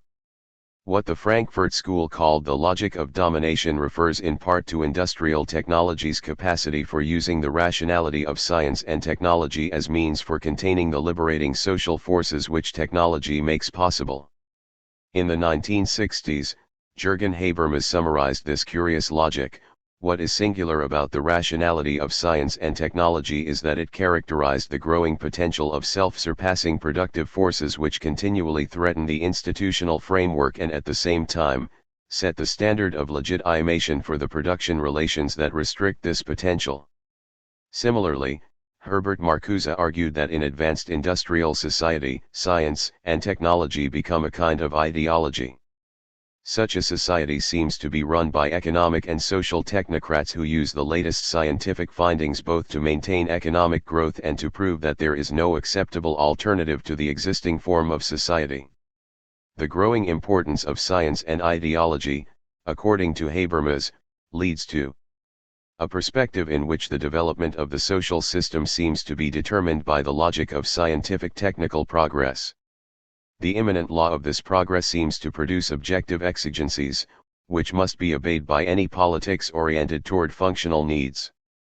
But when this semblance has taken root effectively, then propaganda can refer to the role of technology and science in order to explain and legitimate why in modern societies the process of democratic decision-making about practical problems loses its function and must be replaced by plebiscitary decisions about alternative sets of leaders of administrative personnel. Despite agreeing with the first-generation members of the Frankfurt School that science and technology had undercut the possibility of democratic discourse about political options, however, Habermas increasingly distanced himself from his predecessor's gloomy view that rationality itself was intrinsically domineering. Like Heidegger, both Horkheimer and Adorno believed that the Enlightenment marked not a high point but a low point in Western history. Enlightenment rationality was a far cry from the ideal of objective reason or cosmic logos which guided Greek thinking. Through the course of history, according to Horkheimer and Adorno, such reason had become reduced to subjective reason or instrumental rationality. The Enlightenment's rationality, then, was not disinterested and impartial, but in fact was motivated by hidden power interests which became clear only during the 19th and 20th centuries. Habermas, however, has resisted the claim shared by Horkheimer, Adorno, and Heidegger that the rational ideal of the Enlightenment was nothing but an ideological screen for the logic of domination. We ought to give up rationalist pretensions to absolute knowledge about nature or society, Habermas counsels, but we ought not to forget the genuinely emancipatory intention of the Enlightenment, nor ought we to condemn reason as being intrinsically power-motivated.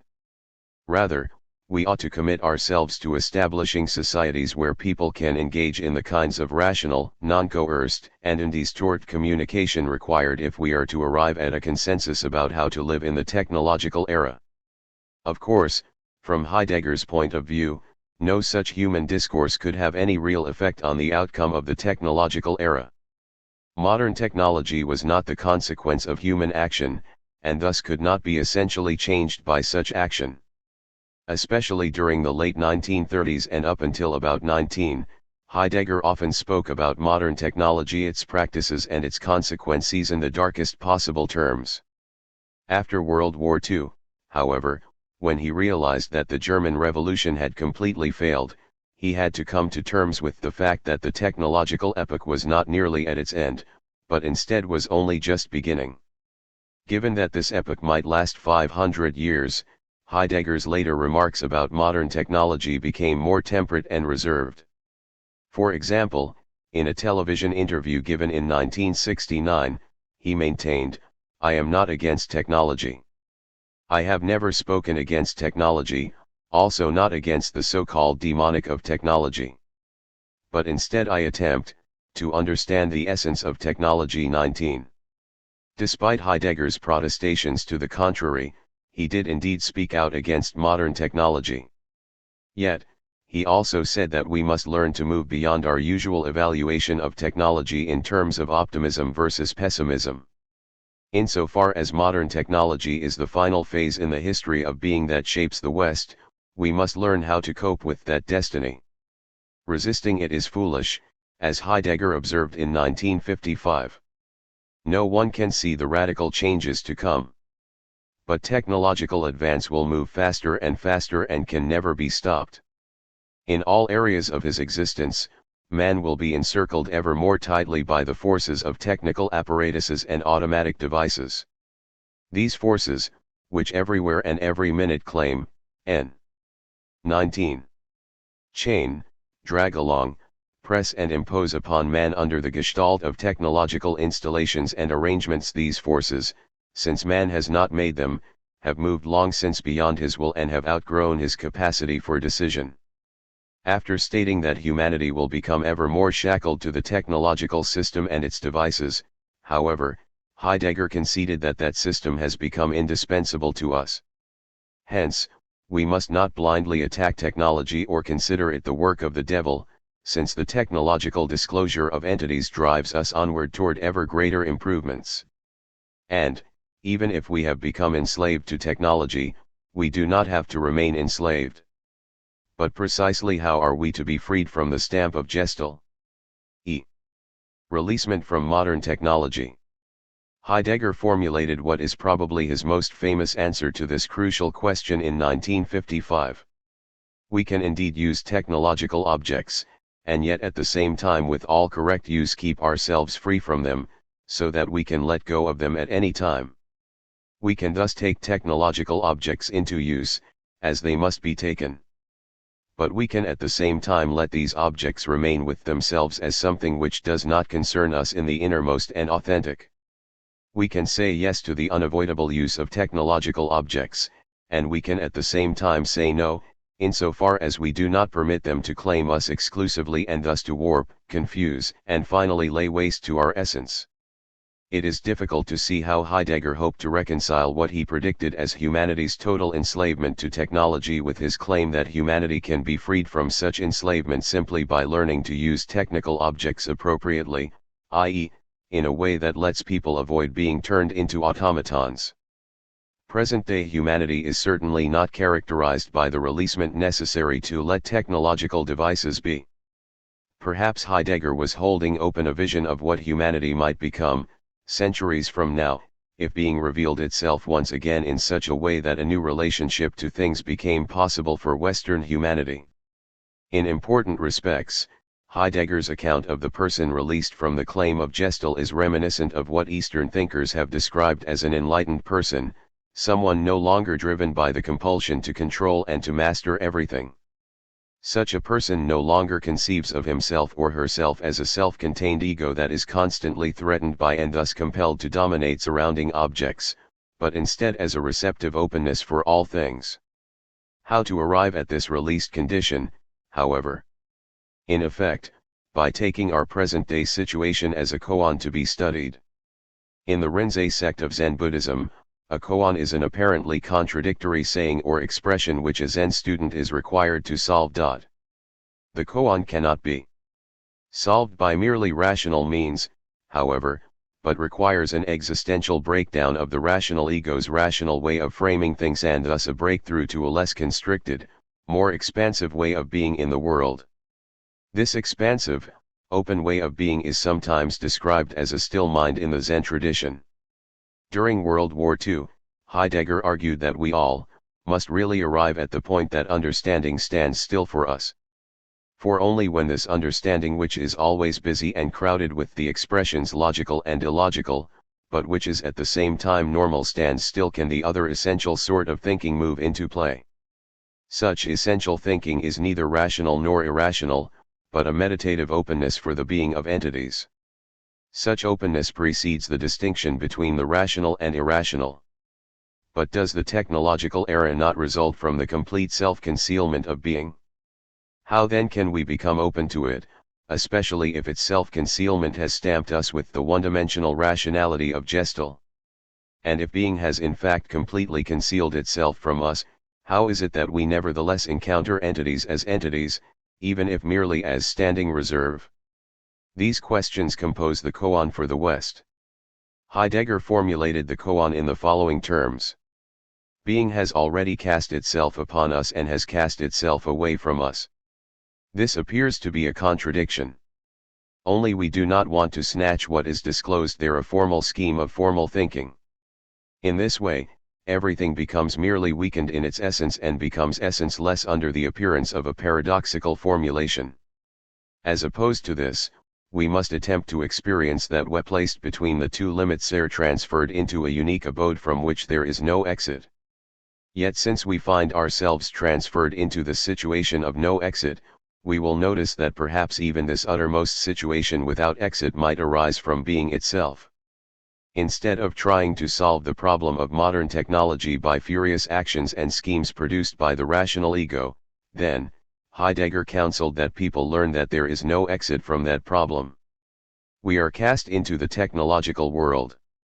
Insight into the fact that there is no exit from it may, in and of itself, help to free us from the compulsion which characterizes all attempts to become masters of technology, for technology cannot be mastered. Instead, it is the destiny of the West. We can be released from its grip only to the extent that we recognize that we are in its grip. This is the paradox. Wolfgang Schirmacher has offered a related but somewhat different interpretation of what it means to let technical devices be. Such letting be means to integrate machines into our existence as mortals who must make things not only in order to survive, but also in order to respond to the ontological claim made upon us. In some sense, the sometimes perverted purposes to which we put technical devices are a sign of our failure to understand what it means to be human. All attempts to use technology to dominate nature arise from the illusion that we are separate from the natural order of things. Instead of dreaming either of technological domination or of a return to a pre-technological era, we should learn to live with the realization that artificiality is the nature of man, and that technology, in all its uncommonly diverse forms, is the realized, cosmic mode of being peculiar to our nature and which must be further perfected.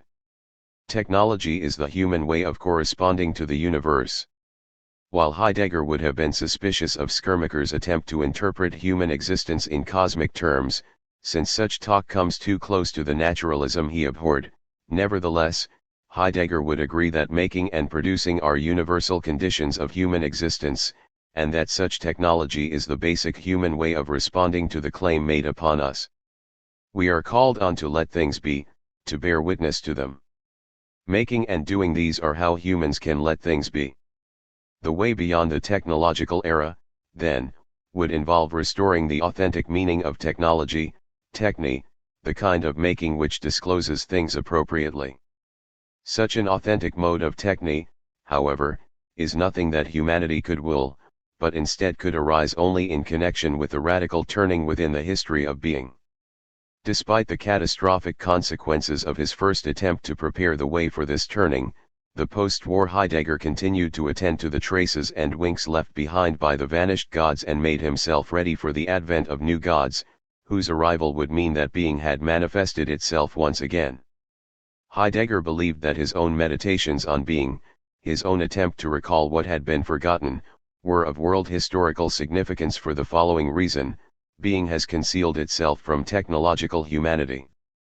Thus deprived of a relationship with the originary ontological source, humanity can experience only entities, and then only in a constricted way, as standing reserve. If and when a new encounter with being were to occur, if being showed itself once again, this event in and of itself would indicate that the reign of the technological era was coming to a close. Modern technology was for Heidegger the greatest danger for humanity, not because industrial technology threatens to destroy the biosphere, but rather because technology reduces humanity to the status of a clever animal with no insight into its own authentic possibility and obligation, to disclose things and to shelter their being. Yet in this very danger, so he believed, there is harbored the possibility of a turning in which the self-concealment of being would be overcome. Heidegger prepared for this turning in his meditations on the nature of art, techne, as authentic producing, authentic letting be. In our final chapter, we shall examine Heidegger's return to the ancient Greek conception of techne as a possible guide for initiating a new, non-domineering mode of making and producing. Chapter: Authentic Production, Techne as the Art of Ontological Disclosure. Heidegger believed that his task was not only to deconstruct the history of productionist metaphysics, but also to prepare the way for an alternative to that history. That is, he was not satisfied merely to reveal how the productionist understanding of being had stamped contemporary humanity with Gestalt, his version of Junger's Gestalt of the worker. He also hoped that in meditating on the nature of Gestalt, in taking a step back from its impulse toward total mobilization, he would be granted insight into the new beginning needed to save humanity and the earth from destruction. In this chapter, we examine Heidegger's claim that what the Greeks meant by techne offers a clue for redefining the nature of working and producing. Authentic techne is a way of disclosing that unites art and production. In the 1930s, Heidegger had hoped that National Socialism would institute a post-industrial technology modeled on his vision of the unity of art and production. Post-war Heidegger continued to meditate on the possibility that art, particularly poetry, could help to initiate the turning necessary for moving beyond the one-dimensional technological understanding of things. As we have already seen, early Heidegger concerned himself with the nature of handicraft production. Later Heidegger modified his earlier idea that the production of works is an a priori feature of human existence. It is true that all people produce works, he concluded, but productive activity which takes place within the sway of productionist metaphysics is different from productive activity that occurs outside of it. Early Heidegger's example of the workshop as an element with the referential totality is ambiguous. On the one hand, it suggests that handiwork is an a priori feature of authentic production. On the other hand, it also suggests the extent to which handiwork may be drawn into and shaped by the technological imperative. Despite the difference between Greek craft technology and industrial technology, even the Greeks, at least during and after the time of Plato, were beginning to be influenced by productionist metaphysics. While Plato may have drawn the model for his productionist metaphysics from his experience with artisans of various kinds, he in turn helped to initiate the metaphysics which culminated in the triumph of industrial modes of production. Heidegger concluded that because the grip of industrial technology is so strong, the mere fact that a contemporary person is engaged in handiwork does not in and of itself protect him or her from producing in accordance with the demands of productionist metaphysics. Hence, it would appear, handiwork is a necessary but not sufficient condition for authentic producing. While Heidegger concluded that Greek existence, too, was shaped by a productionistic attitude toward things, he also believed that he had found resources in the Greek tradition for what he regarded as an ontologically appropriate alternative to that metaphysics and to its concept of production. Productionist metaphysics conceived of making in terms of actualizing or affecting a thing, in the sense of causing it to be present. The pre-metaphysical conception of production, which Heidegger discovered by a generative reading of ancient Greek thinkers such as Heraclitus, spoke of producing as a letting be or a freeing which enabled an entity to come into presence, to show itself, to emerge, analogously to how a living thing comes forth into presence. Heidegger's constructive retrieval of this alternative conception of producing was central to his political effort to save the West. In this chapter, we shall first examine a crucial ambiguity in Heidegger's notion of producing. We may pose this ambiguity, which we discussed in a preliminary way in Chapter 8, in the form of a question: what is the relation between producing defined as letting something be disclosed, on the one hand, and producing defined as the emergence of a thing, as in the blooming of a flower, on the other? Next, keeping this ambiguity in mind, we examine Heidegger's concept of techne as authentic disclosing or producing. The highest form of techne is the work of art, which as we have seen founds a world wherein things may present themselves in a particular way. In the post-war years, Heidegger suggested that the work of art could refine our ontological understanding in such a way that we could learn to free things from their captivity in the matrix of instrumental dealings associated with the industrialism spawned by productionist metaphysics. In what may be regarded as an attempt to move beyond the anthropocentrism associated with his claim about the saving power of art, Heidegger went so far as to say that virtually anything could play the world-gathering role formerly assigned primarily to the work of art. We conclude with the question of whether the work of art, or anything at all, has the power necessary to transform the technological world. A puzzling duality, being as self-emergence and being as appearing. The earliest Greek thinkers, so-called pre-Socratics, achieved so much, Heidegger believed, because they dwelt so close to the ontological difference between being and entities. Although they were unable to experience this difference as such, they experienced the being of entities as presencing, as rising into appearance, as unconcealment. Parmenides, the true founder of ancient ontology, came close to Heidegger's basic insight when he said that being and thinking are the same. Heidegger interpreted this phrase to mean that there is an internal relationship between the temporal transcendence of human existence, on the one hand, and the presencing of entities, on the other. With the advent of Plato's productionist metaphysics, this relationship became obscured, and being itself was reduced to the status of a superior kind of entity. In the 19th century, in a late stage of the history of productionist metaphysics, people said that for something to be meant for it to be composed of matter-energy, exist in space and time, be publicly observable, be amenable to quantifiable measurement, and be in principle predictable. Since there is no is-meter, no way to take physical measurements of the being of an entity, positivists concluded that apart from such physical attributes the term being was meaningless. To be means to be an object in nature, the all-encompassing system of matter-energy which causes everything to be the thing that it actually is. In the technological era, of course, nature reveals itself less as an object for scientific investigation and more as a commodity for consumption.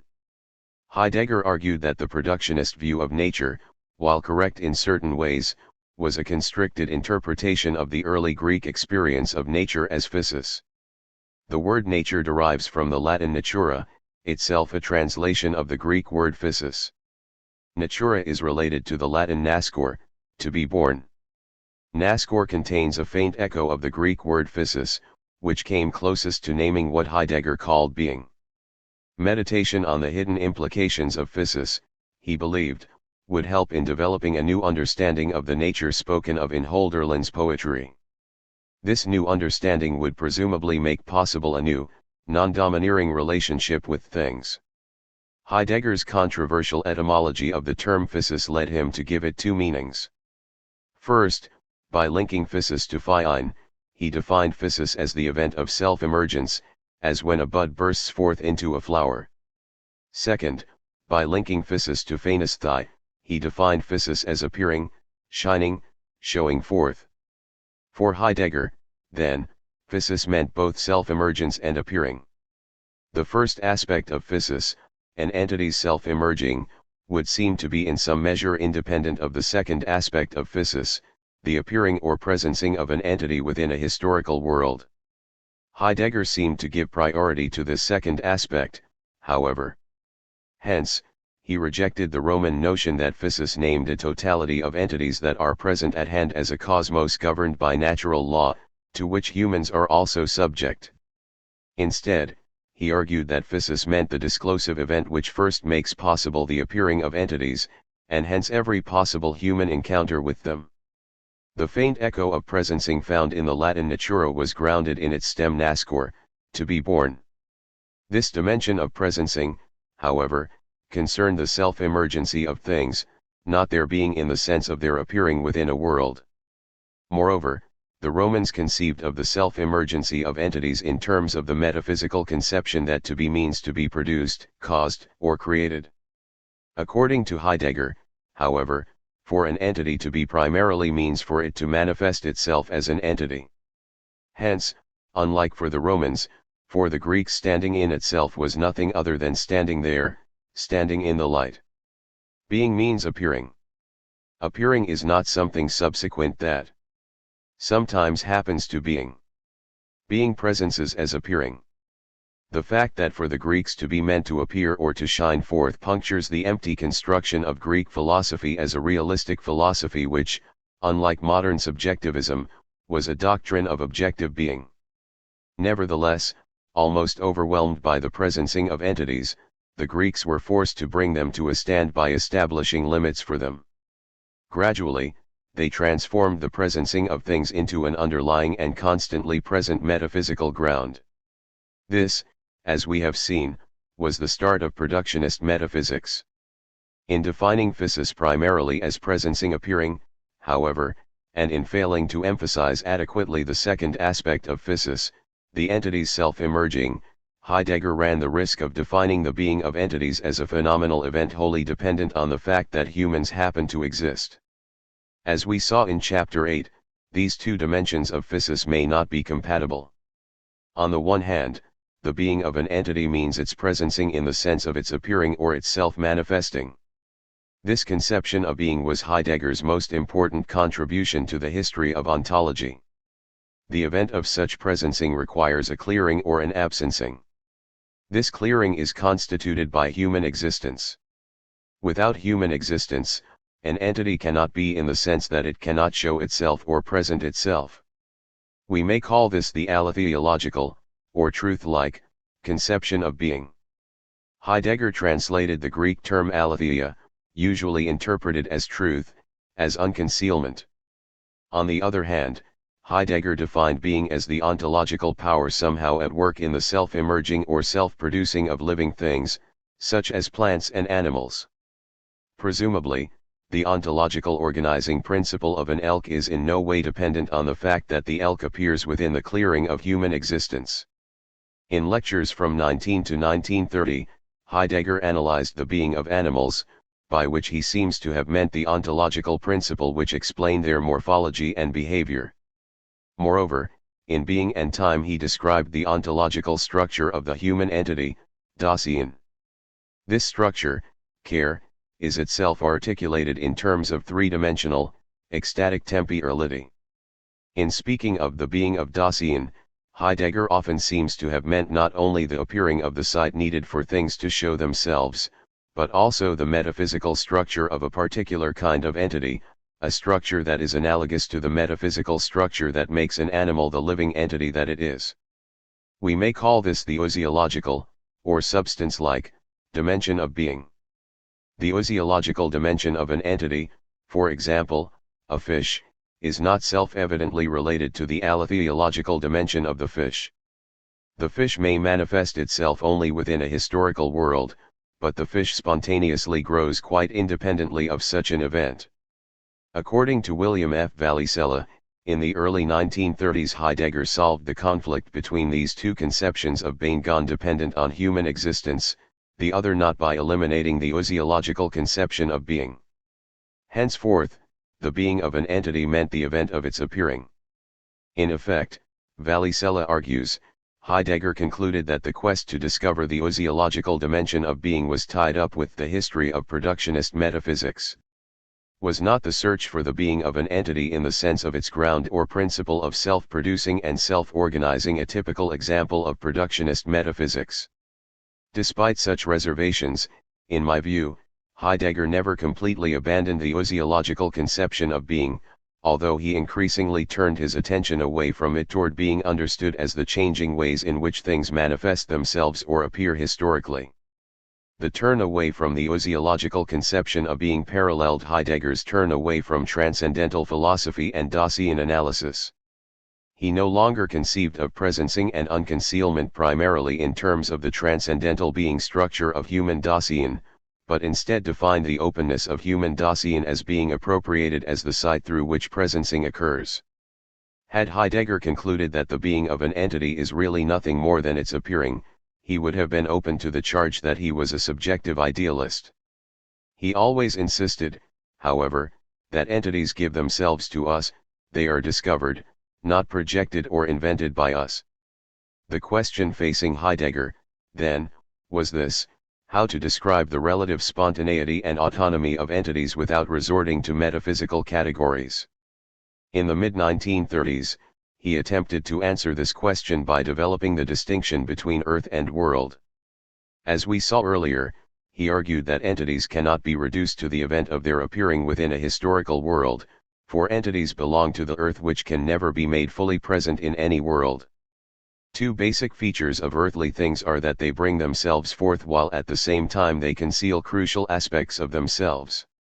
The growth of a plant or animal can be disclosed only within a historical world, nevertheless, there is an intrinsic innerness to living things, and in fact to every entity, which resists disclosure. Conceptually, this idea of innerness, drawn from Hölderlin, seems close to the ousiological dimension of being discussed above, although without the notion of ground or foundation often associated with ousia. If we try to penetrate into the innerness of an entity, Heidegger claimed, we destroy the entity in question. The technological era, driven to make everything wholly present and to eliminate all secrets, ends by pushing entities beyond their own appropriate limits.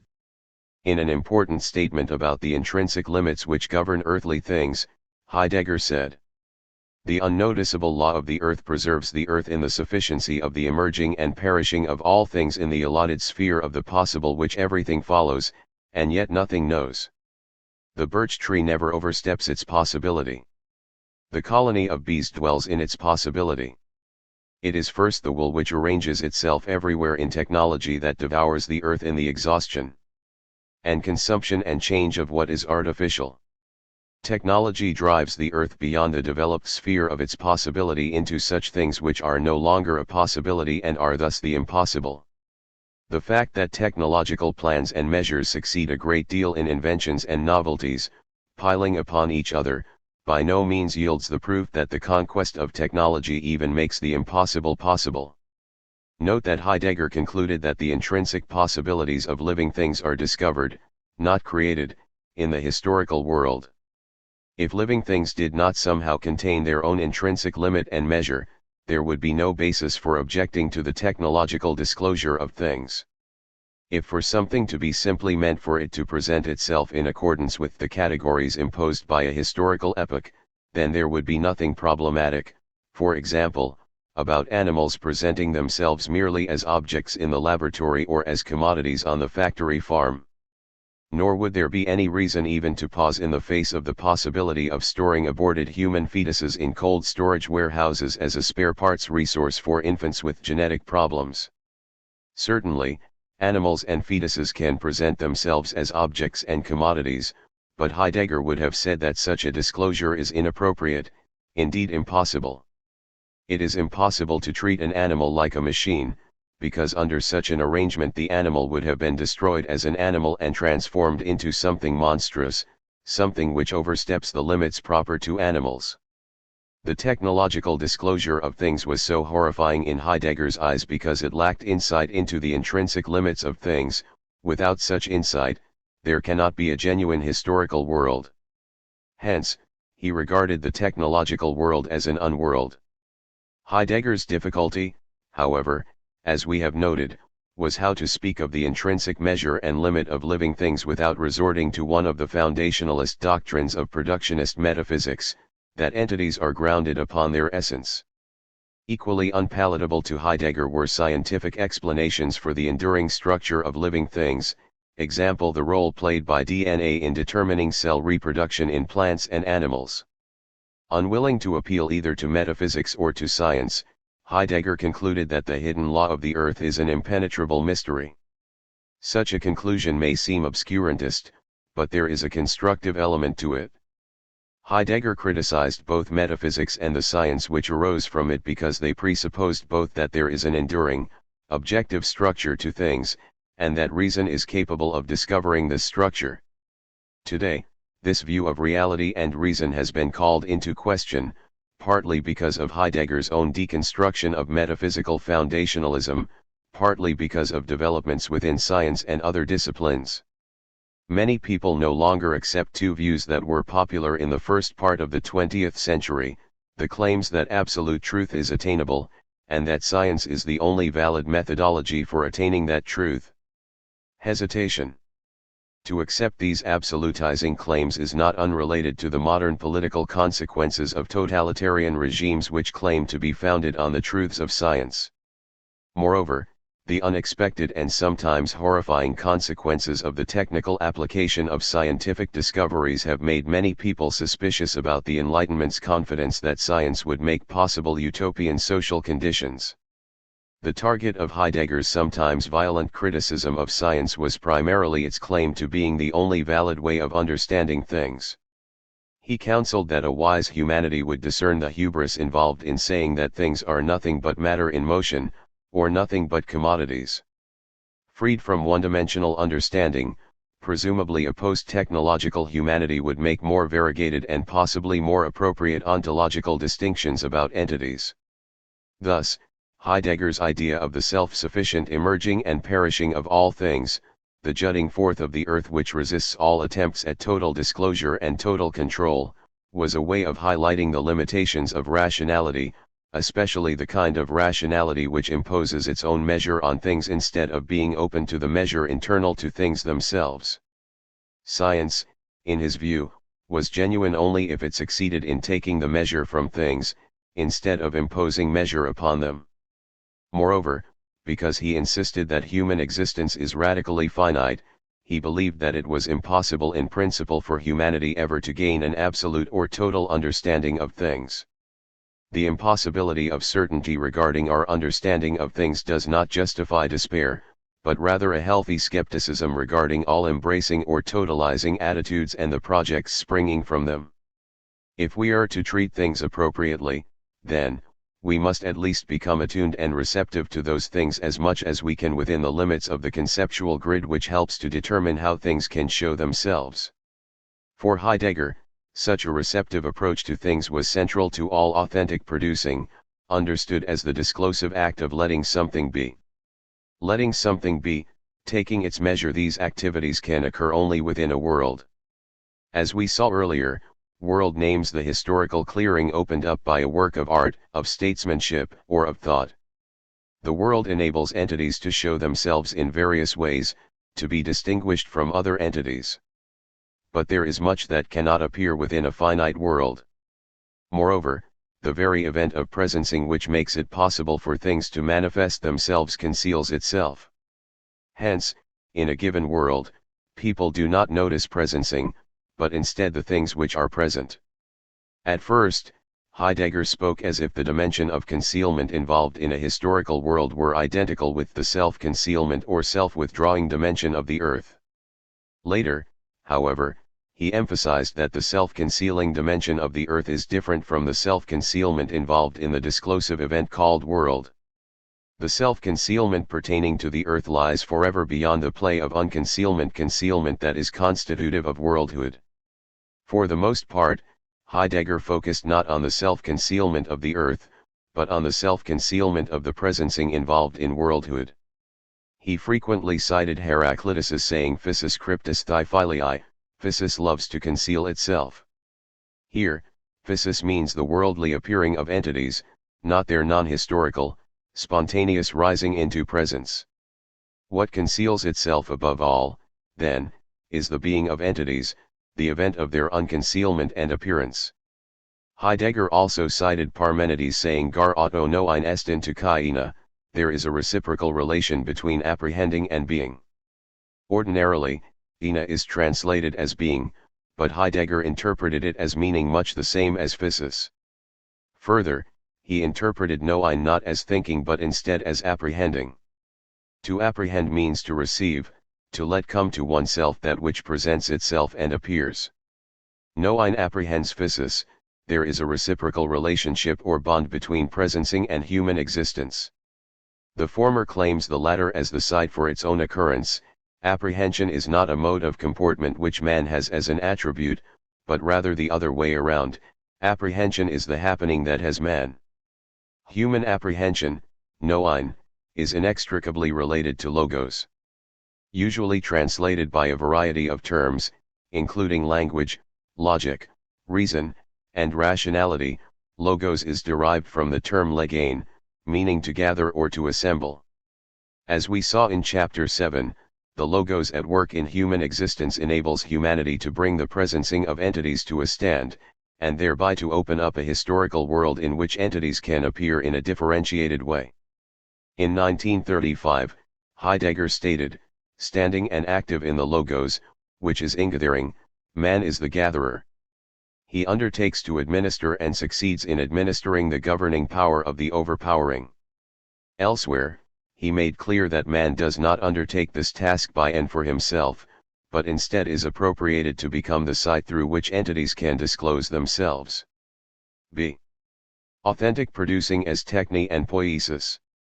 One of the most important ways in which such self-manifesting of entities can occur is by virtue of a work of art, the highest form of techne.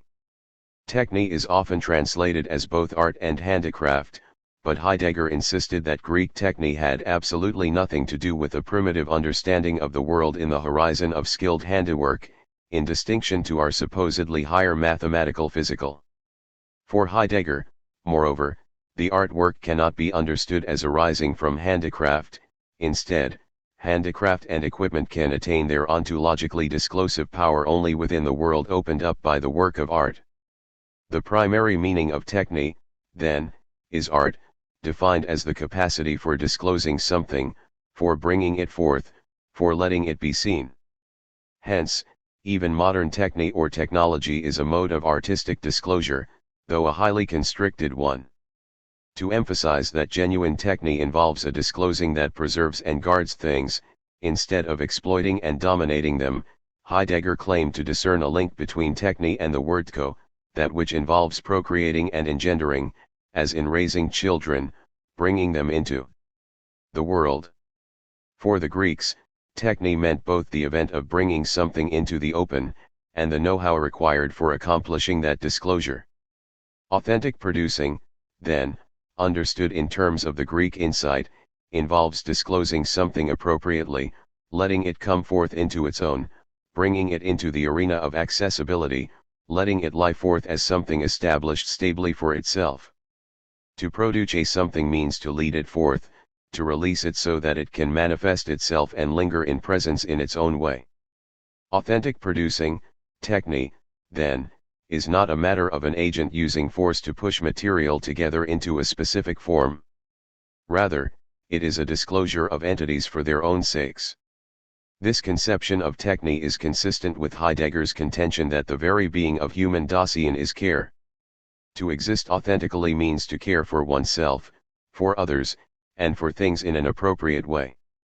The destructive aspect of modern technology, then, is directly related to the constriction of human Dasein's capacity for genuine caring. Alienation from this capacity was, for Heidegger, the worst kind of dehumanization and led to the most terrible crimes against humans and non-humans alike. As we saw in Chapter 10, the early Greek capacity for caring was already stamped by an instrumentalist attitude, so that for them to free something meant primarily to let it become involved as an instrument for human ends. Looking beyond such so that within this articulated and intelligible matrix of entities people can produce things, bring them forth, let them be. The primordial disclosure of the world-founding work of art makes possible the productive disclosure of things within the world. Obviously, though so far as I know Heidegger himself never addressed this issue, people were producing things before the Greeks were granted their primal encounter with being. Such pre-Greek producing, however, was allegedly not comparable with the producing which occurred in the Greek world. For Greek craftsmen existed in the mysterious glow of the presencing or being of entities. Greek producing, then, even though quickly affected by the advent of productionist metaphysics, shared in an ontological disclosiveness that was unavailable to earlier people. In making something, in other words, the Greek artisan knew that he was letting it be. The decline of the West occurred as human Dasein lost touch with the awesomeness of the gift and responsibility of this ontologically disclosive capacity. One might raise the following objection to Heidegger's notion that techne really means art as ontological disclosure. If in fact techne means art, why is it that our own term technology has at best only an indirect connection with art? We speak of the techniques of an artist, for example, but we do not regard technology as an art, except perhaps in a derivative sense. For example, the word artisan contains the word art.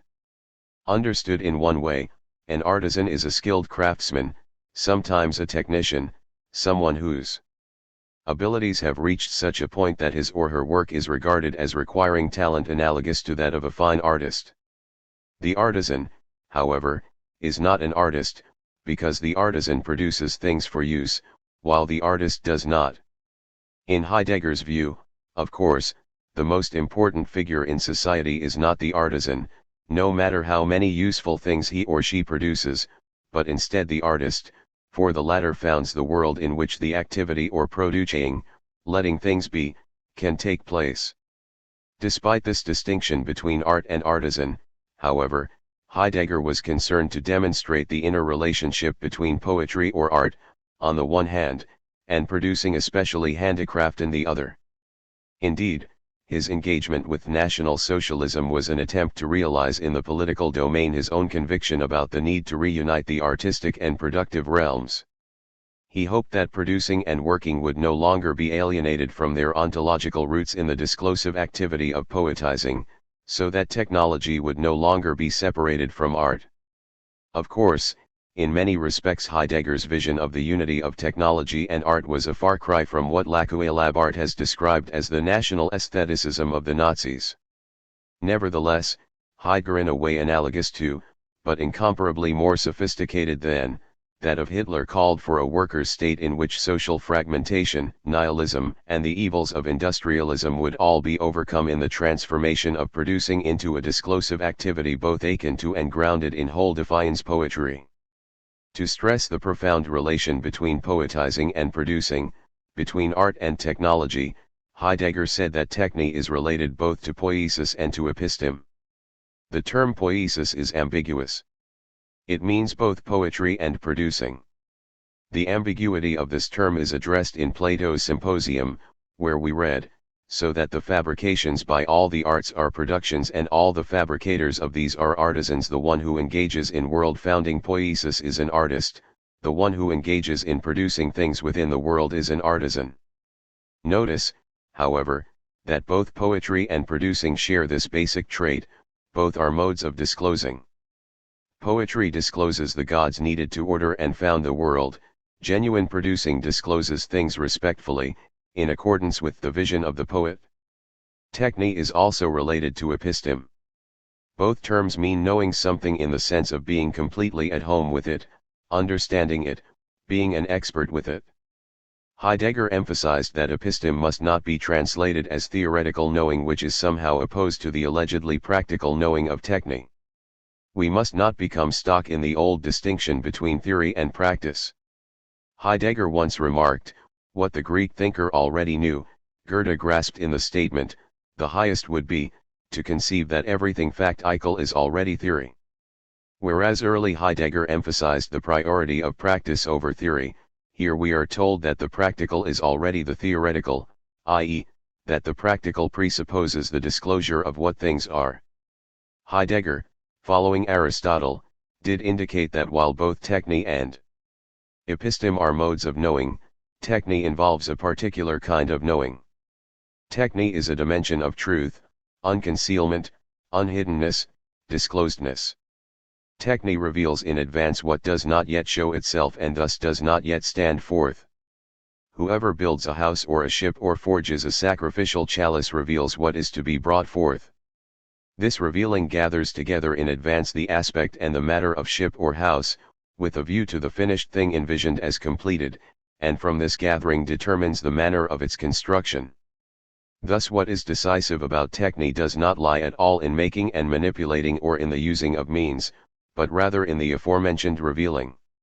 It is as revealing, and not as manufacturing, that techne is a bringing forth. Techne as ontological revealing makes possible production as we ordinarily understand it. Only because artisans are capable of understanding and disclosing in advance what the envisioned product is, can they do the things needed to gather the thing together, draw it forth, let it be. Heidegger clarified the disclosive character of techne with the example of the process involved in making a chalice. To understand the point of that example, we must first consider how we ordinarily conceive of making. Usually, we think of making as a type of causal activity, for example, causing matter to assume a new shape or to stand in a new relation to other matter. The term cause is a Latin translation of the Greek term ation. Aristotle provided the most famous philosophical analysis of cause in his study of the four causes: formal, efficient, material, and final. Interpreting these four causes in the usual way, we arrive at the following account of the making of a chalice. The silversmith makes a chalice by working up silver according to a pattern or model. Notice that the efficient cause or agency of the silversmith is the crucial ingredient in this account. Efficient cause, especially since the rise of modern science, has displaced the other three kinds of cause. Final cause, for example, the purpose of a thing, was rejected by scientists as an unnecessary and misleading factor in explaining the workings of the universe. Efficient causation became the dominant way of explaining how things come to be. Heidegger rendered Aristotle's termation not as cause but instead as that to which something is indebted. In addition, instead of speaking about causing something to happen, Heidegger used the term occasioning. He then showed how the four causes, now understood as the four occasionings of indebtedness, may be used to describe the production of a silver chalice. The chalice is indebted for its coming into being to each of the four occasionings. First of all, the chalice is indebted to the silver for the matter which constitutes it, and to the aspect or form which gives it shape. Above all, however, it is indebted to the final cause, the telos of the chalice as a sacrificial vessel. Telos means the defining boundaries and limits within which a thing can gather itself together and come to a stand. The silversmith is also responsible for the chalice, but not as an efficient cause. 33. Which corresponds to no Greek idea at all. Rather, the silversmith considers carefully and gathers together the three aforementioned ways of being responsible and indebted. To consider carefully is in Greek legein, logos. Legein is rooted in apophanes thai, to bring forward into appearance. The silversmith is co-responsible as that whence the sacrificial vessels bringing forth and resting in itself take and retain their first departure. The three previously mentioned ways of being responsible owe thanks to the pondering of the silversmith for the that and the how of their coming into appearance and into play for the production of the sacrificial vessel. These four ways of being responsible bring the thing into appearance, they let it come forth into presencing. They set it free to that place and so set it on its way, namely, into its complete arrival. It is in the sense of such as starting something on its way into arrival that being responsible is an occasioning to go forward. The mystery is how these four occasionings are gathered together in such a way that the artifact is freed to become itself. Heidegger suggested that logos played this gathering role, but logos must be understood not as an overarching causal agent but instead as somehow analogous to the Tao, that pathless way which makes it possible for entities both to gather themselves into a stable presence and to be gathered into presence through an artisan attuned to logos. We may summarize Heidegger's concept of techne, or authentic producing, as the disclosive occasioning that makes presencing and bringing forth possible. These two aspects of techne, presencing and bringing forth, correspond to the dual nature of poiesis as art and producing. Poiesis belongs not only to the work of art and to producing, however, but also to praeses. Not only handicraft manufacture, not only artistic and poetical bringing into appearance and concrete imagery, is a bringing forth, poiesis. Physis, also, the arising of something from out of itself, is a bringing forth, poiesis. Physis is indeed pieces in the highest sense. For what presences by means of physis has the bursting open belonging to bringing forth, i.e., the bursting of a blossom into bloom, in itself. In contrast, what is brought forth by the artisan or the artist, example the silver chalice, has the bursting open belonging to bringing forth not in itself, but in another, in the craftsman or artist. In this discussion of physis as the highest instance of poiesis, we should keep in mind the conflict discussed in the first part of this chapter, namely, the conflict which obtains between physis understood as the event of disclosedness and physis understood as the event of self-emergence. These two dimensions of physis seem to correspond to the two aspects of poiesis, art, and production. In the quoted passage, praeses seems to mean self-emergent coming forth, as when a plant produces itself by coming into bloom. Because the plant produces itself, it is a higher mode of poiesis than an artifact, which is produced through another. But what relation is there between the self-producing dimension of the plant and the presencing or disclosedness of the plant? In his various accounts of physis, Heidegger often spoke of presencing and bringing forth in the same breath, thereby tending to blur the distinction we mentioned earlier between self-generating or self-producing, on the one hand, and presencing or appearing, on the other. Moreover, he frequently emphasized that the latter was more primordial than the former. By doing so, however, he seems to neglect the earthly dimension of living things, i.e., the fact that their self-producing bringing forth cannot be reduced to the presencing that occurs within any historical world. It is true that a living thing which has brought itself forth could never appear or be outside the world opened up by the work of art. World-founding poetry does not create but only discloses living things. To these objections, Heidegger might reply in the following way: it is wrong-headed to separate earth and world, as if one could speak about earthly things wholly apart from any consideration about their relation to a historical world. Earth and world are different and irreducible, but they are internally related, always contending with one another. Rightly understood, physis names both the earthly and the worldly dimension of things.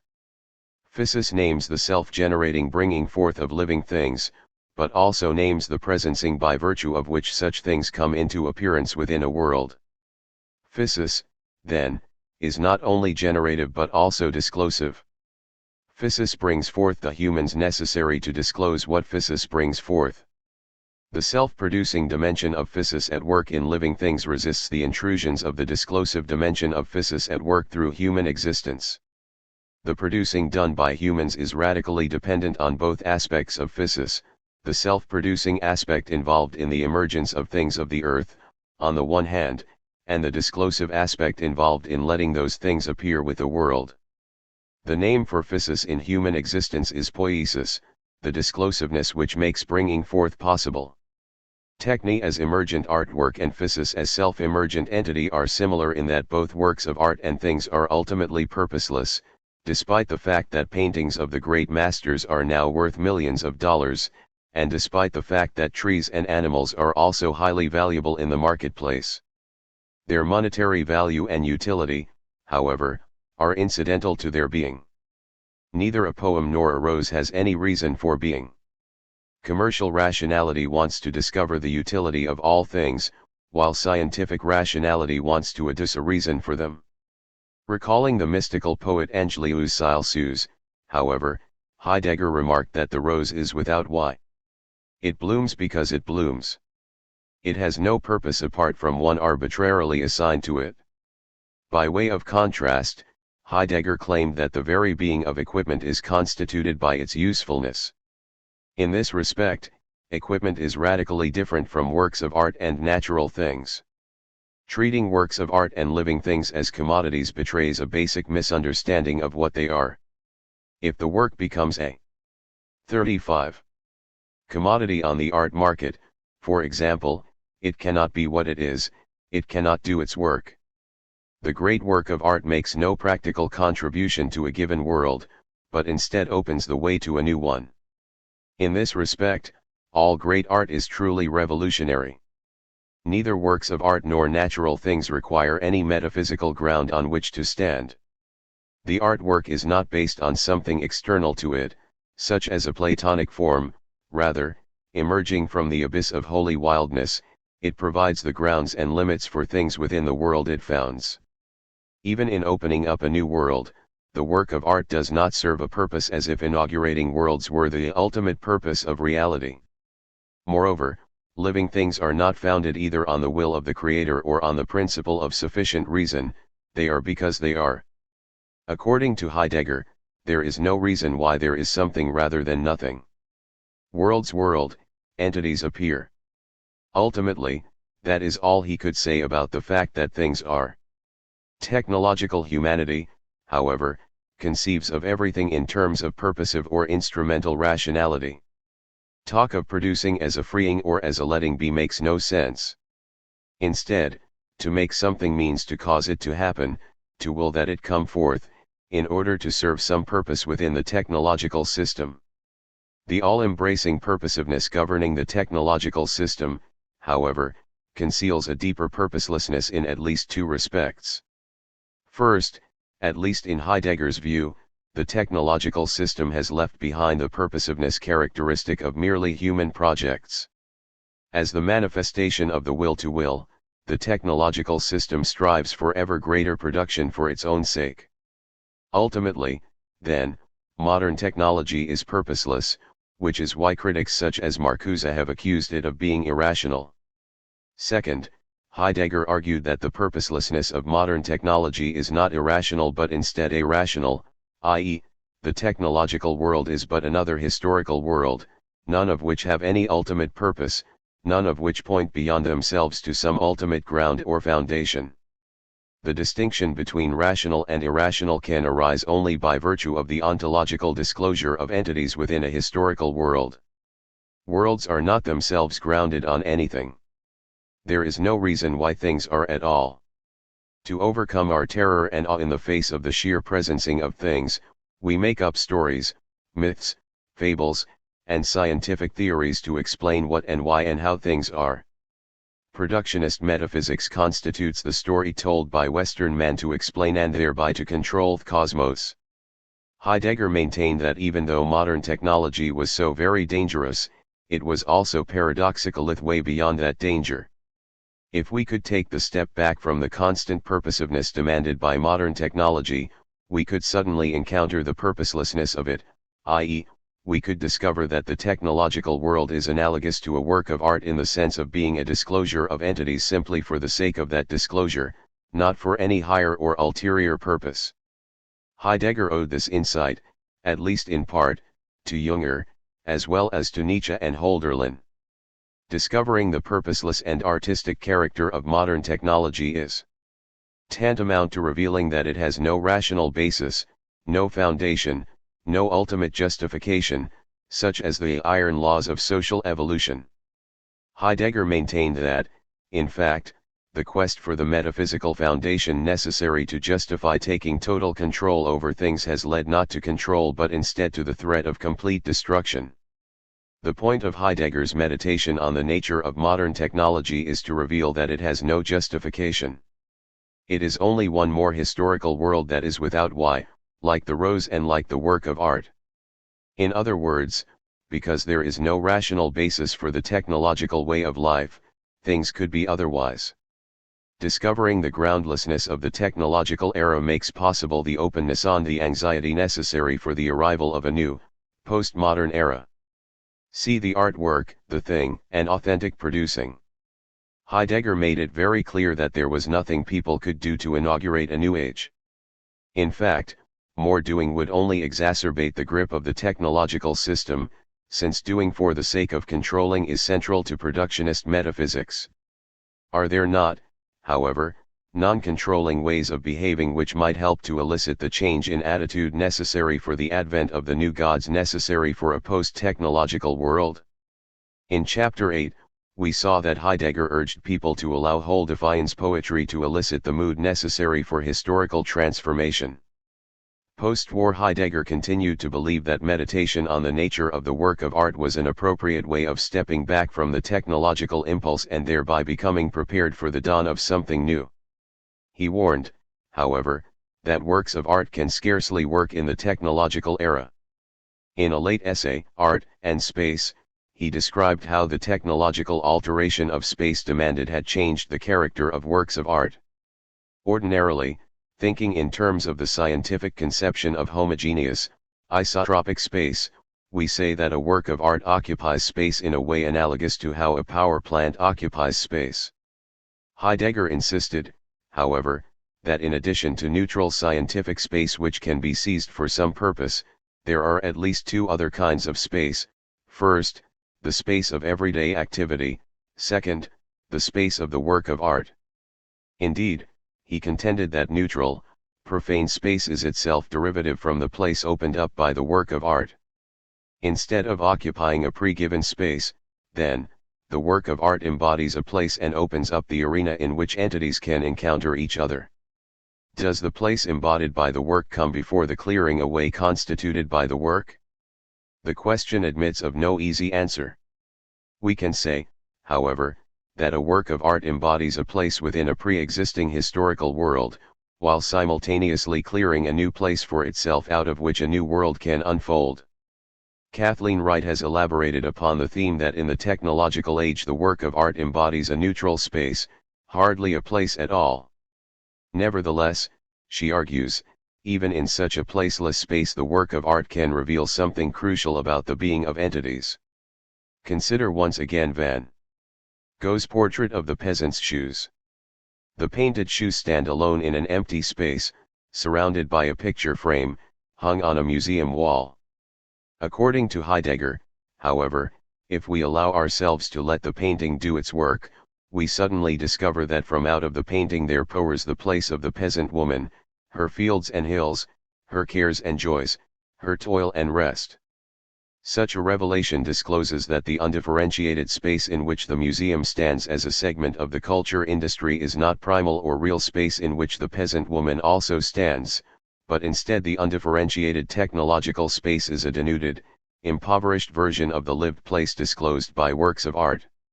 In a dialogue composed in 19- toward the situating of Gelassenheit, Heidegger indicated that we must no longer conceive of space in terms of Kant's transcendental philosophy, namely, as the spatial horizon projected by the subject in which objects can appear. Instead, we must learn to see that human understanding is itself appropriated by a region that transcends the merely human. Human openness arises within and from a greater, non-human opening or region. This region makes possible a non-anthropocentric clearing in which entities may gather each other into a mutual play that constitutes the worldhood of the world. Heidegger regarded most 20th century art as cut off from this transcendent region. Hence, such art is trapped within a post-romantic, expressivistic, and hence anthropocentric and subjectivistic conception of art.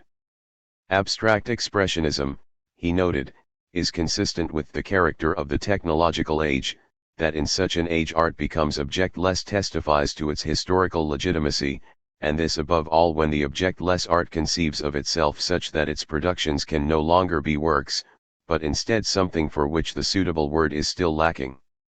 Far from being a work which helps to found a new world, modern art is not in any sense a work at all. While in the 1930s Heidegger had hoped that the work of art would show the way beyond the technological age, in 19 he stated, "I do not see how modern art shows the way, especially since we are left in the dark as to how modern art perceives or tries to perceive what is most proper to art. For one thing, great art had been undermined by subjectivism, commercialism, and other aspects of the technological epoch. In a way, however, the condition of the work of art in the technological age still reveals something about that age, namely, that there are no things or even objects left. The modern work of art reveals that everything has been reduced to undifferentiable standing reserve. What the Nazis had described as degenerate art, then, could nevertheless play a significant role in disclosing the nihilism of the present age. D. Rilke, Cézanne, and the disclosure of the thing. Later Heidegger continued to look for those works of art which could help disclose the being of entities, i.e., which could reveal things as things, in their individuality, their depth, their Beingother than as commodities. Through his reading of Rilke's letters, he became fascinated with Cézanne's still lives and his late landscape paintings. In the autumn of 19, during his sojourn in France, Rilke spent many hours at a retrospective exhibition of the paintings of Cézanne, who had died the previous year.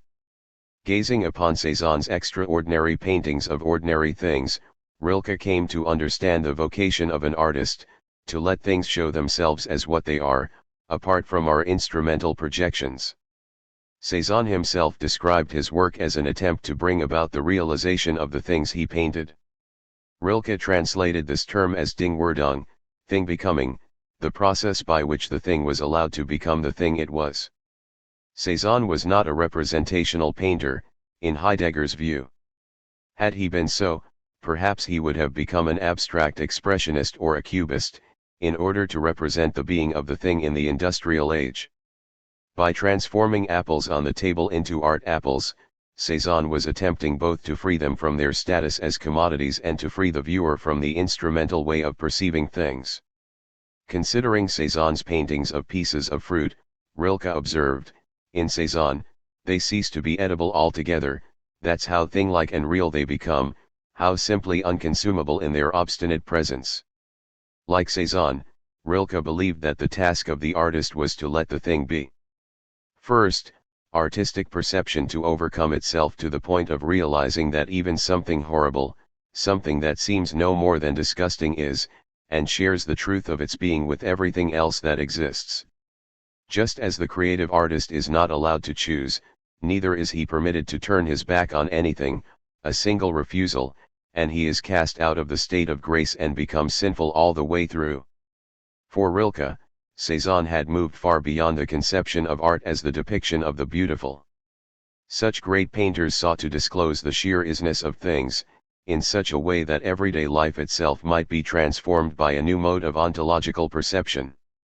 Unlike aesthetes, such as Junger, who were attracted to the sensational and mind-altering effect of the horrifying almost as an end in itself, Rilke believed that the artist was obligated to disclose the horrifying and the ugly simply because they, too, are things to which one ought to bear witness. In Lectures from 19, Heidegger cited a long description of the wall of a demolished house from Rilke's The Notebooks of Malte Lorenz Brügge. Rilke's words, Heidegger said at the time, make possible the elementary emergence of human existence and its world. Rilke's depiction is possible only as an articulation of what is already actual in the wall, which leaps forth from it in our natural comportmental relationship to it. To some extent, later Heidegger found this account of the nature of art as disclosing things in terms of their relation to human existence too anthropocentric. Hence, his later interest in Cezanne's paintings, which sought to reveal things apart from everyday concerns which were increasingly instrumental and commercial. Despite his belief that Rilke's poetry was caught within the metaphysical tradition, Heidegger was influenced by Rilke's meditations on the nature of the thing.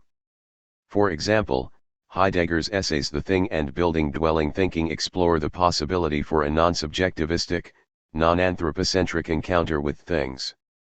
He argued that the abstract space of the subject must give way in favor of the concrete place of things. By things, however, he meant not only the preeminent thing, the work of art, but also everyday things, such as bench, bridge, plow, pond, tree, hill, heron, deer, bull, mirror, book, crown, and cross. Virtually anything, he maintained, can play the role of opening up the place in which things can encounter each other. A footbridge, for example, is not set into a pre-existing space, but rather helps to gather into a shared place the constituents of the fourfold, earth and sky, gods and mortals. For another example of an everyday thing which gathers together the elements of a world, Heidegger turned to the jug. The jug works by holding open a void in which wine may be held. For Heidegger, of course, this void is not an empty nothingness but instead the self-concealing source in terms of which all things appear. Meditating on the curious character of the jug discloses that the jug somehow draws upon the same nothingness which constitutes the temporal linguistic transcendence of human existence. The jug can play the ontologically disclosive role once assigned almost exclusively to the work of art. As the bearer of wine, the jug gathers the elements of the world, earth and sky, gods and mortals. The jug reveals that the wine comes from grapes nourished by the warmth of the sun, and that the wine enlivens the mortals who imbibe it and provides a libation for the gods. The jug allows earth and sky, gods and mortals to come near to each other, to manifest themselves to each other in a mirroring play which lets each come into its own. Rational cognition, Heidegger maintained, is simply incapable of understanding the appropriating event which makes possible the worlding of the world constituted by the interplay of the fourfold. The mutual appropriation of earth and sky, gods and mortals both takes place within and gives rise to the region which constitutes a particular world. Heidegger used the term dwelling to describe the mode of existing involved in the mutual play in which everything is allowed to show itself appropriately. Heidegger's account of the world as fourfold was borrowed from Hölderlin, but also may have been indebted to Rilke's reflections on Cezanne's portrait of Madame Cezanne. Describing Cezanne's astonishing sense of color, Rilke remarked, "In the brightness of the face, the proximity of all these colors has been exploited for a simple modeling of form and features, even the brown of the hair roundly pinned up above the temples and the smooth brown in the eyes has to express itself against its surroundings. It's as if every place were aware of all the other places participates that much adjustment and rejection is happening. That's how each dog plays its part in maintaining equilibrium and in producing, just as the whole picture finally keeps reality in equilibrium. The self-organizing, internally gathering dance of colors which Rilke perceived in Cézanne's paintings would appear to be a basic analog to the mirror play of the elements of Heidegger's fourfold. One critic has remarked that Rilke conceived of the work of art itself as a symbolic thing which has as its aim the presentation of a work of art, autonomous, consistent within itself and no longer subject to the laws of reality. For Heidegger, the art thing did not symbolize anything, but instead disclosed the elements in a world which could not be comprehended in terms of the categories applying to technological reality. The work of art, according to Heidegger and Rilke, transforms our ontological perceptiveness, it enables us to enter into a new relationship with things. The work of art reveals to us what things already are, but which we have been too blind to see. Heidegger's account of the world as fourfold differs in many ways from his early account of world as referential totality of human Dasein. In world as fourfold, ordinary things provide the focal point around which the world whirls. Dasein, instead of being like the subject around which everything revolves, becomes instead a vital element within a larger context that in some sense gives rise to its own turning. As the entity endowed with language, Dasein's role is to be the medium through which there may occur the naming needed for worldhood. The poet's saying entrusts world to the things and simultaneously keeps the things in the splendor of the world. It grants to things their presence. Things bear world. World grants things. While still insisting that only linguistic mortals attain to the world as world, Heidegger nevertheless conceded that the world is sustained only in the context of a dance with non-human partners. Only in surrendering to or complying with the spontaneous movements of those partners, it would appear, is anything like an authentic world possible. Hence, later Heidegger stressed the importance of paying attention to little things in our everyday practices in order to counter the homogenizing, technological glance which compels things to conform to our expectations. One reason he kept returning to consider the nature of handiwork was that it involved micro-practices that were not totally obliterated by the technological understanding of being. The master craft worker, in contrast to the factory worker, at least has the opportunity to respect the material with which he or she deals. If there are craft workers who have not been stamped by modern technology, they provide the limits which enable both the artifact and its material to manifest themselves, to come forth appropriately. As we saw in our consideration of the chalice, we must not conceive of an artifact in terms suitable only for productionist metaphysics, i.e., as something composed of malleable stuff which has been shaped by the act of an agent. For Heidegger, authentic producing requires behavior consistent with letting a thing present itself. The material from which a thing is made, rock, wood, leather, can be allowed to manifest itself in a way appropriate to that material, or it can be dominated, treated indiscriminately by the industrial worker. A great woodworker spends a long time with wood. He or she takes grain, texture, color, density into account so that they may provide outstanding occasions for the chair which is in the process of arriving.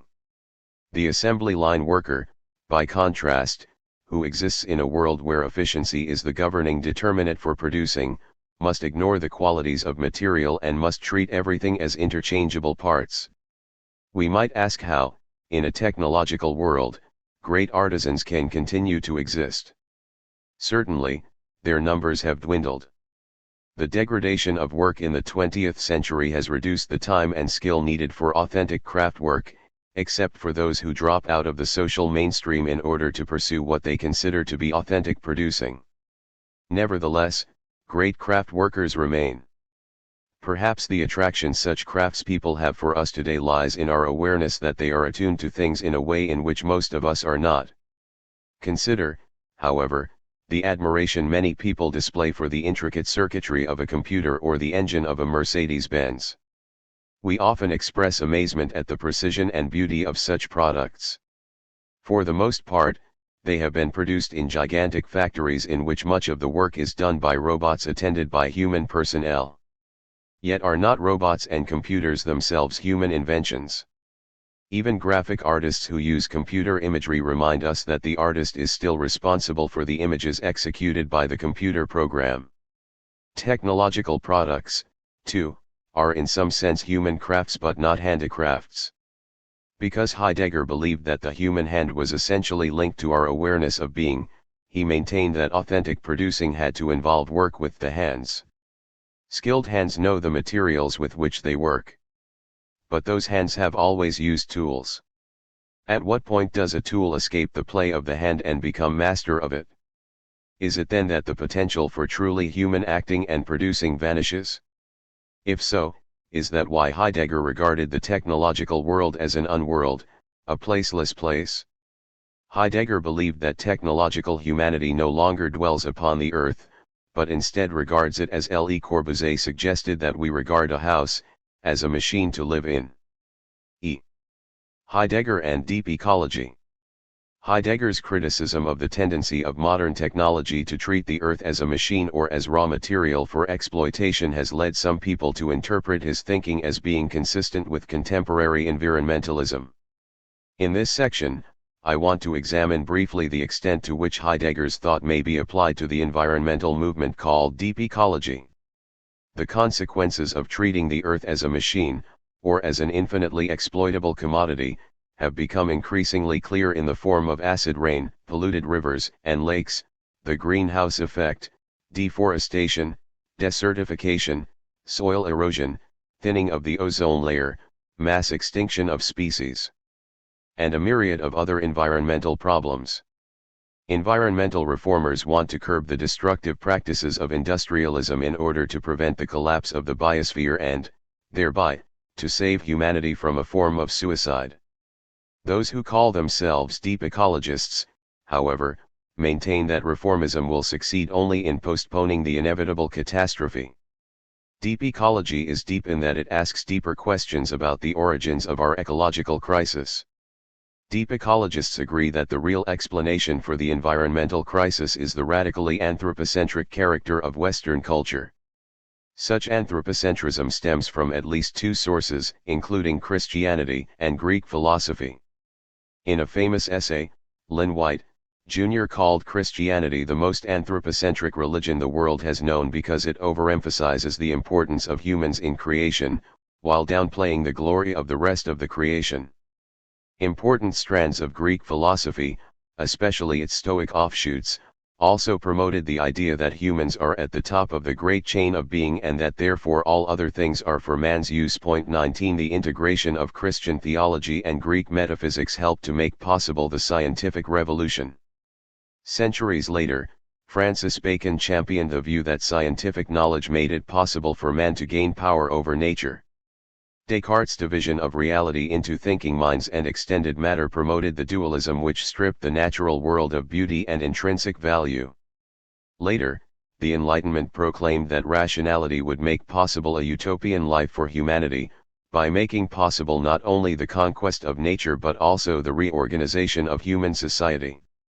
The application of scientific findings to industrial processes enabled Enlightenment ideologies including capitalism and later socialism to initiate the extraordinary global industrialization process that has wreaked such havoc on the natural environment, as well as on many aspects of human society. Hence, for deep ecologists the real roots of our ecological crisis lie in the anthropocentric humanism which portrays all non-human entities as raw materials that are useful in enhancing human projects. Deep ecologists argue that only if humanity overcomes its anthropocentric bias and moves toward a position of biocentric egalitarianism will it be possible to avoid environmental catastrophe. Only by learning to love and to respect all things, not only people, will humanity develop the alternative technologies and the simpler ways of life necessary to preserve the planet from the dire consequences of unchecked population growth and rampant industrialism, not to mention the nuclear holocaust that may result when the two superpowers go to war over whose version of humanism Marxism or capitalism will prevail. In light of our examination of Heidegger's critique of the anthropocentric humanism so central to modern technology, the reader will readily notice the significant similarities between the deep ecological and the Heideggerian accounts of Western history. Inspired by such similarities, a French environmental theorist has asked, in the final accounting, will Heidegger have been the first theoretician in the ecological struggle? As I have argued in detail elsewhere, Heidegger's critique of anthropocentric humanism, his call for human ity to learn to let things be, his notion that humanity is involved in a play or dance with earth, sky, and gods, his meditation on the possibility of an authentic mode of dwelling on the earth, his complaint that industrial technology is laying waste to the earth, his emphasis on the importance of local place and homeland, his claim that humanity should guard and preserve things, instead of dominating them. All these aspects of Heidegger's thought help to support the claim that he is a major deep ecological theorist. While it is tempting to apply Heidegger's thought in this way, there are several problems which should give deep ecologists pause before they adopt Heidegger as one of their own. These problems include residual anthropocentrism, the reactionary dimension to his critique of industrialism and modernity, and his antipathy toward science. Earlier in this essay, we noted that despite his critique of anthropocentric humanism, Heidegger remained part of the Western tradition insofar as he regarded humanity as radically other than all other things. Early Heidegger in particular emphasized that human Dasein is essentially different from all other things. Not only different but also more important, other things can manifest themselves and thus be only insofar as human Dasein constitutes the clearing in which that manifesting can occur. Later Heidegger tried to temper this anthropocentrism, but not by integrating humanity into what deep ecologists regard as the seamless web of life. Recall that Heidegger was a severe critic of all naturalism, of which he might have regarded deep ecology as a spiritually elevated but nevertheless misguided example. Instead of overcoming anthropocentrism by integrating humanity into the natural nexus, Heidegger overcame it by saying that humanity is not autonomous and central, but instead exists in the service of what transcends all entities, being as such. Second, deep ecologists must examine seriously the implications of Heidegger's involvement with National Socialism.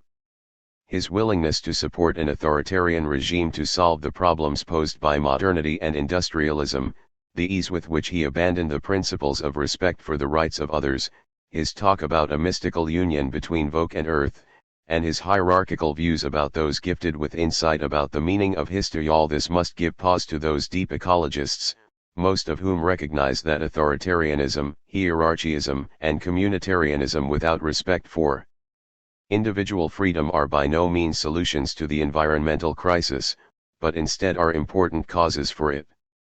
Heidegger may be defended from the charge of racism, for he rejected Nazi prattle about blood ties with the land. But this defense is not of much help for those concerned to use Heidegger in support of deep ecology. Deep ecologists want to be able to speak about the organic relatedness of all life on Earth without being accused of reverting to fascist mythologizing. Heidegger solved this problem by redefining rootedness in the Earth in a way that virtually eliminated the organic dimension of this notion. But deep ecologists rightly hesitate to adopt this solution, since they have a more positive, less suspicious view of the organic domain than did Heidegger, who was such an enemy of all naturalism. Heidegger's suspicion of naturalism leads us to the third problem regarding the Heidegger-deep ecology relation. Deep ecologists portray humanity as a highly intelligent animal which has arisen by virtue of billions of years of terrestrial evolution. According to deep ecologists, only by understanding the extent to which human life is inextricably involved with other forms of life, and indeed with virtually all the processes organic and inorganic taking place on Earth, can humanity understand that by destroying the planet, humanity is destroying itself. The science of ecology, despite being to some extent implicated in the scientific view of all things as mere objects, is regarded by deep ecologists as a basic source of information concerning how to structure an appropriate mode of human dwelling on Earth. Attempts by humans to deny their animal origins and their dependence on the rest of life have led, in the view of deep ecologists, precisely to that arrogant anthropocentric humanism which treats all non-human life merely as a commodity for human ends. Insofar as Heidegger refused to take seriously the organic dimension of human existence, he may well be accused of having remained in a curious way tied to the human-centered, dualistic metaphysical tradition of which he was so critical. Keeping in mind these significant caveats, I believe that Heidegger's writings offer much food for thought regarding the environmental crisis. Whether we finally accept or reject his analyses of Western history and his alternative to it, the process of arriving at such an evaluation will have forced us to examine critically the undeniably anthropocentric attitude of much of Western history and culture. Perhaps elements of Heidegger's notion of a higher humanism can contribute to the quest by deep ecologists to define humanity anew. The key here may be Heidegger's conception of human existence as care. Arne Naess, one of the leading figures in deep ecology, seems to echo this conception when he says of humanity, "Up to this point, we know of no other life form in the universe whose nature is such that, under favorable circumstances, it more or less inevitably would develop a broad and deep concern for life conditions in general." For both Naess and Heidegger, humanity becomes what it truly is only when it learns to let other entities be what they are. In such caring, humanity becomes what it most authentically can be. F. On letting the human body be. Heidegger equated letting things be with the act of producing things. To produce something in the right way means to disclose it in a way that shows concern for the thing's own character and possibility. Heidegger emphasized the role of the human hand in such authentic letting be. Although he insisted that the human hand was radically other than the ape's hand, because humans are open to the being of entities while apes are not, Heidegger's focus on the disclosive and caring dimension of the human hand indicates that he understood the importance of embodiment for human existence. Unfortunately, his discussions of embodiment are limited, perhaps because of his uncertainty about how to define the body without lapsing into naturalistic categories. A more extended analysis of such embodiment would certainly help to make clearer the relevance of Heidegger's thought for offering an alternative to the technological way of understanding things, an alternative that may be consistent with important principles of deep ecology. Fortunately, David Michael Levin has taken important steps towards such an analysis. He argues persuasively that only by exploring how modern technology has transformed and perverted bodily experience can we move in the direction of the new beginning for which Heidegger longed. In two remarkable books, The Body's Recollection of Being and The Opening of Vision, Levin draws upon thinkers such as Maurice Merleau-Ponty, C.G. Jung, Medard Boss, and Eugene Gendlin to show how in the technological age we have become cut off from the wisdom of the body. When Heidegger spoke of the rootlessness of modernity, he should have emphasized that it is from our own corporeality that we have become uprooted and alienated. Developing Heidegger's hints, especially in light of Merleau-Ponty's work, Levin shows that bodily motility, gestures, and feeling are crucial factors in opening up the clearing of human existence. Humanity may contribute to the gathering of entities in the fourfold primarily through the language of bodily movement of all sorts, including dance, the basis for all religious ritual and mythology. Emphasizing the deep relationship between human embodiment and experience of the divine, Levin sides with Nietzsche against those patriarchal religious traditions which castigate the body. Only the ontological wisdom of the lived body may bring us out of the abstract, dualistic egocentrism that produces so much suffering and destruction. Attempts to conceive of Heidegger as the ecological thinker of our age must recall the fact that our primary encounter with nature with spontaneous arising into presence takes place through our own bodily awareness. Paul Shepard, Norman O. Brown, Herbert Marcuse, Michel Foucault, Max Horkheimer, T.W. Adorno, Rosemary Radford Ruether, and a host of other 20th-century writers have argued that the so-called domination of external nature is an outgrowth of the domination, discipline, and revilement of our own bodily existence. Concern about the exploitation of nature through industrial technology may be regarded as displaced concern about the exploitation and repression of our own feelings, desires, wishes, moods, and fantasies. Such repression manifests itself in many different ways. To take only one example, anorexia nervosa. Surely there can be no better symbol of the nature of the modern age than young women who starve themselves in order to assert absolute control over their own bodies. One may argue that such bizarre attitudes on the part of young women toward their bodies are the consequence of a process that began long before the Greeks, the process of the denial of the body, which Plato spoke of as a prison for the soul and which became a symbol for human finitude and dependence. Western man came to identify the body with the female and the natural, i.e., with what is lower than the soul. In denying his finitude, patriarchal man attempted to make himself into a god, pure, immortal intellect. In the technological age, man seeks to gain immortality by conquering the body, the female, the whole of inferior nature.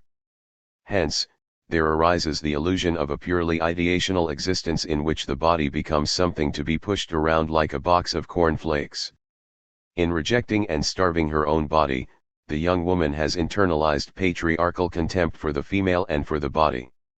She will kill what she finds so loathsome, in order thereby to attain the control promised at the level of pure spirit. While Heidegger may have devoted insufficient attention to the phenomenon of the body, not to mention patriarchalism, he certainly emphasized the importance of recognizing human finitude. Like Nietzsche, he believed that the technological destruction of the earth was an expression of the will to power's hatred of everything that reminded it of its finitude, limitation, and time. Taking revenge on the earth meant subjugating and dominating it, instead of preserving and caring for it. The highest revenge, in Nietzsche's view, however, was positing that the merely finite, temporal world was non-being when compared with the eternal, unchanging realm. To become the overman, to relinquish the spirit of revenge, Nietzsche maintained, man as he is now must affirm the most horrifying thought, the eternal recurrence of the merely transient and temporal. For Heidegger, however, the transformation of the temporal into the eternal, even if for the sake of affirming the temporal, was nevertheless a metaphysical deed. To move beyond the metaphysical history of the West would require that there arise a non-metaphysical, non-vengeful relationship with finitude and temporality. Only by acknowledging its mortality could humanity be freed from the delusions of grandeur which foster the titanic projects of the technological age. The self-assertion of technological objectification is the constant negation of death. Only by experiencing the unsettling truth about our mortality and by surrendering to the healing power of pain will we awaken from our technological compulsions.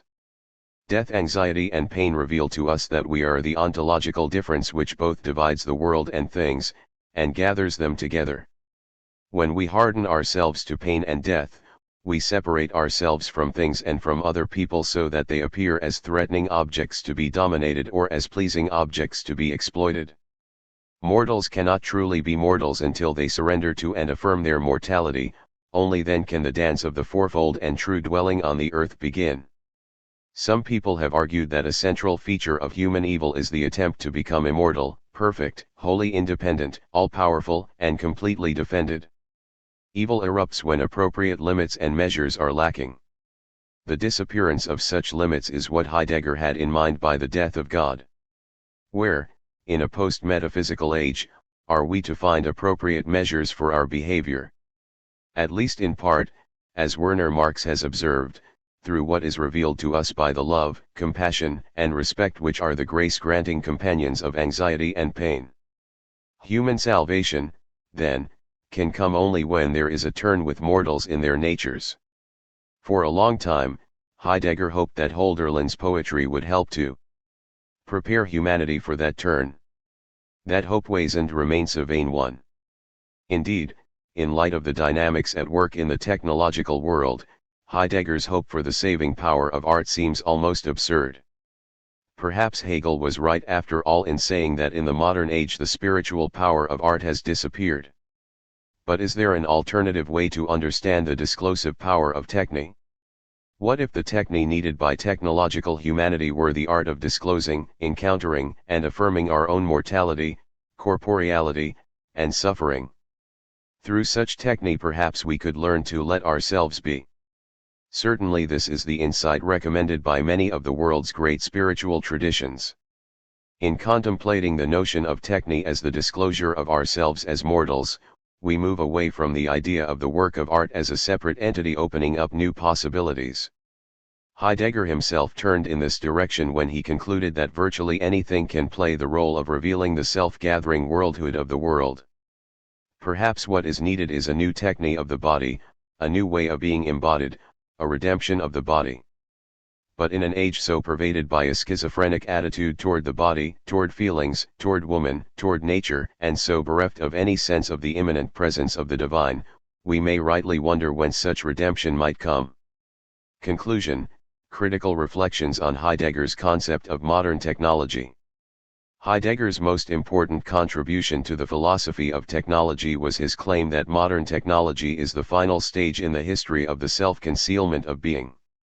Other authors to whom Heidegger was indebted, such as Spengler and Junger, addressed the all-embracing character of modern technology, its unchangeable tendency to transform both social institutions and the natural environment. What Heidegger added was the claim that the essence of modern technology is gestalt, a one-dimensional way of disclosing entities as raw material, a disclosure which provokes humanity to behave in accordance with the technological imperative of infinitely expanding production for its own sake. As we have seen, even for the ontological dimension of Heidegger's account of modern technology, he was indebted in many ways to Junger's idea of the gestalt of the worker-soldier which stamps humanity in the technological era.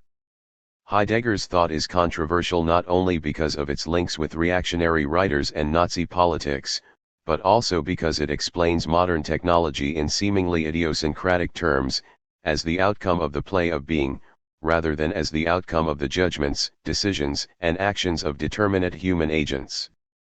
Nevertheless, his analysis has proved appealing to many people precisely because they share his intuitions, that in the technological age no one seems to be in control of the system, that enhancing the power of the system has become more important than contributing to the well-being of the people who work in it, that technical innovation and industrial development have a logic and purpose that transcends the intentions of individuals, that the spread of the industrial worldview replaces traditional values with largely economic or utilitarian considerations which are blind to personal, social, religious, and environmental concerns, and that the likely consequence for the global technological impulse is dystopian, not utopian.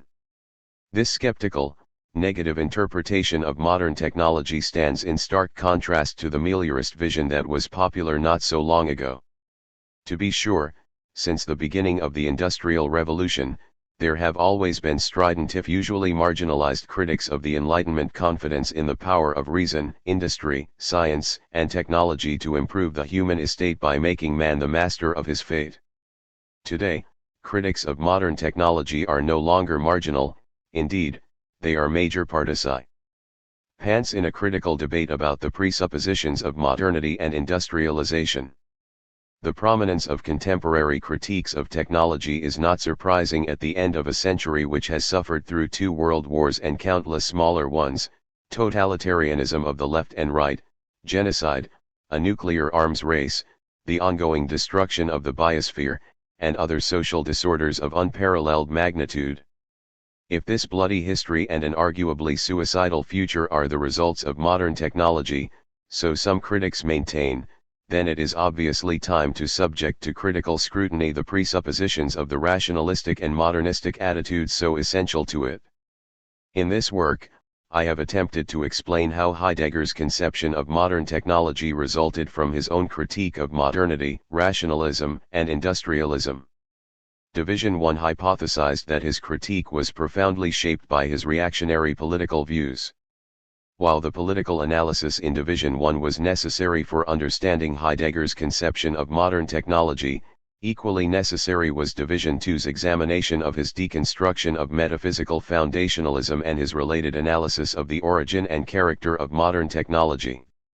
Together, Divisions 1 and 2 have constituted a hermeneutic circle in which our understanding of Heidegger's political views was deepened by our appreciation of his critique of metaphysics, and in which our insight into his interpretation of the history of productionist metaphysics helped us to see why Heidegger was attracted to the National Socialist promise of a new world of working and producing. In dividing this book into these 2 divisions, I stepped outside of the one-dimensional hermeneutic circle that is typical of the way in which most of Heidegger's commentators have explained his concept of modern technology. Virtually ignoring the political implications of that concept, such commentators have maintained that a continual reading and rereading of early and later Heidegger's own critical reflections about foundationalist metaphysics and his poetic meditations on the new beginning for the West constitutes the only hermeneutic circle needed for understanding his concept of modern technology. By adding a division largely devoted to examining the political context, origins, and implications of Heidegger's concept of modern technology, and by making this the first division in this book, I intended to decenter Heidegger's thought, to displace is from what some have regarded as its suprahistorical position, and to reveal that it was not so unique as it might appear, but was, rather, one important voice in a cultural conversation into which Heidegger himself had been thrown.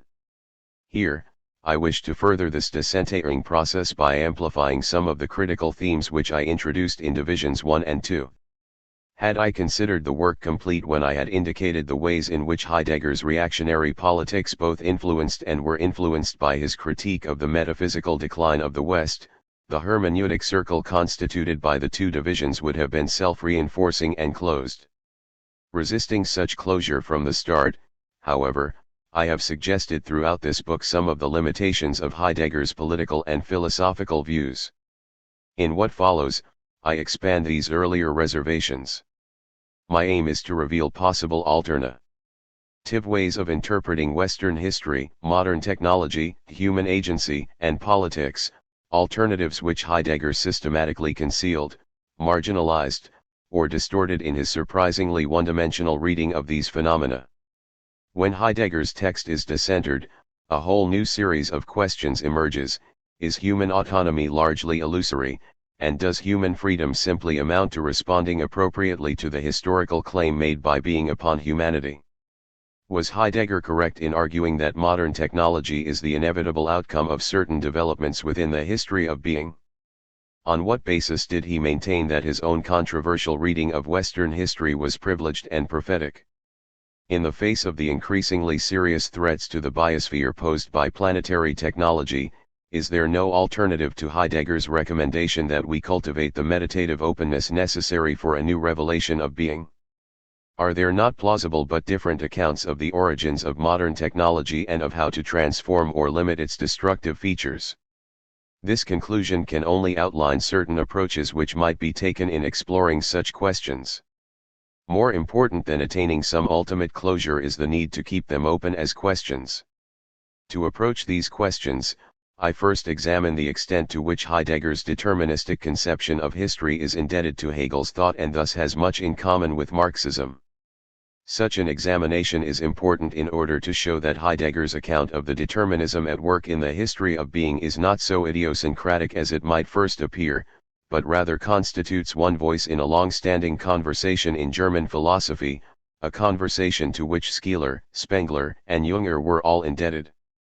These thinkers explain the historical developments of the West in terms of forces or movements at work behind the scenes of the drama being played out by human actors. More primordial than the intentions, self-understanding, and agency of humans, in other words, were the striving for freedom by Geist, the development and overthrow of capitalism, the emergence of the Gestalt of the worker, and the history of being. Heidegger differed from Hegel and Marx in important respects, however. He maintained that Western history had no purpose, foundation, or goal, and that whatever direction could be discerned in that history was a movement of decline away from the primal origins. Like Nietzsche and Junger, Heidegger came to view history as an artistic purposeless phenomenon. Hence, he insisted that humans could do nothing to alter the technological destiny into which they had been thrown. Only a new appropriation of humanity by being itself could free humanity from the grip of nihilistic modernity. Second, I examine what some regard as the political danger involved in Heidegger's determinism and in his deconstruction of the foundations of Western metaphysics, including the foundations of the humanistic, emancipatory project of the Enlightenment. A number of contemporary pragmatists argue that while Heidegger and his deconstructionist followers are correct in criticizing the foundationalist pretensions at work in much of Western metaphysics and in pointing out the dark side of the Enlightenment's push for technological power over nature, those deconstructionist critics are ahistorical and politically naive in their failure to see that the Enlightenment promoted genuine political, economic, and civil liberties which may be ignored and condemned only at great risk.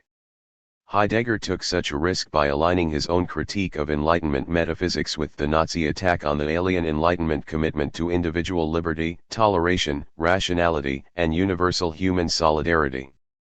Pragmatists argue that the critique of foundationalism does not go hand in hand with a reactionary determinism which effaces human freedom.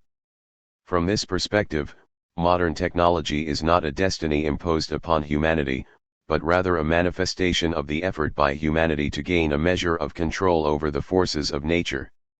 Even if humanity is in important respects capable of self-determination, the question remains open whether humanity can direct the developments of modern technology in a way that avoids the nightmarish alternatives of nuclear war, environmental catastrophe, or new forms of totalitarianism. Heidegger's account of the development and character of modern technology has been widely influential, but is only one of many such accounts. Marxists, Hegelians, liberals, theologians, anthropologists, and feminists offer competing accounts. Heideggerians have accused such alternative accounts of being trapped within metaphysical discourse, but such an argument presupposes the validity of Heidegger's own critique of the history of productionist foundationalist metaphysics. Many of these alternative accounts question the validity of Heidegger's own meta-narrative of Western history. Here, I shall address only one of the above-mentioned alternatives, namely, the feminist one. Many feminists agree with Heidegger regarding the domineering character of modern technology, but they argue that this character stems from blindness not to the ontological difference but rather to the sexual difference. The contemporary drive for total control, then, may be regarded as a late stage in the patriarchal quest to exclude, repress, and deny all difference, all otherness which threatens the security of the masculinist ego. By decentering Heidegger's self-enclosed narrative, the feminist narrative reveals that there may be a totalizing and thus a metaphysical impulse at work in the thinker most famous for his critique of metaphysics. A.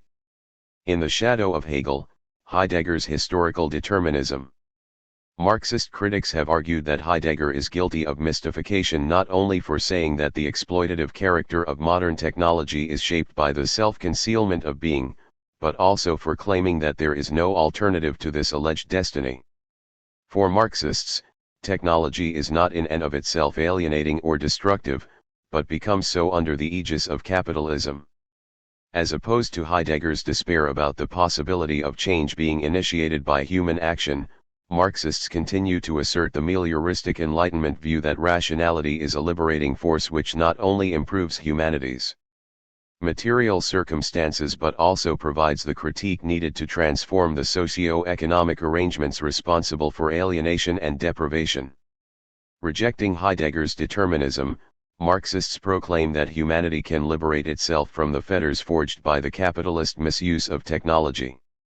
From the Marxist perspective, then, Heidegger may have been brilliant, but he was nevertheless a reactionary thinker who believed that world history was shaped by mysterious forces inaccessible to rational analysis.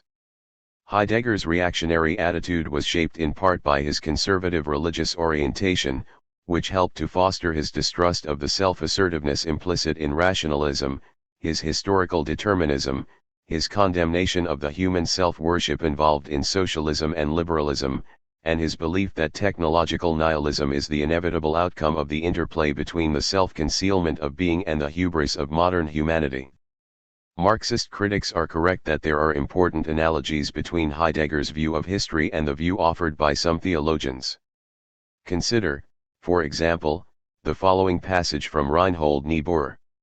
Moral or historical evil is the consequence of man's abortive effort to overcome his insecurity by his own power, to hide the finiteness of his intelligence by professions of omniscience and to seek for emancipation from his ambiguous position by his own resources. Sin is, in short, the consequence of man's inclination to usurp the prerogative of God, to think more highly of himself than he ought to think, thus making destructive use of his freedom by not observing the limits to which a creaturely freedom is bound.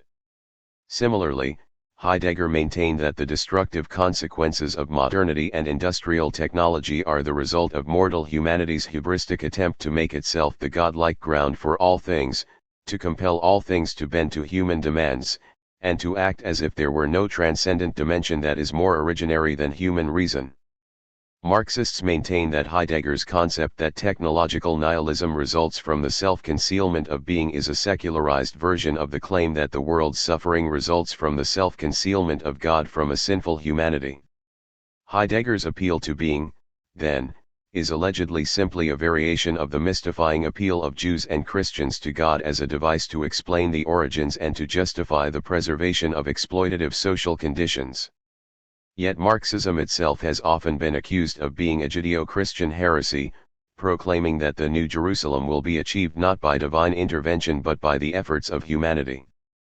For, while Marx and his followers debunked the biblical vision of history and the history of being, they still spoke in quasi-religious and mythical terms about the history of economic formations which have led to capitalism and will eventually lead to a socialist and even possibly to a utopian future. Marx transformed the conflict between good and evil depicted in the history of salvation into his own secular mythology involving the cosmic struggle between the greedy, blood-sucking werewolf, Lord Capital, and the creative but suffering proletariat. In speaking of money as the divine power that overturns all things, and in describing greed as the utterly alien power or inhuman force holding sway over human existence, Marx revealed his belief that the behavior of capitalists was a function not of their individual decisions, but rather of a power that transcends human control.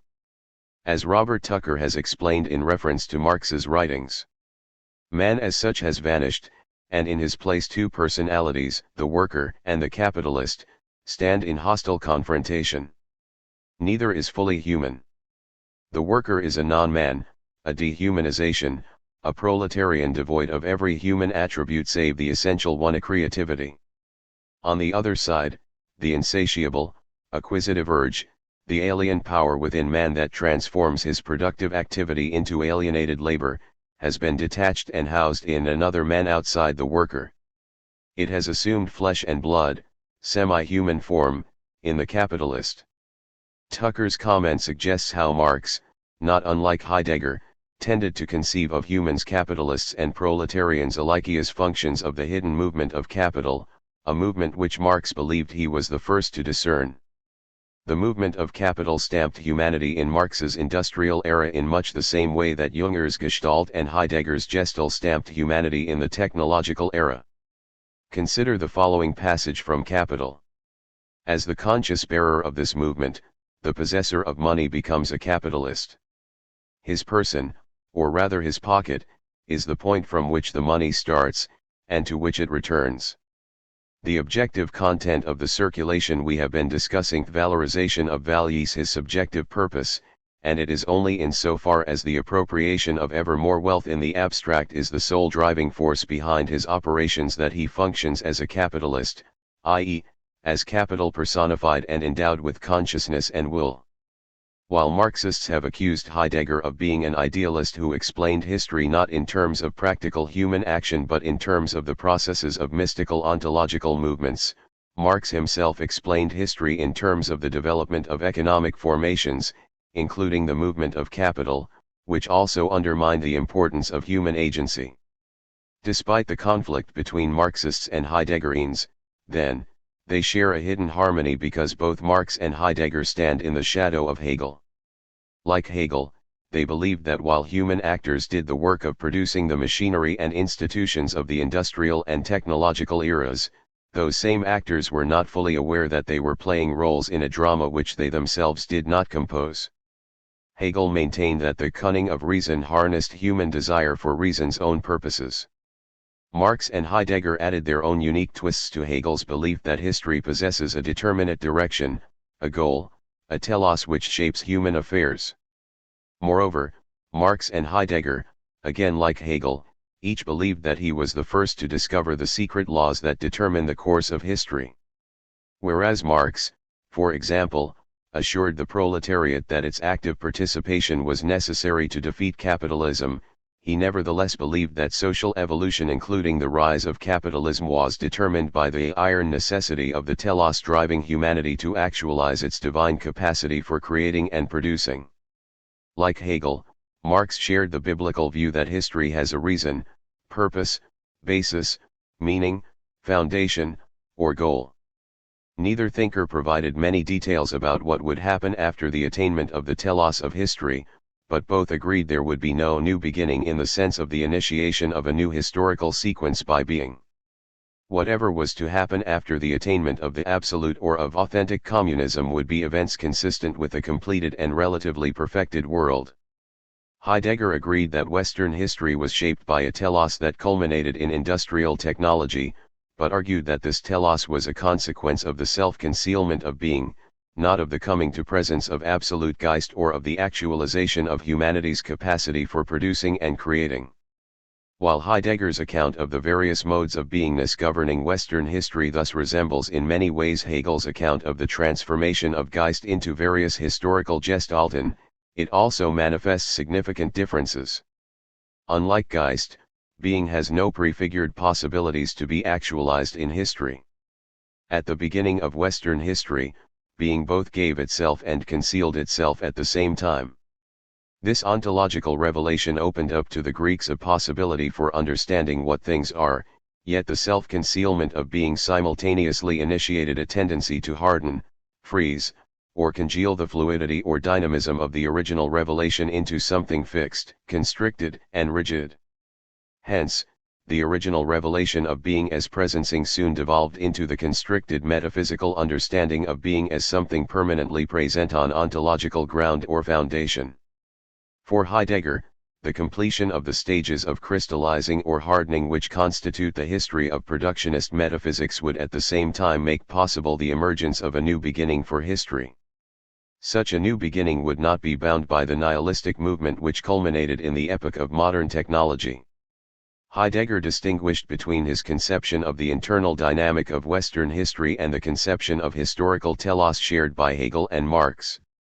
Hegel argued that the various Gestalten of Western history were integral aspects of the telos of absolute spirit, which strives to produce itself, to bring itself to absolute presence and, thus, to freedom.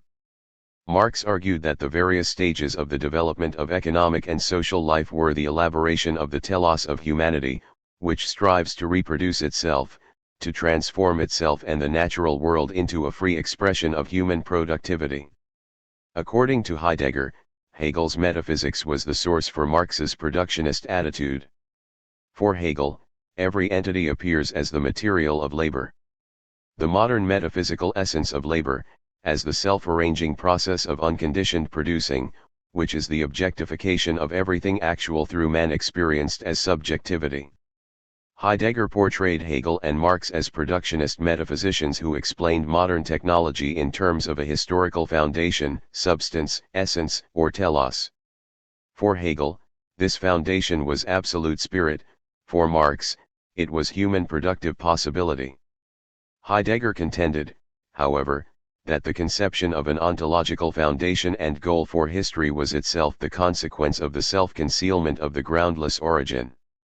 The appropriating event, Erinus, dispatched the originary experience of being as presencing to the ancient Greeks.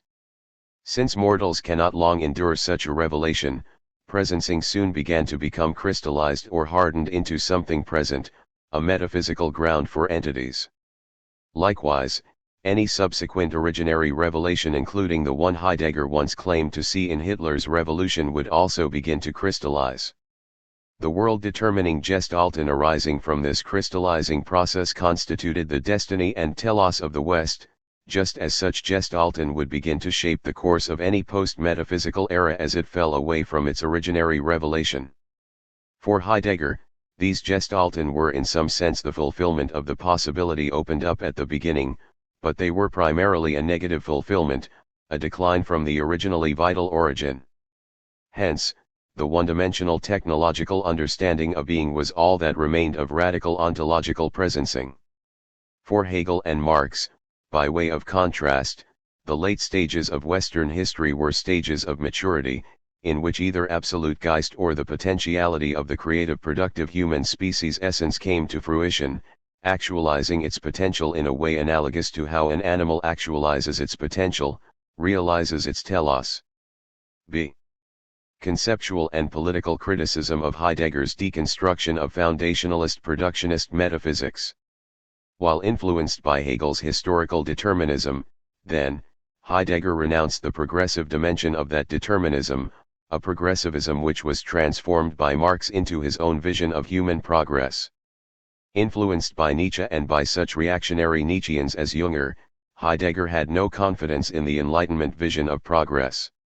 Hence, he made both Hegel and Marx walk on their heads, in the sense of claiming that their progressive view of history would be better read as a history of decline and degeneration. For Heidegger, the liberatory promise of the Enlightenment in fact paved the way for an epoch of total human enslavement. Viewing the Enlightenment as a crucial phase in the rise of the technological will to power is what enabled Heidegger to equate extermination camps with mechanized agriculture and hydroelectric dams. For Heidegger, genocide was a predictable outcome of the reckless power impulse at work in the Enlightenment, an impulse given free rein in modern technology. Ecobedo Lacan has objected to this view of Western history. When the theorists of the 18th century are presented as the initiators of a project of mastery that would eventually lead to Auschwitz, it is forgotten that Auschwitz was repudiated by a set of values that, in large part, also stem from the 18th century. Like so many Germans of his generation, however, and like a number of recent French thinkers, Heidegger saw only the dark side of the Enlightenment project and also discounted the possibility of human freedom. In one way or another, Heidegger's determinism influenced the work of a number of French structuralists. For structuralists, language is the symbolic order is the most pervasive and powerful structure governing human behavior. At birth, we are thrown into a language and into a cultural discourse which shape our identity, attitudes, beliefs, and values. As Heidegger would say, we do not use language, rather, language uses us. John Sturrock has argued that it is the symbolic order in which structuralism is interested. Because that order is the system in which we ourselves can never be more than events. In consequence, structuralism has come to stand for a way of thinking opposed to individualism, or even to humanism, for intentional human agency is given a reduced role in its interpretations of culture. Much has been written of the disappearance of the subject under the structuralist dispensation, meaning that structuralism has carried its strong bias against essentialism so far as somehow to deny the existence of the human being altogether, and to see the individual as nothing better than an unstable, replaceable form within a soulless system. Heidegger's relation to structuralist determinism was ambiguous. On the one hand, he conceded that human behavior in the epochs of Western history has been shaped by the various stages of the metaphysics of presence, i.e., by the successive rise of metaphysical foundations from Plato's forms to Nietzsche's will to power.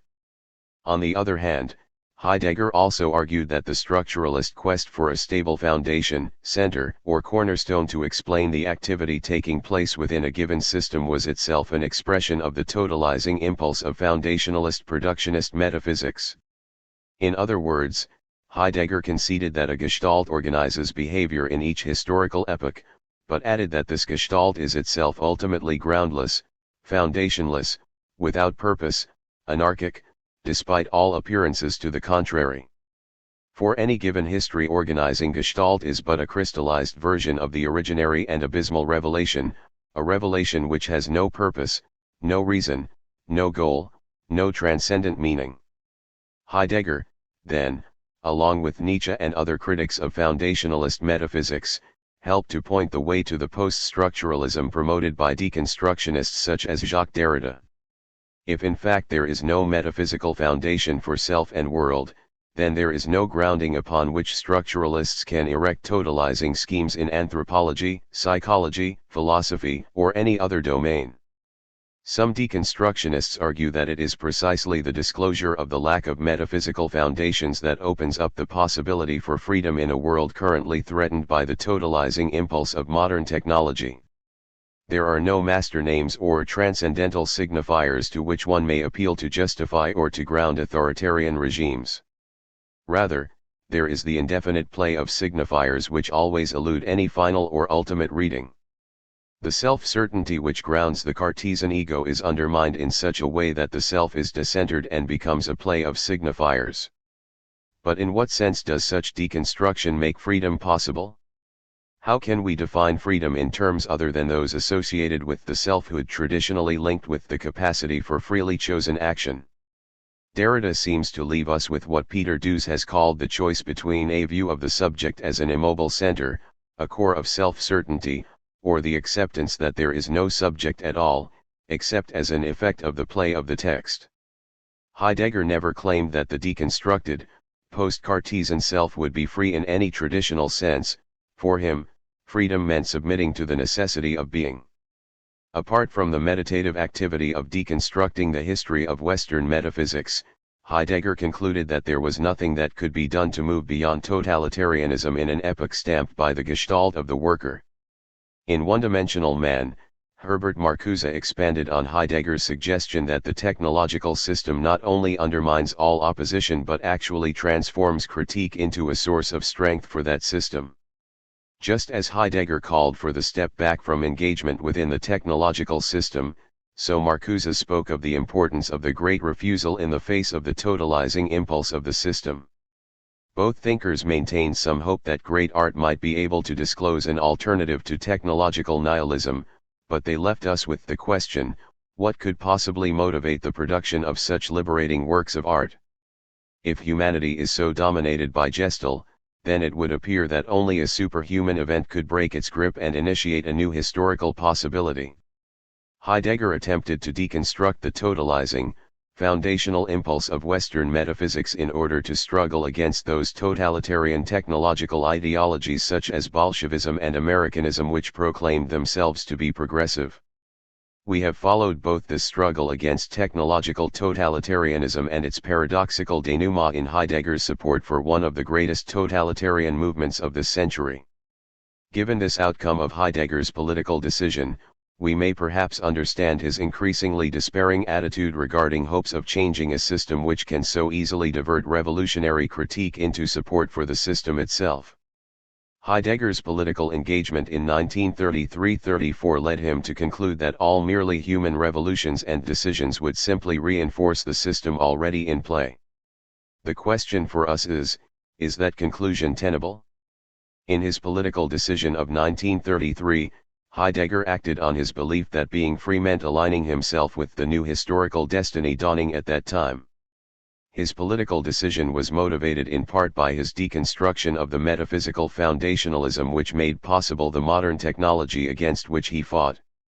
The political consequences of Heidegger's deconstruction of metaphysics have been dismissed by some as irrelevant to the validity of that deconstruction, but others have maintained there is an important connection between Heidegger's thought and his reactionary politics.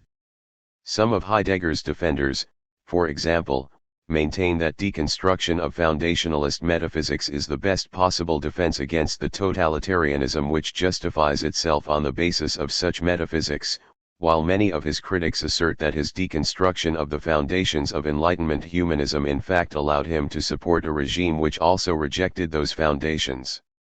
To examine the political implications of Heidegger's deconstruction of Western metaphysics and to evaluate his claims about human freedom, we cannot avoid a critical examination of that deconstruction itself.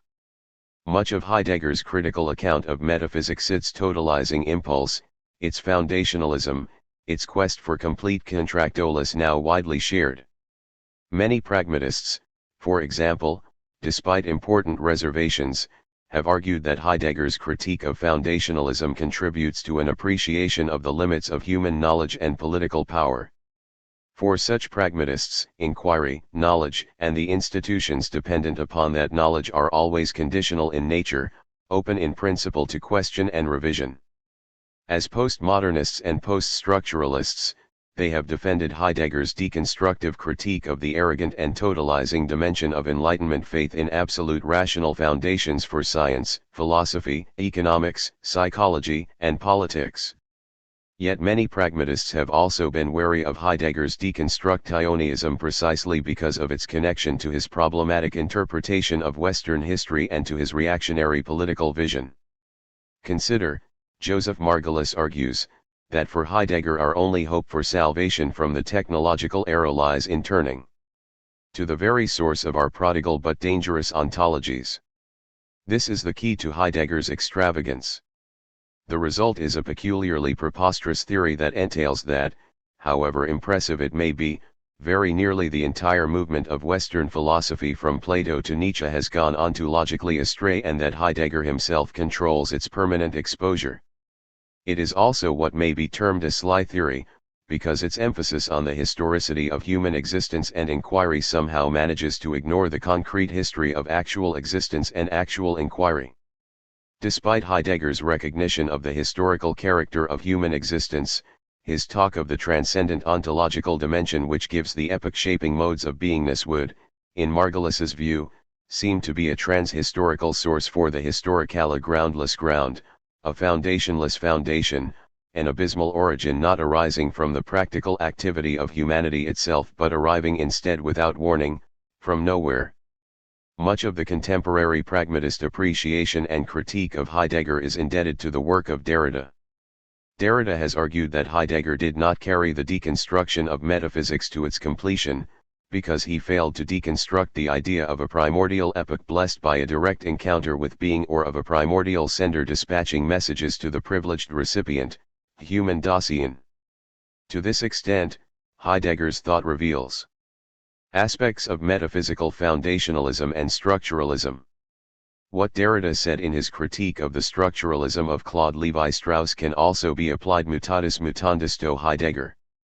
Turned towards the lost or impossible presence of the absent origin, this structuralist thematic of broken immediacy is therefore the saddened, negative, nostalgic, guilty, Rousseauistic side of the thinking of play, whose other side would be the Nietzschean affirmation, that is the joyous affirmation of the play of the world and the innocence of becoming, the affirmation of a world of signs without fault, without truth, and without origin, which is offered to an active interpretation. This affirmation then determines the non-center otherwise than as the loss of center. And it plays without security. For there is a sure play, that which is limited to the substitution of given and existing, present, pieces. In absolute chance, affirmation also surrenders itself to genetic intermination, to the seminal adventure of the trace. In radical hermeneutics, John D. Caputo agrees with Derrida that Heidegger should have extended his deconstructive method all the way to being, meaning, man, and truth, and the concomitant privileging of nearness, unity, ownness, rootedness, origin, and primordiality which so punctuates text. Late in life, Heidegger was at times able to forego his nostalgia for originary presencing and to concede that there was never a time in which humans dwelt nearer to being. At such moments, he could affirm, like the mystic Eckhart, that things have no origin, rather, all things take part in a play that is without why. Despite such resources within Heidegger's own thought for overcoming the metaphysical residues present therein, he never really abandoned what Derrida has described as the Platonic yearning to overcome fallenness and to attain authentic nearness to being. At least one critic has argued, however, that in his evocations of difference, Archie writing, The Trace, Derrida still has not escaped the idea of the first, even though this first cannot take the form of presence. Pursuing the critique of Heidegger's attachment to metaphysics, Richard J. Bernstein has asked, how radically different is Heidegger's conception of the privileged relation between being and humanity from the onto-theological idea of the special relation between God and man, a relation which endows man alone with reason, logos, consciousness? Was Karl Loewe right in depicting Heidegger's conception of being's relation to human Dasein as simply a Heideggerian version of the modern metaphysical subjectivism so deeply influenced by Christian theology? Such questions demand answers before we unhesitatingly adopt either Heidegger's critique of metaphysics or the deconstructionist method used to make that critique. In the light of these problems, Margolis has also questioned Heidegger's peculiar self-assurance that he alone was endowed with prophetic insight into the meaning of history. According to Margolis, by virtue of what we know about the social character of all genuine knowledge, we clearly have no reason to privilege one man's contentious, if at times brilliant, assertions about the history of Western philosophy, the nature of human existence, the origins of the present age, and the direction of our future. Issues of this magnitude must be addressed if they can be addressed at all, not by prophetic individuals, but rather by individuals, groups, and communities joined in a self-critical conversation which recognizes the difficulties inherent in coming to any agreement. Bernstein, too, has inquired further into the validity of Heidegger's deconstruction of Western metaphysics, commenting that Heidegger's narrative of metaphysics as the history of being is powerful, seductive, and despite its provocativeness, it is, I would argue, extraordinarily perverse. 19. This perversity stems from the narrative's unjustifiable depiction of all great Western thinkers as driven by a totalizing quest for final knowledge, and from the narrative's related failure to acknowledge the extent to which those thinkers were also, like Heidegger himself, attempting to break free from the conventional wisdom of their predecessors. All great Western thinkers, not only Heidegger, have been motivated in part by the Socratic spirit of continued questioning and criticism.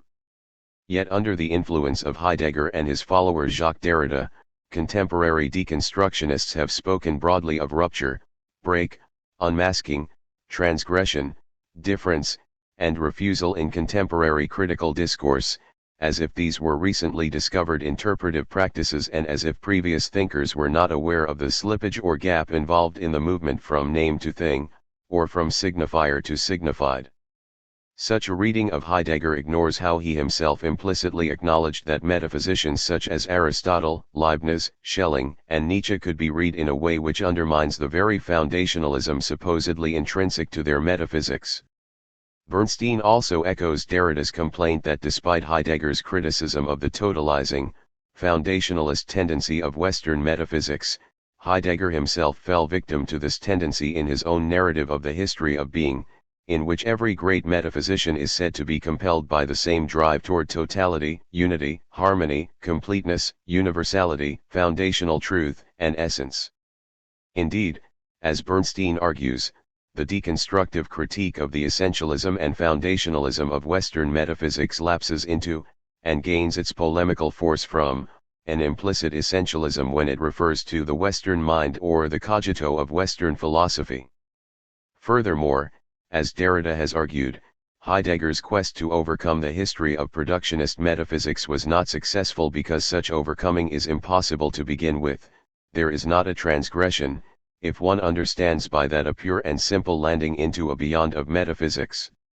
Now even in aggressions or transgressions, we are consorting with a code to which metaphysics is tied irreducibly, such that every transgressive gesture re-encloses us, within this closure.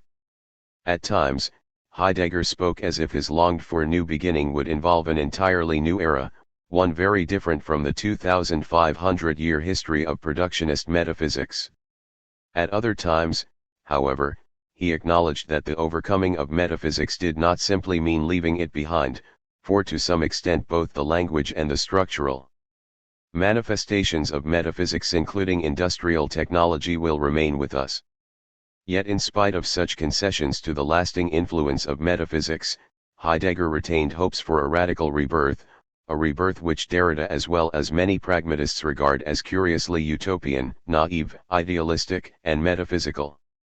Despite his criticism of Heidegger, however, Derrida has argued that deconstruction can play an important, though perhaps not a revolutionary, role within society. This claim stems in part from Derrida's participation in his own historically decisive political moment. If Heidegger's thought was shaped by the political crisis of 1933, Derrida's thought was influenced by the political discord leading up to the days of May in Paris in 19. His deconstructionism, then, is motivated in part by the impulse to question the foundations of the authoritarian structures and practices of French political economy which marginalized women, non-whites, the working class, homosexuals, and the young. Working to expose the fissure or gap between signifier and signified, seeking to disclose that all totalizing foundations presuppose a difference which has been concealed or marginalized, Derrida revels in the play of signifiers, extolling their endless interconnectedness. He opposes the metaphysical drive to acquire master names which found and justify totalizing social institutions and practices. To this onto theologocentric metaphysical quest for the ultimate signifier, Derrida opposed the practice of dissemination, the revelation of the uncontrollable overflow of sperm, the burning lava, milk, spume, froth, or dribble of the seminal liquor. It is worth pointing out that there is an important difference between Derrida's celebration of the superabundance of signification and Heidegger's talk in 1935 about the necessity of channeling the overflowing presencing in order to found the new world envisioned by National Socialism. One can discern the metaphysical residues in such talk not only in the notion that there was only one way for Germany to go in 1933, but also in the privileging of the poet's voice, the expressive substance of things, or the founding of the New World. Heidegger's totalitarian temptation, from Derrida's point of view, was heightened by the fact that he focused on only one difference, the difference between being and entities. For deconstruction to avoid the seductiveness of metaphysical totalizing, however, it must celebrate more than one difference, and it must question all yearning for a dwelling in the nearness of being. Caputo has effectively described the political import of dissemination. Dissemination is directed at constellations of power, centers of control and manipulation, which systematically dominate, regulate, exclude. Its model is the Socratic work of showing up the contingency of every scheme. It delimits the authority of all programmers, planners, managers, and controllers of all sorts. It compromises the prestige of the expert, releases all the loose ends in every system, exposes the systematic violence of any tightly organized structure. And it does all this not by any show of strength of its own but by letting the system itself unravel, letting the play in the system loose. Deconstructionists endowed with pragmatic sensibility, such as Caputo, have recognized that there is an unspoken condition necessary for such dissemination, freedom of speech. Without such freedom, no dissemination, no loosening up of existing structures is possible. Mahatma Gandhi is famous for having pointed out in the 1930s that his tactic of civil disobedience could work only within a society that was civil, i.e., which respected the rights of people to protest existing conditions. Gandhi would not have survived long in an uncivil society, such as Nazi Germany. The father of deconstructionism, Heidegger, however, assailed the Enlightenment doctrine of universal rights that were the basis for such a civil society. He argued that the Enlightenment's confidence in progress, in universal rights, and in the universal applicability of scientific rationality was merely a symptom of a degenerate stage of human existence, modern subjectivism. For Heidegger, then, the Enlightenment's proclamation of universal rights and truths was itself the political manifestation of the metaphysical subjectivism at work in the power-hungry French and English. Heidegger's failure to understand the political conditions necessary for the very activity of deconstruction is one reason many pragmatists have voiced skepticism and concern about the ahistorical sensibility of some postmodernists and deconstructionists. Critical deconstruction of the Enlightenment and of modern political and scientific foundationalism has become something of a culture industry. This critique has arisen partly in response to disappointment regarding the alleged outcomes of the Enlightenment. Proponents of this critique generally agree with Heidegger that there is a direct relation between the Enlightenment's quest for ultimate foundations in the realm of science and in the domain of politics and human affairs. Political totalitarianism, then, is said to be the inevitable consequence of the quest for final truth in science because that quest was not at all disinterested, but rather was motivated by hidden power motives. The Enlightenment worshipped scientific rationality, then, because it was the kind of knowledge most consistent with acquiring power. While reservations about meta-narratives and totalizing claims in either politics or science are justifiable at the end of a century so racked by movements claiming to represent the final truth, also justifiable are defenses of the political rights which make possible the agonistic discussion of political and social practices in a pluralistic, postmodern world. The dilemma is how to reconcile the deconstruction of all political foundations with the insight that undistort communication is a basic principle necessary for all critique. According to many postmodernists, there is another problem as well. They allege that the technological society is so all-embracing that communication is systematically distorted, hence, the ideal of free speech is unattainable. Indeed, appeals to the principle of free speech are ideological smokescreens concealing those totalizing practices which not only distort speech but see to it that it is denied in particular to marginalized social groups. Here, we may recall Marcuse's warning, critique is readily co-opted by a totalizing system. Let us examine briefly the extent to which the historical outcome of Enlightenment modernity confirms the claim that even rationality, which originally purported to be critical and liberating, is inevitably transformed into a means for enhancing the power of the rising technological system. In the Enlightenment, the principles of reason including skepticism regarding the claims of authority, demand for evidence, logical argumentation were believed to be both the expression of and the condition necessary for human freedom. Rationalism, both political and scientific, made possible the deconstruction of the theological dogmas, metaphysical doctrines, political institutions, and social arrangements and practices which produced and justified undeniable misery and constraints on liberty. While some Enlightenment rationalists may have viewed science as an instrument for gaining power for its own sake, many more conceived of science and technology more modestly, as necessary conditions for achieving the goal of liberating people from authoritarianism, dogmatism, ignorance, violence, hunger, disease, and other impediments to the attainment of human freedom. These Enlightenment rationalists would obviously have been surprised to see how the subsequent dynamics of capitalism would alter what they had hoped would be the proper relationship between technological scientific rationality, on the one hand, and human liberation, on the other. Increasingly, however, the critical, negative force of rationality was subverted in favor of the instrumental, positive application of science and technology to increasing the power and wealth of various elites.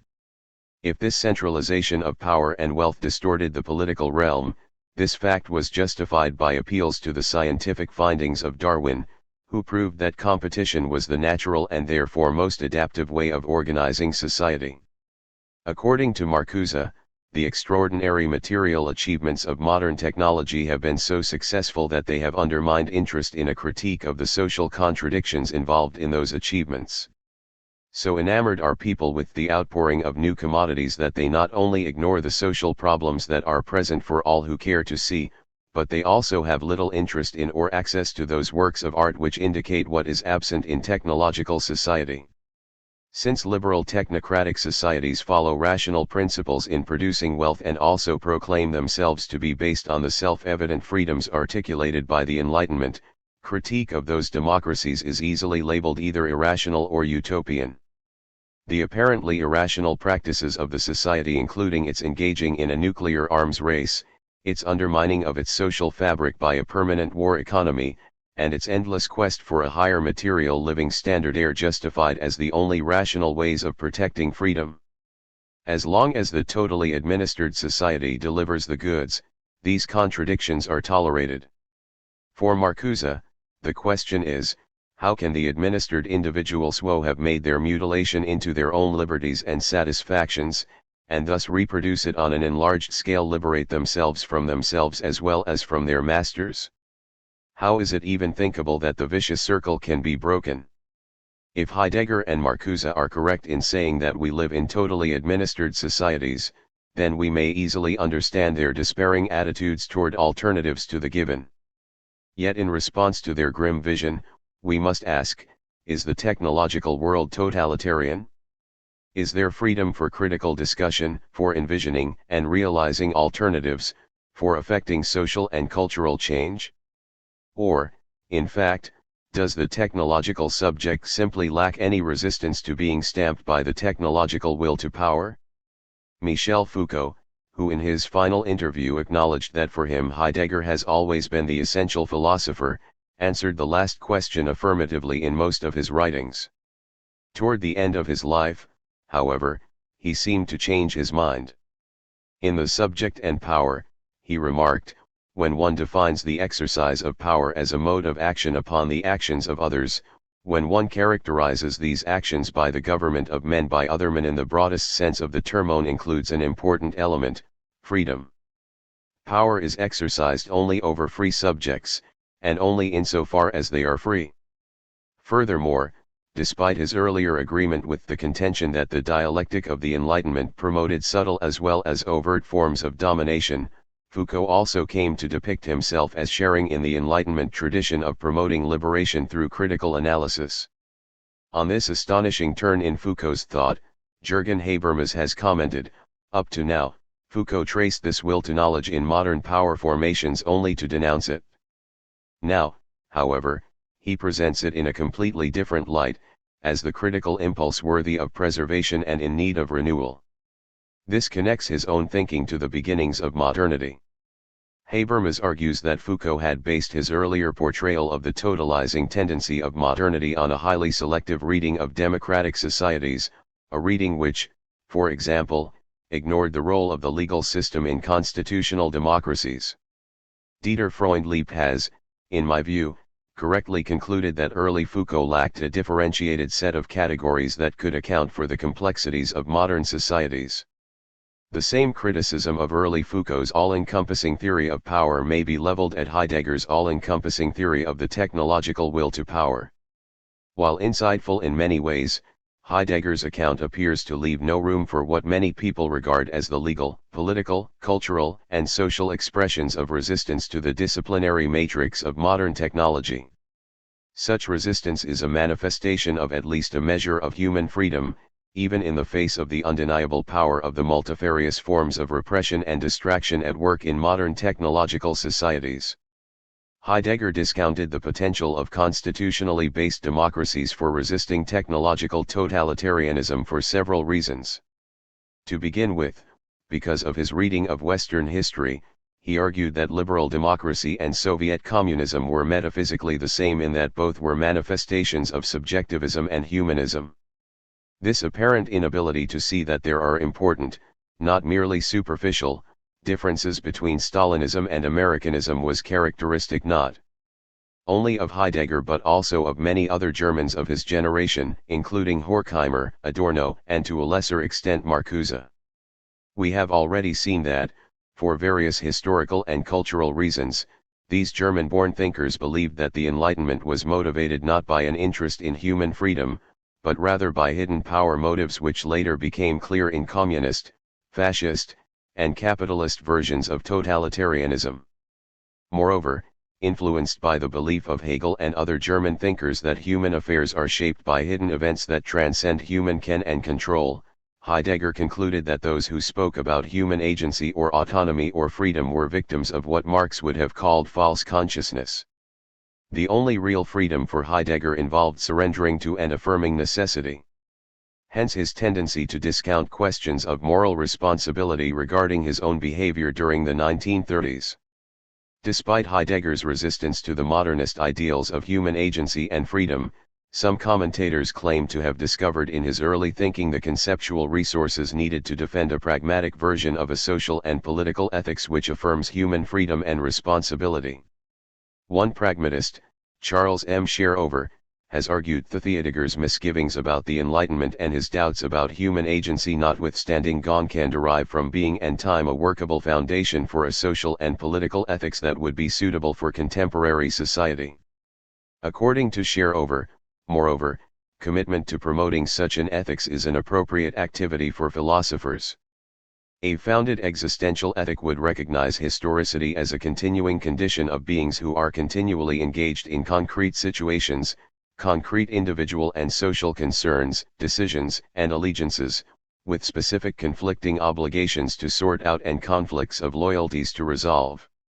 It would not abrogate individual responsibility by dictating specific acts, but it would show us how authentically to decide in the multifarious situations in which we find ourselves. It would delineate the considerations which are germane to our continuing task of resolving conflicts of value loyalties and evaluating the consequences of our own decisions. In its demand for authenticity, its own prime commitment must be a fundamental loyalty to the possibilities of freedom which provides its ground. 33.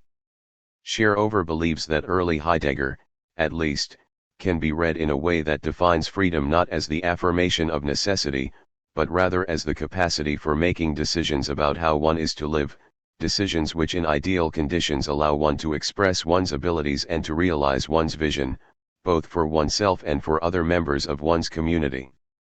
Defined negatively, freedom is liberation from those constraints which interfere with self-realization, self-expression, and the achievement of well-being for oneself and one's community. While no absolute foundation may be available to ground this vision of human freedom, lack of such a foundation will not deter those who have an intuition of the validity of such freedom from promoting and defending it. Not all pragmatists share Sharaver's conviction that critical deconstruction of oppressive political structures and engaged reconstruction of the social community are necessary or even appropriate activities for those engaged in the critique of metaphysical foundationalism. Richard Rorty, for example, another pragmatist influenced by Heidegger's deconstructive method, suggests that deconstruction has and ought to have no real political effect. It is one thing, he suggests, to speak as intellectuals about deconstructing Western metaphysics, it is quite another to take that deconstruction into the political domain. In other words, while we may abandon our search for the chimera of absolute foundations or final truths in epistemology, science, and political theory, we should not confuse such abandonment with relinquishing our social solidarity as expressed in the liberal humanism which defines the Western world. Hence, while Rorty likes Heidegger's method, he accuses Heidegger's critique of modernity and industrial technology of being in some respects naive. There is really no alternative, so Rorty insists, to increasing our commitment to the industrial technology which has come out of the Enlightenment unless we are willing to see millions of people starve to death around the world. 35 In a world bereft of foundations for making monumental decisions, however, we may well ask, on what basis are we to say that it is better to feed starving millions, for example, than to worry about the fate of the entire human species in the face of a population explosion which threatens the stability of the biosphere? Moreover, are there not empirical questions to be asked regarding the relationship between those starving millions, on the one hand, and the influence of colonial imperial economic practices including those sponsored by the rich industrial democracies praised by Rorty which help to create the conditions for overpopulation? Rorty justifies his attempt to separate the activity of deconstructing the Western fascination with objectivity and foundations from the commitment to democratic liberal social solidarity by saying that theory has not played a significant role in the praxis involved in establishing and furthering American democratic principles. Unfortunately, however, we may not so readily separate cultural criticism from its possible political consequences. Political theory, including the Enlightenment universalism of America's founding fathers, played an important role in the history of American democracy. Rorty tends to downplay this particular case of a beneficial consequence of political cultural theory, however, in order to highlight the dangers involved in attempting to force social reality to live up to the objective demands of a particular theory, whether it be as sophisticated as Marxism or as primitive as National Socialism. Rorty, then, believes that his resistance to foundational theoretical schemes is the best way of defending against totalizing schemes which purport to be grounded in an objective, universal understanding of human nature and the purpose of historical existence. Unfortunately, National Socialism swept into power in part because of its attack upon the Enlightenment principles of universalism, rationality, and objectivity. Deconstructing the theoretical foundations of Weimar parliamentarism helped to create a power vacuum that was quickly filled by Hitler's violent reaction against everything decadent and Western. Just as the reactionary genius Heidegger purported to unmask the atomistic individualism and commercial egoism of the Enlightenment, so many of today's critics expose the class oppression, racial bias, and sexism involved in the Enlightenment's proclamation of the rights of man. But we must learn to distinguish as Foucault did between the authentic emancipatory impulse of Enlightenment rationalism and the prejudices and hidden power interests which diverted at least some of that impulse into a quest for power and control. Surely many Enlightenment writers, with the benefit of hindsight, would now concede that their original visions of man, reason, freedom, and nature were too constricted and biased. Certainly they would be shocked to hear themselves depicted as power-mongering racists, as apologists for capitalist exploitation of the masses, as sexists who excluded all but masculinist forms of rationality, or even as speciesists who reduced all of nature to the status of mere raw material for human exploitation. Enlightenment thinkers such as Voltaire believed that they were performing a profound kind of unmasking by revealing the entrenched power motives in the guise of patriarchal domination of the young, ecclesiastical control of conscience and scientific inquiry, state control of speech, writing, assembly, and commerce. Further, despite the fact that most Enlightenment writers believed that only white, male, property-owning, educated males of European descent were deserving of fully equal rights, subsequent political liberation movements including the emancipation of the slaves and the granting of suffrage and other basic rights to women succeeded primarily by claiming to be fulfilling the Enlightenment ideal, the achievement of universal human rights. In view of the fact that Western countries, in the past and today as well, frequently appeal to the universal political principles of the Enlightenment to justify their imperialistic intervention in Third World societies, we may understand why some critics conclude that those principles are really ideological in nature, i.e., intellectual apologies for oppression and domination secretly grounded on the assumption that Western values are best. Earlier in the century, many Germans, including Heidegger, in fact believed that their country was being invaded by the insidious influence of French and English power interests which masqueraded in the disguise of universal rights to political and economic liberty. National Socialism came into power by promising to rid Germany of such alien ideas as constitutionally guaranteed freedoms. The disastrous consequences of that episode in German history should serve to warn of the dangers involved in expressions of contempt for the very political rights which make it possible for individuals to engage in a radical critique of a society supposedly grounded on those rights. There is a difference, of course, between questioning the metaphysical foundation of basic political rights and arguing that a given society hypocritically proclaims those rights while simultaneously denying them to various segments of its population. As I mentioned above, much of deconstruction is in fact motivated by a liberatory interest. If the technological society eliminates all differences and reduces everything to the same monochromatic raw material, however, whence can arise the fissure which causes the authoritarian system of signifiers to tremble, to quake, to loosen up? While significant changes in a prevailing cultural paradigm cannot be explained merely in terms of arbitrary human decisions, neither can free human decisions be discounted in such an explanation. Humans are thrown at birth into a cultural discourse and, hence, into a destiny which they themselves did not choose. People cannot return to the origins of that discourse in order to start a new one.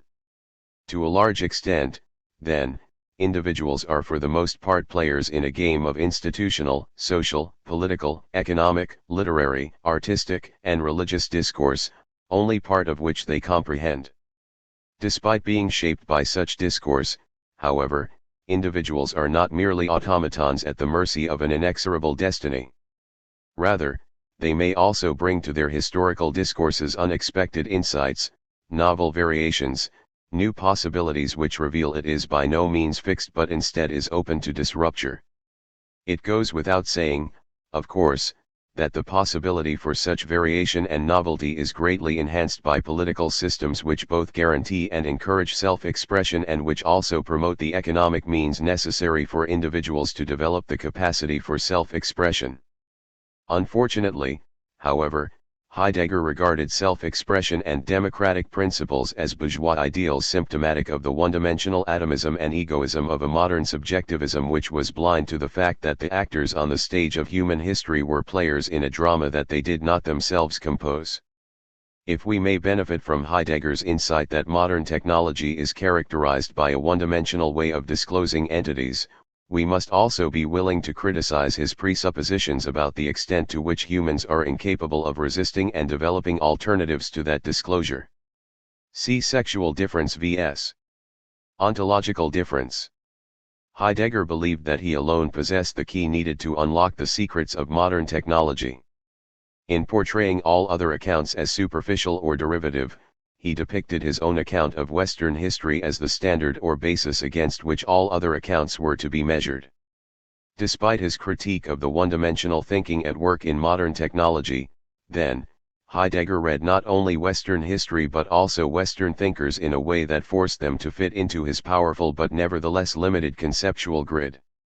Surely, Heidegger's account of the history of being is an outstanding example of a meta-narrative which attempts to organize all phenomena in terms of an all-embracing conceptual scheme. Heidegger was usually contemptuous and dismissive of the competing contemporary accounts of Western history, theological, liberal economic, Marxist, Hegelian, and naturalistic.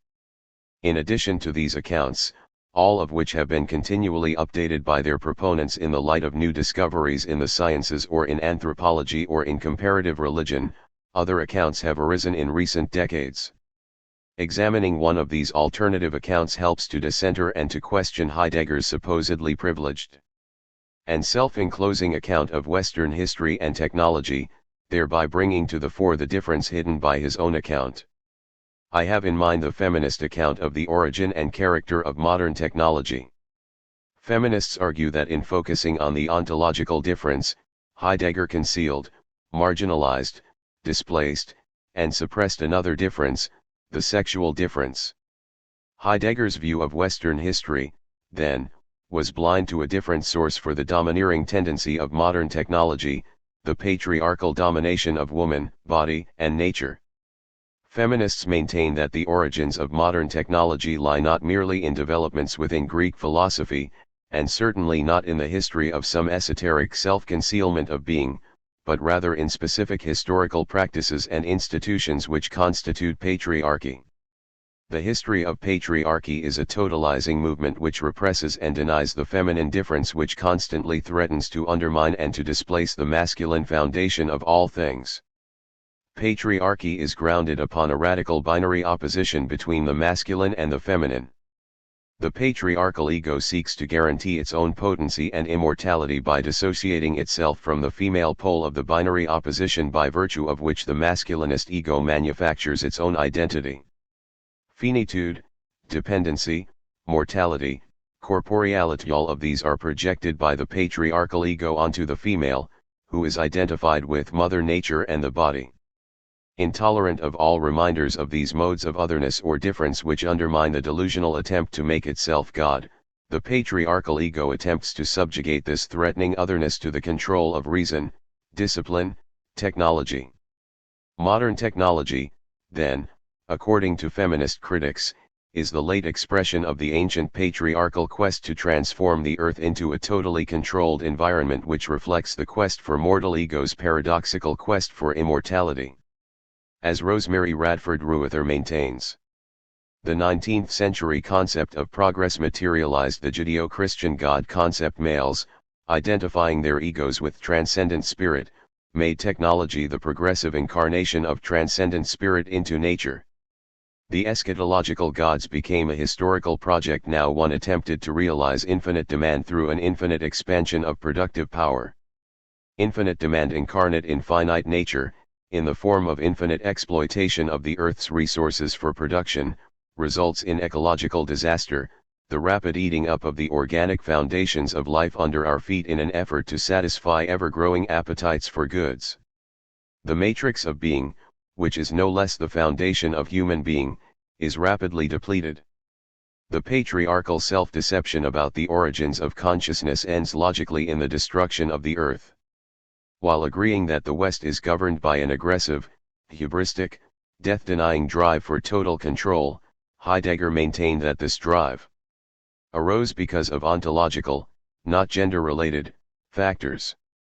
Feminists would reply that Heidegger's talk of the history of being is but another instance of the tendency to denigrate concrete, material social interaction and the organic dimension of human existence by explaining human history as the expression or servant of some transcendent source, whether it be the Father God or the self-concealing origin.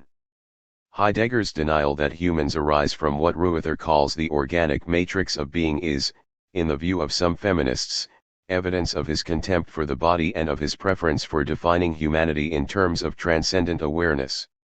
Especially in view of the masculinist vocabulary he used during the 1930s, Heidegger seems to have had little sympathy with a feminist account of Western history. And yet in his notion that human existence is essentially care, in his doctrine of authentic producing as letting things be, and in his belief that people are not social atoms but instead are internally related with one another, Heidegger often thought in terms of non-masculinist categories. Moreover, as Derrida has suggested, one can discern an important difference between early and later Heidegger, a difference that may be described as a shift from a masculinist to a feminist conception of truth, as a gesture toward Nietzsche's notion that truth is a woman. According to Derrida, Nietzsche regards metaphysics as a clumsy masculinist enterprise which naively believed that there was an eternal or primordial truth to be obtained by a frontal assault. For Nietzsche, however, there is no such final truth, rather, truth is decentered, beguiling, abysmal, self-concealing, non-essentializing, perspectival, non-appropriative, and non-identical. In short, truth is the seductive Dionysian, the feminine which ultimately unravels and undermines all masculinist attempts to appropriate her, to make her fixed, concrete, eternal, unchanging. Early Heidegger may be said to have defined truth in a way analogous to masculinist metaphysics, namely, as the violent hermeneutical activity of disclosing or of making manifest that which is hidden, being as such. According to early Heidegger, to be authentic or owned meant to appropriate what is most worthy of thinking, the being of entities. Later Heidegger, however, recognizing the extent to which his previous quest to disclose being as such betrayed his links with the foundationalist metaphysics of which he became so critical, focused not on the thinker's appropriative activity of uncovering what is hidden, but rather on the self-concealing, dissimulating play of awareness, the event which gives both being and time, presencing and temporality. Heidegger, in other words, began to see that what is truly worthy of thinking is not presencing but rather the absencing which makes such presencing possible. Such absencing is truth, understood as the self-concealing and abysmal event which gives both presencing and temporality, but which can never itself be made present, i.e., true. Derrida aptly remarks that for later Heidegger, truth, unveiling, illumination are no longer decided in the appropriation of the truth of being, but are cast into its bottomless abyss as non-truth, veiling and dissimulation. The history of being becomes a history in which no being, nothing, happens except Erinus' unfathomable process. The property of the abyss is necessarily the abyss of property, the violence of an event which befalls without being. This ever-receding, dissimulating, self-withdrawing, and self-veiling event of truth, that which gives the various modes of presencing which have stamped the history of the West, may be understood in part as emptiness, as the event of disappropriation, as the feminine which refuses to be disclosed or unveiled by an obtrusive metaphysical masculinist thrust. The thinker, then, is not to appropriate being but instead to pay homage to the self-concealing abyss which gives being in the first place, to submit to or to be appropriated by the play which can never be controlled or understood. Perhaps the major difference between Heidegger and Derrida is that while the former insisted that in this abyss there remains a mystery worthy of contemplation, a mystery which gives the ontological and temporal perimeters of the West, the latter contends that there is no such mystery, but rather only the unending, unpredictable, and ungroundable play of signifiers. That even the allegedly patriarchal Heidegger can be read as having called into question certain of the masculinist dimensions of his own ontological project reminds us of the dangers involved in applying any interpretive framework which tries to explain too much. Essentialist feminism, represented by authors such as Susan Griffin, Mary Daly, and Adrienne Rich, risks elevating in an ahistorical and uncritical way the feminine to a privileged position in respect to the now decentered and discounted masculine. Derrida, however, despite his playful depiction of the struggle between the masculinist unveilers and the dissimulating feminine, warns that there is no such thing as a being or an essence of the woman or the sexual difference. Likewise, Julia Kristeva has urged us not to make the difference between male and female, masculinist and feminist, into a binary opposition in which the female pole becomes depicted as essentially superior, for the very dichotomy man/woman as an opposition between two rival entities may be understood as belonging to metaphysics. While the feminist interpretation of the patriarchal origins of modern technology may decenter important aspects of Heidegger's account of technology and may thereby reveal the sexual difference that he largely ignored, at least some of those interpretations seem to privilege the essential female in a way analogous to how Heidegger privileged the history of being in his own account of modern technology. Western history is overdetermined by numerous factors. No single explanation can hope to account for the extraordinary complexity involved in the origins, development, and future of modern technology. Heidegger contributed to the contemporary discourse which depicts modern technology as a manifestation of hidden power interests. These interests, including those of state socialism and monopoly capitalism, have justified themselves on the basis of a foundationalist narrative, one of the key doctrines of which has been universal human progress. Those who engage in the deconstruction of this narrative do not necessarily share Heidegger's concern about the dangers of a nihilistic world. Nor do they always discern the political perils involved in the radical critiques of the Enlightenment's progressive ideals regarding human liberty. While we may justifiably call for the dismantling of all authoritarian and hierarchical structures, and while we may laud attempts to decenter the primacy of the Enlightenment's atomistic, masculinist subject, we may also question the tendency to be relentlessly suspicious regarding the motives behind the aim of protecting the rights of individual subjects. Events of the 20th century show that those movements which denigrate individual freedoms either as bourgeois ideals based on outmoded metaphysical foundations, or as egocentric practices associated with the degeneration of those foundations, usually lead to repressive, collectivist, totalitarian political regimes. If the Enlightenment conception of the subject deserves redefinition, the Enlightenment's goal of protecting individuals from oppression and abuse also deserves being expanded and preserved. Despite its emancipatory aims, however, the Enlightenment also promoted attitudes which, especially in conjunction with subsequent developments in the economic and industrial realms, have in some ways clearly blunted or compromised those aims. The dark side of the Enlightenment includes anthropocentrism, subject-object dualism, and a totalizing tendency reflected in the overestimation of the importance of scientific and instrumental rationality at the expense of other modes of reasoning. Instrumental rationality, when placed in the service of the power drive present in monopoly capitalism and state socialism, tends to produce social formations that not only repress political freedoms but also distort the development of the kind of subjects necessary to engage in the communicative praxis required to reveal and to criticize such repression.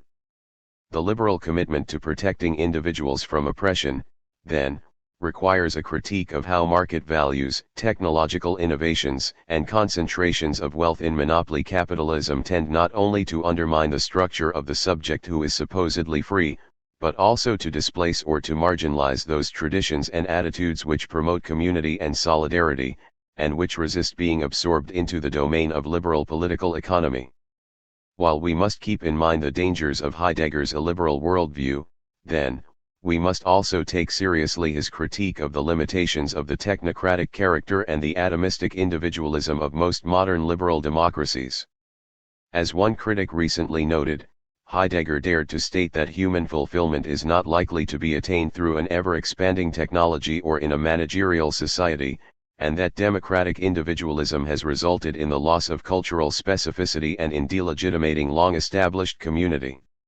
In my view, if humankind is both to achieve liberation from various kinds of political, social, cultural, and economic oppression, and to avoid destroying the ecosphere by nuclear war or by industrial pollution, new narratives are needed which delineate and celebrate the differences inherent in a multi-voiced humanity, which attempt both to define and to protect the rights and interests that are arguably common to the great majority of humans at this point in history, which encourage the development of communities that do not involve regression to collectivist practices or attitudes, which develop an alternative to the dissociative and anthropocentric attitude toward nature and the human body, and which emphasize the importance of modes of reasoning other than instrumental scientific, without at the same time denigrating the latter. While these new narratives would celebrate diversity, they would possibly discover elements of a common narrative in the one now being developed by postmodern scientists, who have replaced the mechanist model of nature with one that emphasizes nature's capacity to develop novelty, complexity, uniqueness, and freedom. To some extent, the optimism of the totalizing narratives of modernity was grounded in the belief that nature is a machine which can be completely understood and controlled. The non-mechanist narratives of postmodern science suggest that the natural world is far too complex and diverse to be understood in terms of a single principle, despite the ongoing search for a grand unified theory in physics. Postmodern science, then, not only helps to undercut the basis for totalizing narratives which promote domination, but also sets the stage for overcoming the humanity-nature dualism which has helped to justify the exploitation of nature without and nature within. Such overcoming will take a long time and will require the development of different narratives in different cultural contexts. While affirming that human awareness arises from the play of natural forces, and while emphasizing the need to show respect for all forms of life, the requisite new narratives would not call for a primitive return to nature in the form of the recollectivization that characterized fascist movements. Rather, as I shall argue in a subsequent book, these new narratives would ideally encourage the development of authentic individuation that is consistent not only with the richly variegated human culture but also with a diverse and stable biosphere. In many different domains, including natural science and philosophy, there is a growing consensus that the ancient search for final truths is flawed not only because humanity itself is finite, and because the very activity of interpretation changes what is being interpreted, but also because the universe itself is changing in ways that transcend the activity of interpretation. Although Heidegger may not have agreed with this particular way of describing the finite character of human understanding, he would have agreed with the conclusion that human existence is historical and thus lacks absolute foundations for its projects and attitudes. Sensitive to the dangers of nihilism posed by the dissolution of previous foundations, Heidegger attempted to find a non-absolute, historical ground to guide his own people. Unfortunately, this attempt ended in disaster. Half a century ago, Heidegger faced the complex crisis of how to endure the end of an old world and how to assist in the advent of a new one. Despite the fact that Western people have now moved into the technological world which Heidegger envisioned and at first resisted, we share an aspect of Heidegger's own crisis, namely, how to define and to promote human well-being in the embrace of a technocratic economic system which seems to promote a new version of recollectivization by standardizing experience, homogenizing culture, colonizing leisure time, and excluding difference. We can learn from Heidegger's meditation on modern technology, even if what we learn is simply that there are political perils associated with attempts to found a post-technological world. In important respects, his question remains our own: can we develop the non-absolutist, non-foundational categories necessary to assess, to confront, and to transform the technological and economic mobilization of humanity and the earth at the beginning of the 21st century?